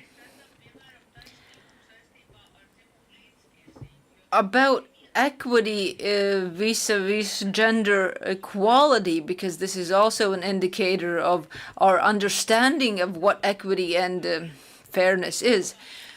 2 years ago, we began vaccination for boys against the human papilloma virus, and I am truly happy to say that these indicators have improved. This vaccination prevents 20 types of cancer. So for girls for whom vaccination was started 10 years ago, there was a dip during COVID. Obviously, it was there were difficulties in communication and contacting whereas the vaccination of boys has had a rapid uptake. So this shows that we are moving in the right direction. For state-organized cancer screening, as regards cervical cancer, we have had a great contribution in this from the Gynecologist Association. We are moving towards implementing the EU guidelines on testing for human papillomavirus, that oncocytology is no longer the basic method used. So we are moving towards the EU guidelines. We're not doing as well on breast cancer screening, but we're working on this with the Ministry and the National Health Service. We've established a method to speak to every woman individually, to invite her to the screening. So we've found in studies that this could attain even up to 100% coverage. So obviously we're not yet where we want to be, but we do see some light at the end of the tunnel. About the green and yellow corridors, this also shows that the principle of equity is actually part of all of this process. So if a patient is referred to the green or yellow corridor, for example, in the green corridor, we have 5,000 patients. Of those, 10% have a diagnosis established. So this principle is available to all the patients who may have or have a suspicion of possible oncological illness. The yellow corridor, which deals with recurrences, which was already touched upon during the discussion today, we see that recurrence is mostly seen with three cancers, those being breast cancer, cervical cancer, and this service is provided to all patients that have any suspicion of recurrence. They have this opportunity to obtain these services that within 10 days of the identification of the suspicion, so without any additional payment from the patient, because this is very important that it's free of charge, because 40% of all services in Latvia are indeed out of pocket. But for these patients, they receive these services free of charge with absolutely no co-payment. So something has been done right, at least in our healthcare system. But another couple of comments that I wanted to make. When we introduced state-paid breast reconstruction surgery after breast cancer treatment to incentivize GPs to diagnose first and second stage cancers, which process I set in motion as minister several years ago. The coverage has increased several-fold over the years, and we also have new algorithms in place for these processes. So therefore, we have established these coordinators, which is a new thing in Latvia. We did not have these coordinators previously. They were introduced a couple of years ago, and this is a great support for patients. And I would like to note this as an element of the equity principle, because if the patient is lost with their diagnosis, with all their referrals, they don't know where to go, who to speak to, and you don't know what to do, then you will end up paying for things that you might not have to pay. So then you have this coordinator that tells you you can go there, and the services will be free of charge. And so this ensures not only the diagnostics and outcomes, but also emotional support to the person, where we saw that 9 out of 10 of these people in the green corridor don't actually have a cancer diagnosis in the end, but it's still a very stressful experience.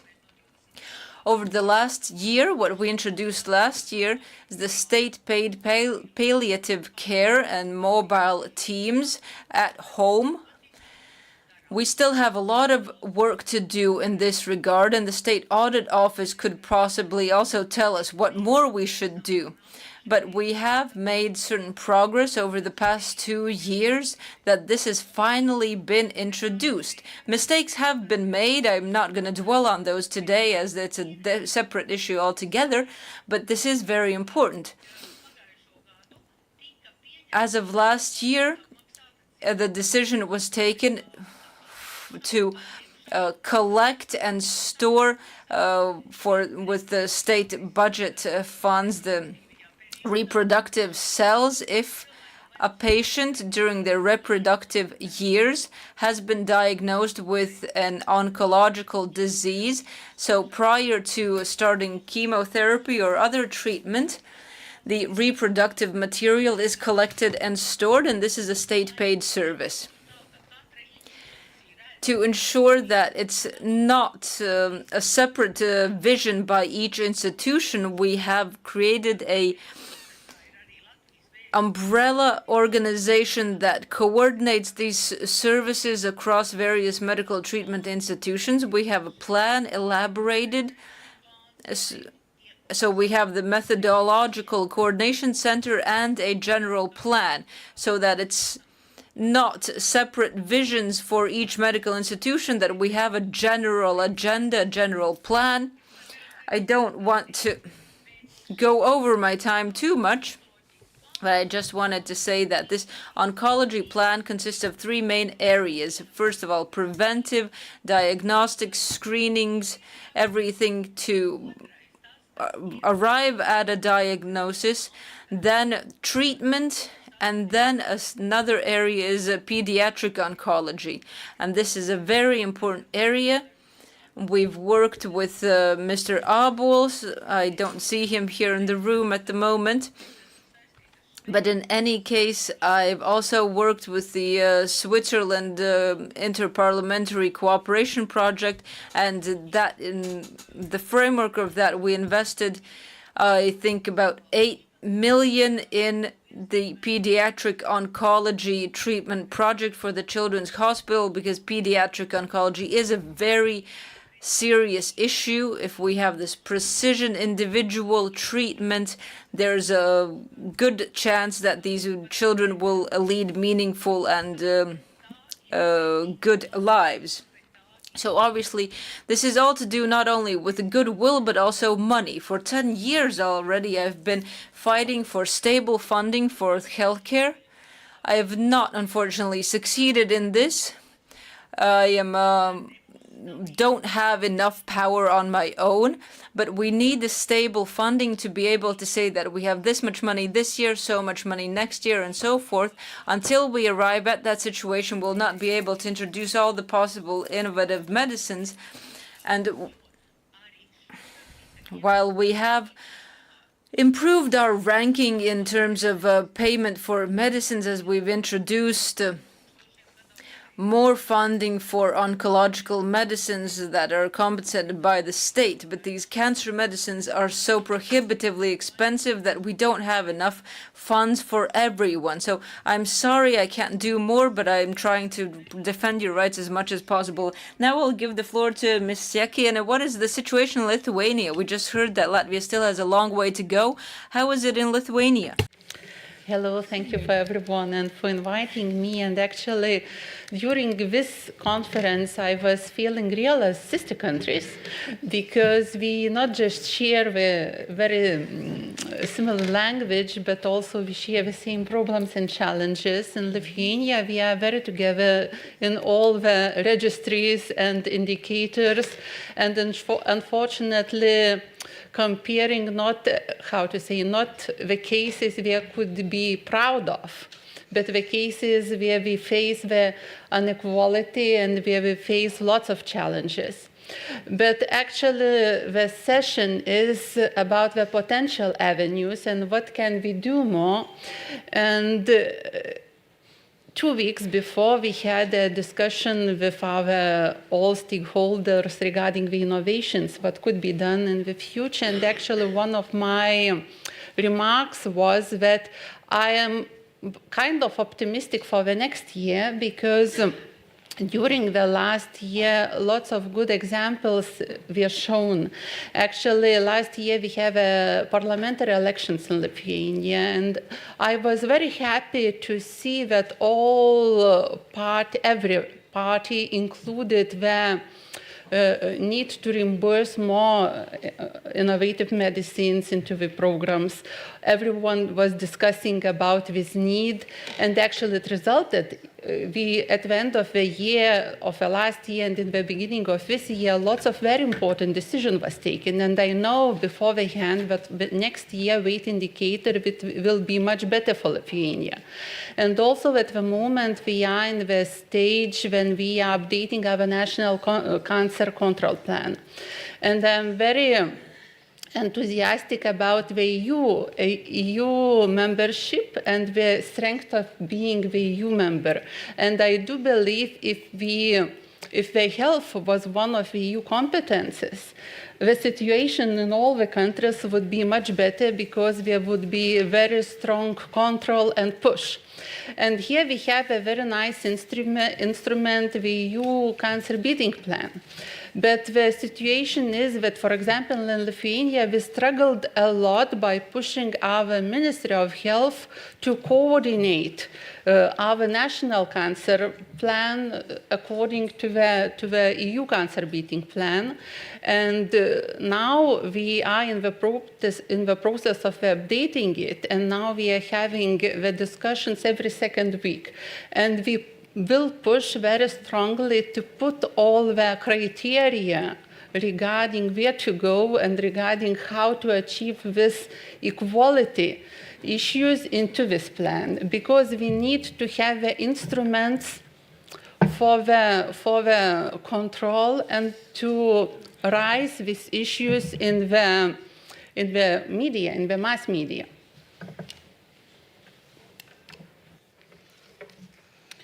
Es tikko dzirdēju. I just heard about innovative medicine and Lithuania's experience. Could you, Ms. Geriņa, please talk about innovative drugs? Do we have them? Can we afford them? How can they reach the patients? Thank you.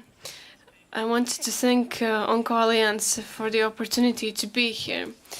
And I wanted to start with the injustice.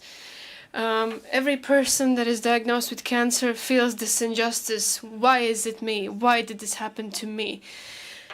But let's be honest, this is a terrible diagnosis. We all know this.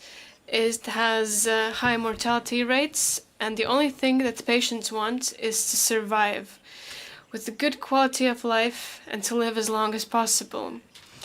And the patients are the ones who the politicians are forced to listen to.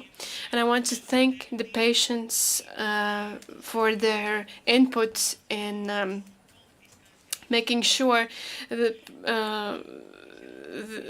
all things go according to plan, and without their support it would be impossible. But a large part of the problem involves the lack of data that was mentioned before. There's lack of data on treatment statistics, survivorship, and now there's a new term, evidence-based policy. It is like going on a trip without a compass. We have no strategy. And regarding innovative drugs, yes, in Western Europe, countries spend 3 times as much as Eastern European countries on this. This includes Latvia.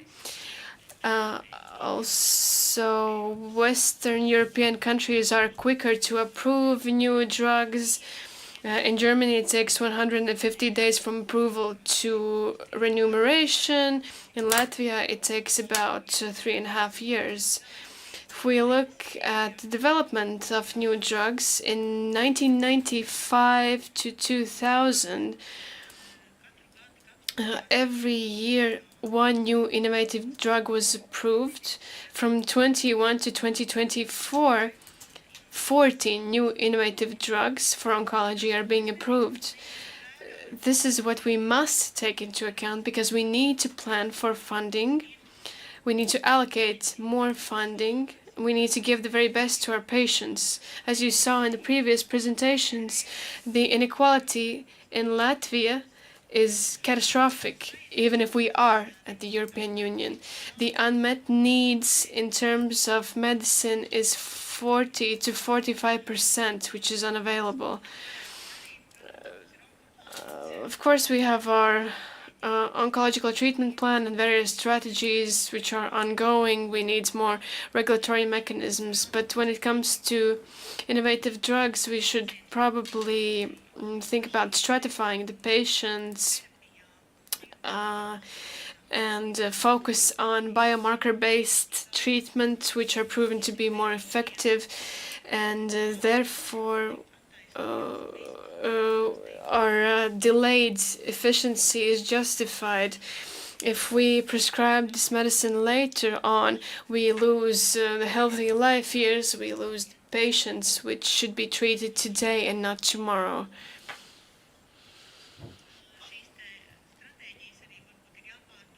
We should also perhaps rethink our strategies.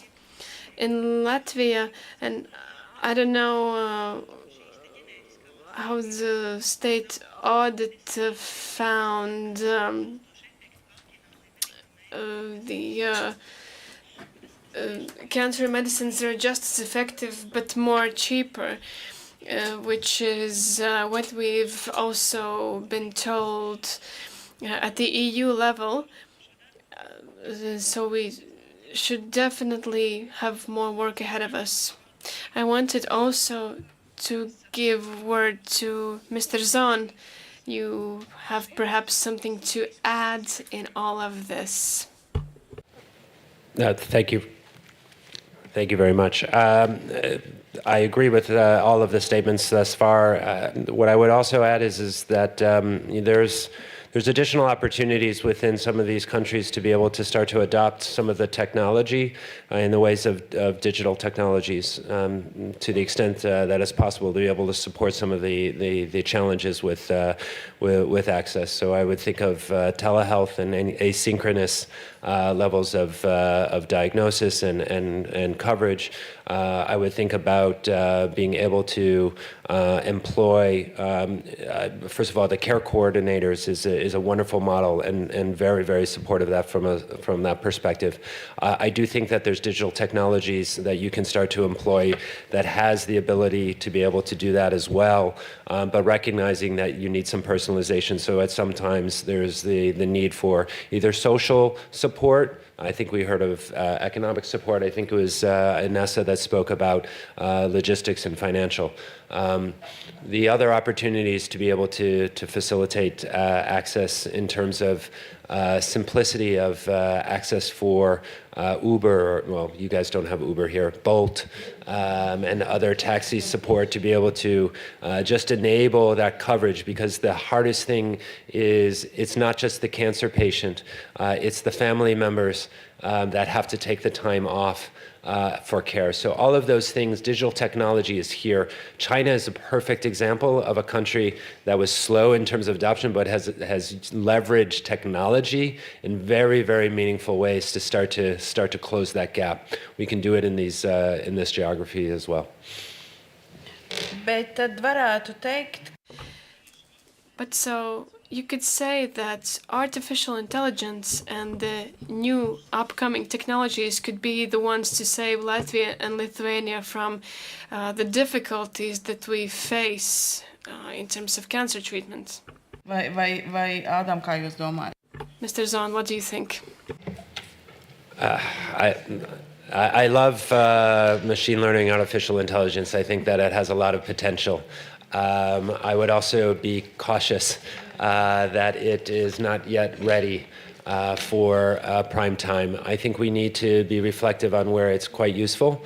There are opportunities to start to leverage machine learning in the context of some of the agentic models that are agents that can basically simplify filling out paperwork, again, to be able to get rid of some of the costs and, that are there. But by no means are we ready for a machine to diagnose. We're not there for a machine to replace humans in a meaningful way within healthcare today. Obviously, that's the intention for the future. But there are other aspects of machine learning and artificial intelligence that we should definitely be starting to leverage, and we can see them in other industries and apply them well. Paldies. Thank you. Do any of you have something to add to this discussion? If not, I think we can move towards the conclusion and summary part of our Congress. And I will now ask Madam Olga Valciņa and Madam Ingrid Circene to talk about how we did today and what should we do moving forward.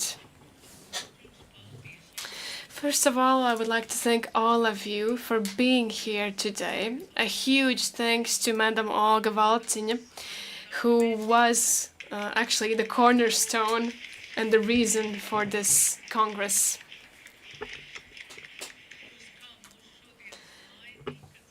She was our foundation for today's event, so we truly want to thank her, and I think and I hope that we will continue to have such congresses in the future. You know, the politicians may change, but the patient organizations will remain, because the patients are the one to tell us what they need. And I like certainty, and this is why I have asked what exactly should be done. You know that many things should change, but we also need to understand and know exactly what that is. We need executive powers to tell politicians what to do next. We need patients to tell us what our weak spots are, because the politicians are the ones to put all the pieces together. And when we ask why should we talk about this, I think that all of us understand that at the start of any process, not just in terms of oncology, but health in general, but more so oncology patients need to feel safe. This is what we are mostly worried about when it comes to patients and their relatives, and also the doctors involved in the process, because they do not feel comfortable if they don't have the opportunity to do the work that they are supposed to do. Therefore, all of us are involved in making sure that this discussion results in a better situation tomorrow, next week, or in a year. And the state, in turn, should provide the security after we've done with this discussion. The politicians should be the ones to summarize this information and say that they will do whatever they can. I've always believed, and I am a doctor myself, so I formed my view over many years and throughout my lifetime, and I've always believed that the central figure at the healthcare today is family medicine. It's a family physician. If physician meets the patient once a year and asks very targeted questions, of course, patients don't know what they are supposed to tell their doctors. They don't know what patients could pose a risk or a threat. And so this central figure, the physician or assistant physician, should talk to the patient, ask about any possible symptoms, and look and examine the patient. I've had patients who haven't gone to the doctor for many, many years. They've never had to take their clothes off at the doctor's office, and they've had tumors that are visible with the naked eye. So our aim should be to determine pre-cancer risk groups, stage 1 and 2 cancers, which have better survival rates. And second of all, we should ensure equal treatment quality. Now we have 5 large centers, oncology centers, because treatment should be the same regardless of whether you live in a small rural town or in Riga.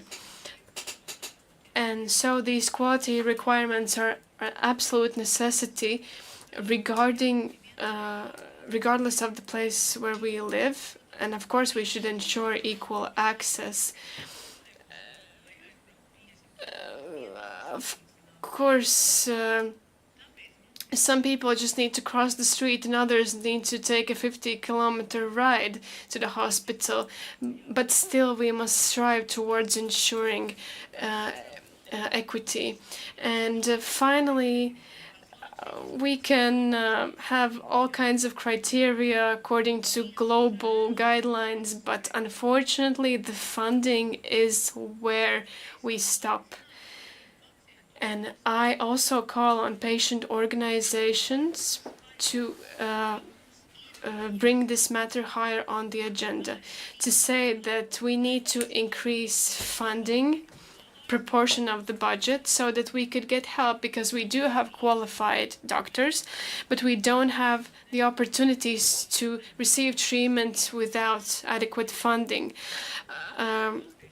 Unfortunately, our money-focused system is what sometimes hinders accessibility. And I don't want to end on a sour note, but we could take into account our quality measures and take it step by step so we do achieve a value-based healthcare. Thanks to all of you. I wish all of you the best of health, and the best of health to all of your friends and family as well. Thank you.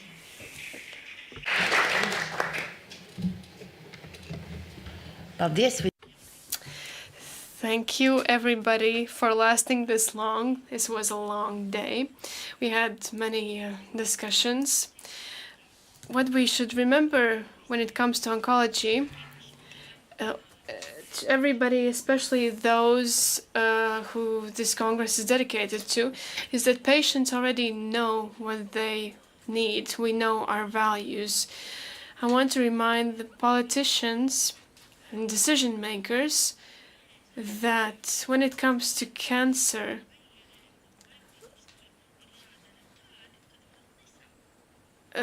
we need to act while we are still healthy, so that when we get sick, we have all the array of tools and instruments available to us. Now, we are waiting to get sick. We are waiting a bit more to get even sicker, and only then we take some action. So we collect data for value-based healthcare. We collect data to know the amount of medicine that needs to be reimbursed. Then we try to classify what kind of examinations every patient needs. But it's not that bad. I know that representatives of the Ministry of Health always think that we just put down their work. I recognize that a lot of work has been done, but we have joined here today to discuss the problems. And Ms. Chakian just said that Lithuania is facing the same problems. And I call on all decision makers and say that we were here and we will continue to be here, and it is our job to push you a little bit. But thank you for being so strong today and for taking all of this critique. Paldies visiem! I want to thank all of you for being here today. Thank you for the opportunity to organize the second European Patient Organizations Congress in Riga. To not end on a sour note, we have great doctors here in Latvia. Unfortunately, my doctor is not here today because my doctor has only seen me crying until I had my full mastectomy. And I'm so glad that I was able to do this today and to moderate this Congress. But now I invite all of you to take a group photo in Jakob Street 11. If I understood correctly, we will be standing by the lanterns and a photo of us will be taken from above the balcony. So let's meet there. Thank you.